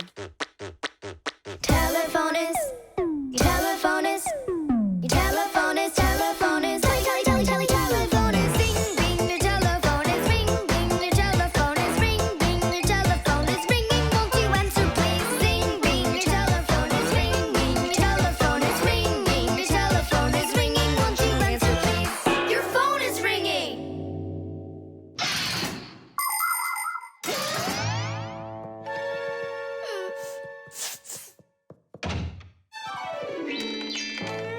It's just incredible. You see?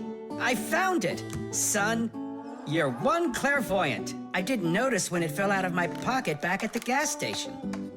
My children. Oh, my Marcia. Papoose. Aw, my sweeties. So, just by any chance, you think you might happen to know where I can find that nice watch I lost? No.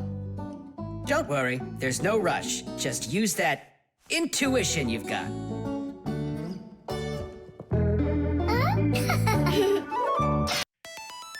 The solar battery. Let's see. 3 times 648. He won't get it himself. Nope. Well, I bet he will. Tom Thomas is so smart. Yeah, smart, but lazy. I'll bet you a flick in the head. Then get ready. Huh?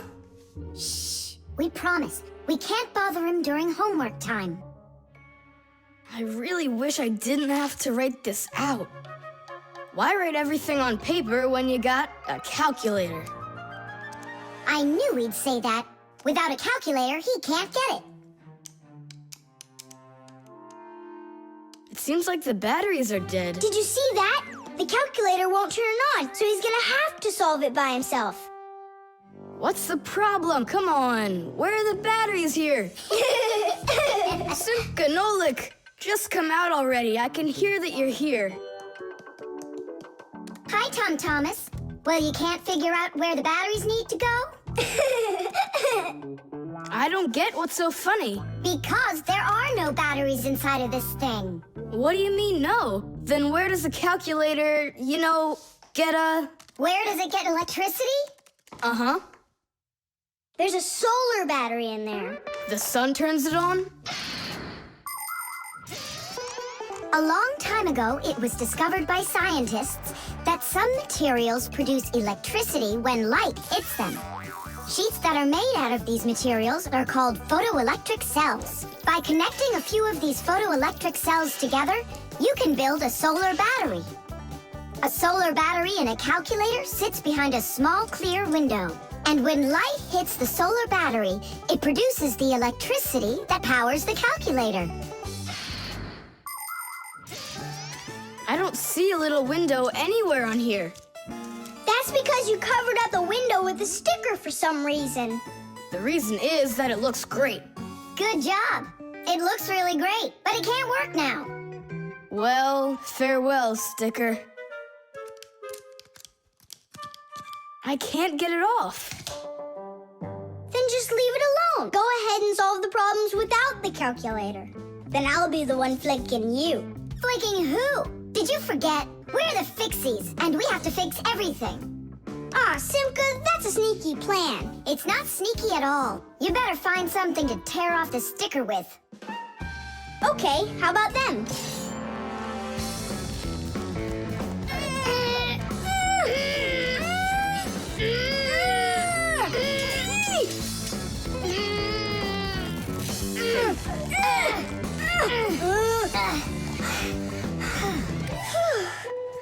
It'll take forever doing it this way. Yeah, I got an idea. Let's use this paper clip. And what's next? I'll just stick the end to the paper clip and then wrap it around. Tidish! With the help of solar batteries, we can produce electricity without burning any oil or coal. Unfortunately, these batteries aren't very powerful. A calculator can get enough energy from a small little battery. But in order to power a whole city with solar energy, you need to have power plants with huge fields full of solar batteries. And of course, it's best to build these plants where the sun shines bright and long, like out in the desert. By the way, in outer space, the sun shines very brightly, and it's never blocked by clouds. That's why all of the vehicles and satellites in space use solar energy for power, including the International Space Station, where astronauts from different countries work together. Tom Thomas! What, you guys all done? Uh-huh. Now you can go solve your problems on the calculator. But I already solved them on paper before you peeled off the sticker. Hooray! I'm the winner! Ow, that's totally unfair. If it wasn't for the sticker, you would have lost. What's going on? Nothing, never mind. That's nothing to you? Well done, Tom Thomas. You got them all right. Now it's working. Look, a picture of our Nolik. Where? Right there on the calculator. Oh, I got it. 0 means no, Nolik.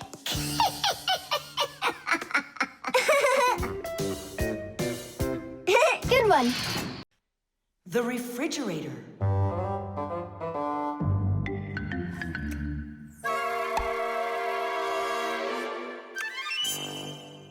Good job. My homework is all done.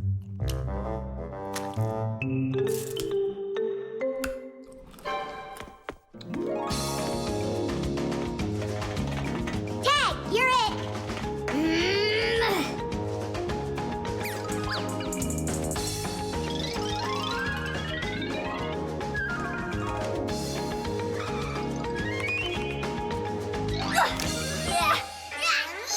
Haha, Tag, now you're it. Simka, I'm stuck. Help me.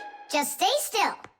Oh, you're really stuck. Simka, we're not gonna leave me, right? We aren't.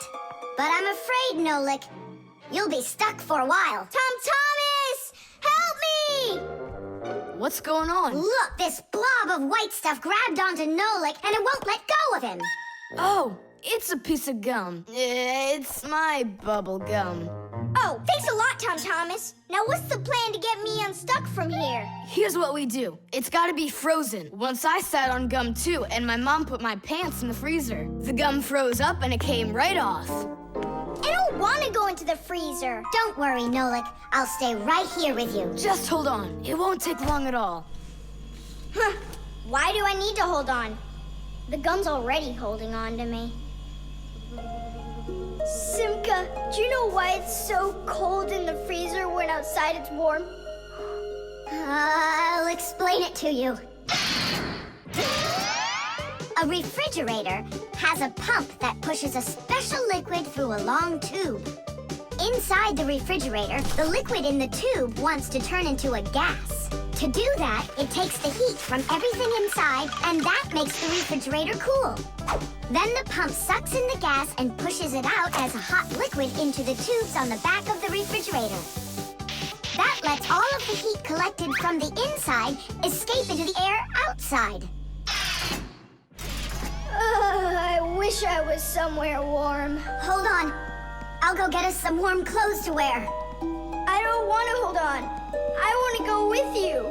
Just hang in there. I'm hanging. Tom Thomas, open up!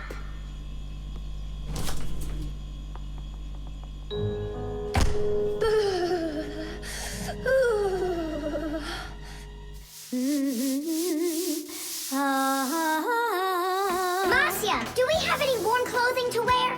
Why in the world do you need it? I just do. Well, I need to know what is happening.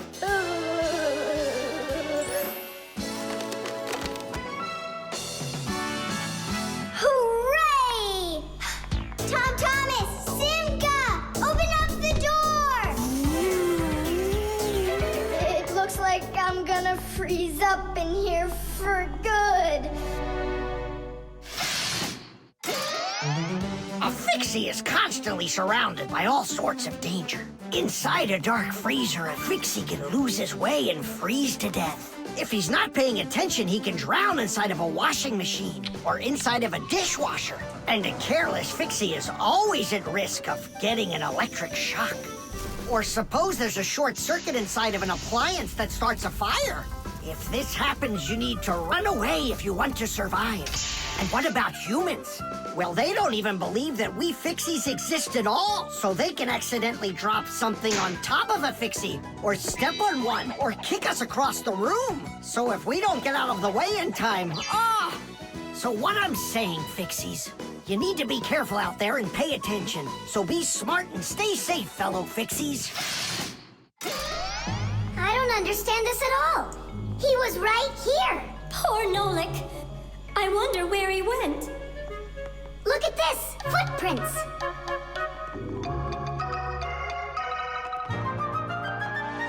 Nolik, you're alive. You scared me half to death. How did you get out of there? Well, you told me about how a refrigerator works. And so I found that cold tube and started crawling on it until it got hot, and then I was here. Hey, there's smoke coming out of you. We need to cool you down right away. Huh? Where? I don't want to go into the refrigerator. Stop! I was joking. Look how it froze. I could break my teeth on it. You aren't gonna chew it anymore. I'd never do that, not after Nolik sat on it. Well, you didn't need to stick it where it doesn't belong. Hey, I apologize. I'll go and throw it away. Maybe you'll try the trash can? The combination lock.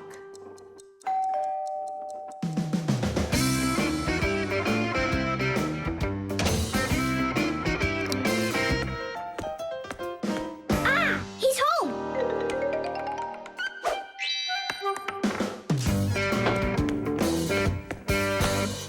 Nolik, are you here? Stop your hiding. I'll still find you. Nolik, is that you?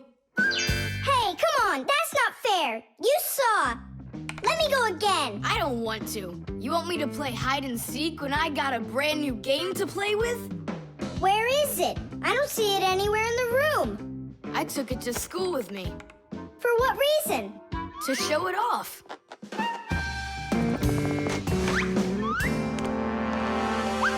Wow, awesome game. Tom Thomas, can I play your game? Because I'm not done playing with it yet. Now just try asking me to do some favor for you. Wait, was it a 3 or a 4? It could have been 5. I forgot. What about? I forgot the combination. And now I can't even do my homework. Everything I need to finish is inside of there. I'm not climbing in to find out your homework. Don't even ask me. Tom Thomas, why do you look so upset? The code for the lock. I don't remember it. Don't you worry. Ha! We'll open it. I know all about a code lock. A simple code lock is built with a few discs that have numbers on them. In the center of each disc is a hole with a notch. When all of the discs are turned so their notches line up in a straight row, the lock's pin can slide out freely.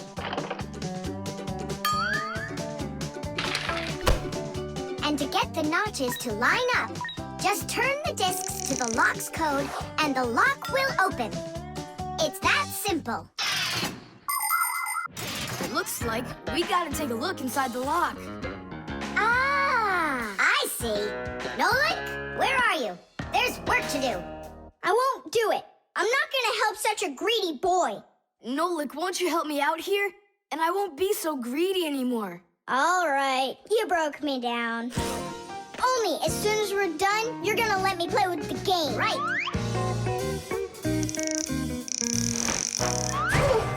There's no room in here. Hang in there. We'll start turning the discs one at a time, and you yell stop when they're lined up. Stop! Turn the next one now. Stop! Stop! Now try.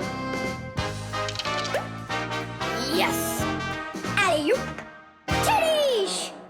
Hooray! And your code was really simple. Way too simple. The secret numbers and letters that you use to lock something up are called the code or the password. And to make sure your password's a really good one, here are some things you should know. Never choose a password that's really simple for someone else to guess. Like one with numbers or letters that are all the same or are all in order. It's also a bad idea to make a password out of your birth date or name. It's better to think of a password that's a bit more complicated. And don't forget your password once you come up with it. Write down your password on a piece of paper and keep it in a safe place, but don't show it to anybody else. And then, if you happen to forget your code or password, you'll be able to remember it with the help of that piece of paper.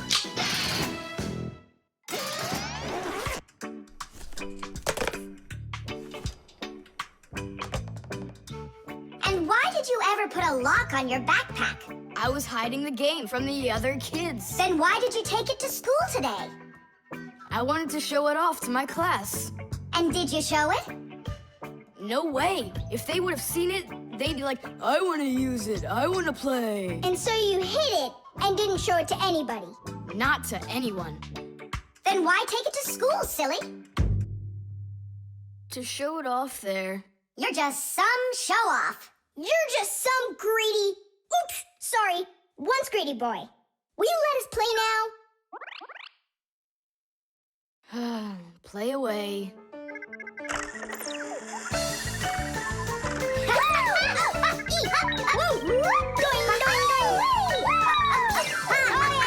We're not bothering you, are we? Can you jump a little easier? You're shaking the whole desk. The thermometer. I can't believe the new thermometer isn't working. Tom Thomas, stay in bed. And I'll try and look for that old mercury thermometer. Hey, did you get sick? That's one way of saying it. I don't know how I'm gonna pass that math test today. You're not ready, so you don't want to go to school. Well, yeah. So if you pull a sickie, then you can trick your mom. No, that's not true. I'm just pretending a little bit. You think so? Well, you won't trick the thermometer. Simka, what's a mercury thermometer? Mercury is a type of liquid metal that's silver in color. There's no mercury inside of new thermometers. Now they're electronic. Old thermometers were made with a glass tube with markings and a bit of mercury inside them. When the end of the tube warms up, the mercury inside of it expands and creeps up the tube. And that's how those old thermometers measure temperature. The longer the column of mercury, the higher the person's temperature is. That means I need to warm up the end of the thermometer. Thomas, you're a genius. But how will you warm it up? Finally, I found it. Well, let's see. Mom, can I eat something? Hang in there, sweetie. I'll make you something.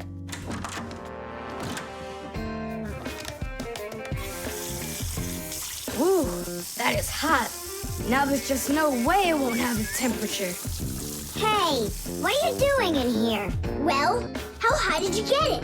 108 is what it's showing. Oh, no. With a temperature that high, they'll send you straight to the hospital, and you don't need that. You'd better shake that thermometer. Yeah, that's what I'll do. That'll get the temperature down a little.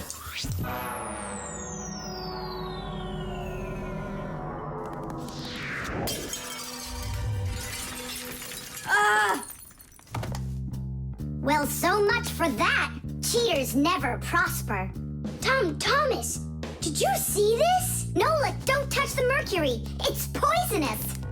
Stop it right now. And you, Tom Thomas, you don't touch that mercury either. It's dangerous. Then how can we throw it out? Call your mom and she can help you. I can't. How could I call her? Then she'd find out that I wanted to trick her. Maybe it's better to tell the truth. I can't do it. All right, then. It looks like there's no other choice. Nolik, call Papoose and Masya. I'll get him. And you go back to your room and wait.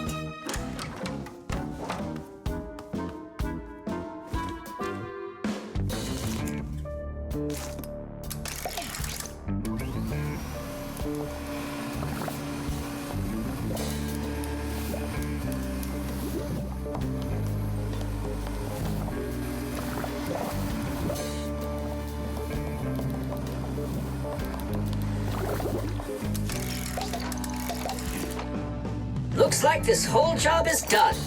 Not yet. We still need to neutralize this mercury. In everybody's home, there's all sorts of chemicals around. They are used for cleaning dishes, clothes, the bathroom, and dealing with pests. And all of these substances can be very harmful to human health. But some people don't seem to understand this. They might use a dangerous spray or a poisonous liquid and then forget to wash their hands afterward. And then they go and eat or rub their eyes with their hands. That can cause serious damage to their vision or stomachs. And never put anything into your mouth that looks like medicine, unless your parents or a doctor gave it to you. And if you ever happen to find something on the ground that looks like a piece of candy, you must never put it in your mouth. You can get poisoned that way. Oh, humans. If they'd only remember this simple advice, they'd stay safer. And what do we do with the glass that's broken? That job's not for Fixies. Tom Thomas, we cleaned up all the mercury. And the glass, too? No, not the broken glass. But will you? Papoose said that it's not our job. He told us you have to get your parents to come and help you. That part's your responsibility. Here's some food for you. What's the matter? Mom, I broke the thermometer. Broke it?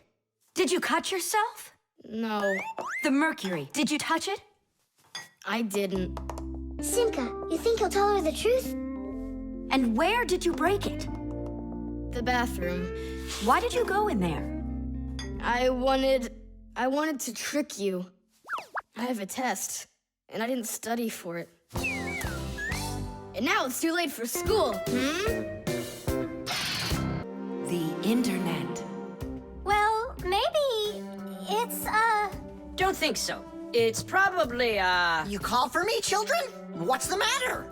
take a look. I've never seen anything like it.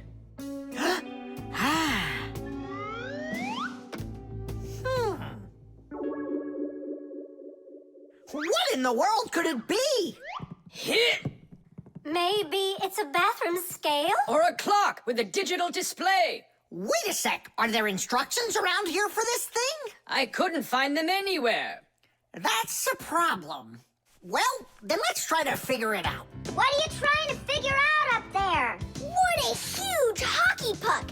It's big enough for a monster! And the name is so silly, T-Robot.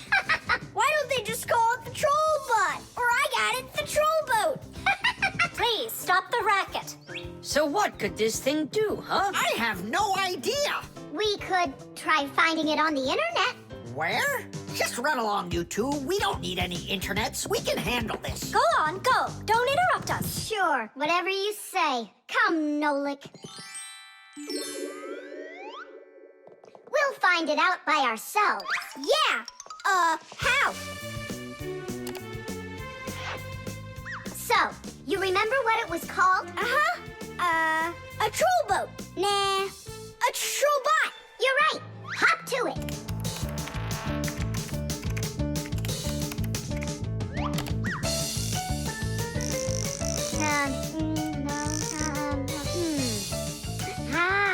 That's not it. Oh, T-Robot. You're right. There it is. A robotic vacuum cleaner. You mean it vacuums by itself? It's a robot, so yeah. Class. There's just so much cool stuff in this computer. Nolik, this information is not on this computer. It's on the internet. From your computer, you can send a letter to another computer. You can also download a song or a photo from another computer. That's all possible because most of the computers in the world are connected to one another as part of a huge web. And this World Wide Web is what we call the Internet. Thanks to the Internet, we can take a peek at just about anywhere in the world and find information we need about anything.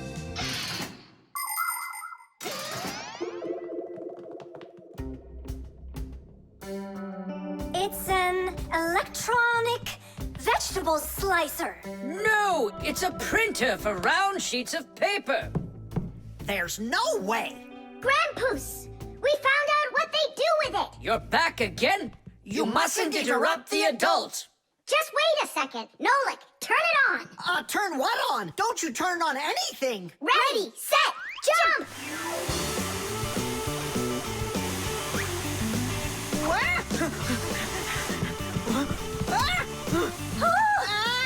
Help me! No, hold on! What was that? It's a robotic vacuum cleaner. It runs itself. And where did you find the instructions for it? On the internet. Just ask and it tells you. You can really just ask and it tells you? Uh-huh. If you want, we can show you. We'd love to see it. Sure, why not? Hip. Whoa! On the internet. Hey, wait for me! What's an elephant weigh? What's an elephant weigh? What's an elephant weigh? The answer's easy to get. It says it weighs 5 tons. It says it weighs 5 tons. It says it weighs 5 tons here on the internet. It says it weighs 5 tons. It says it weighs 5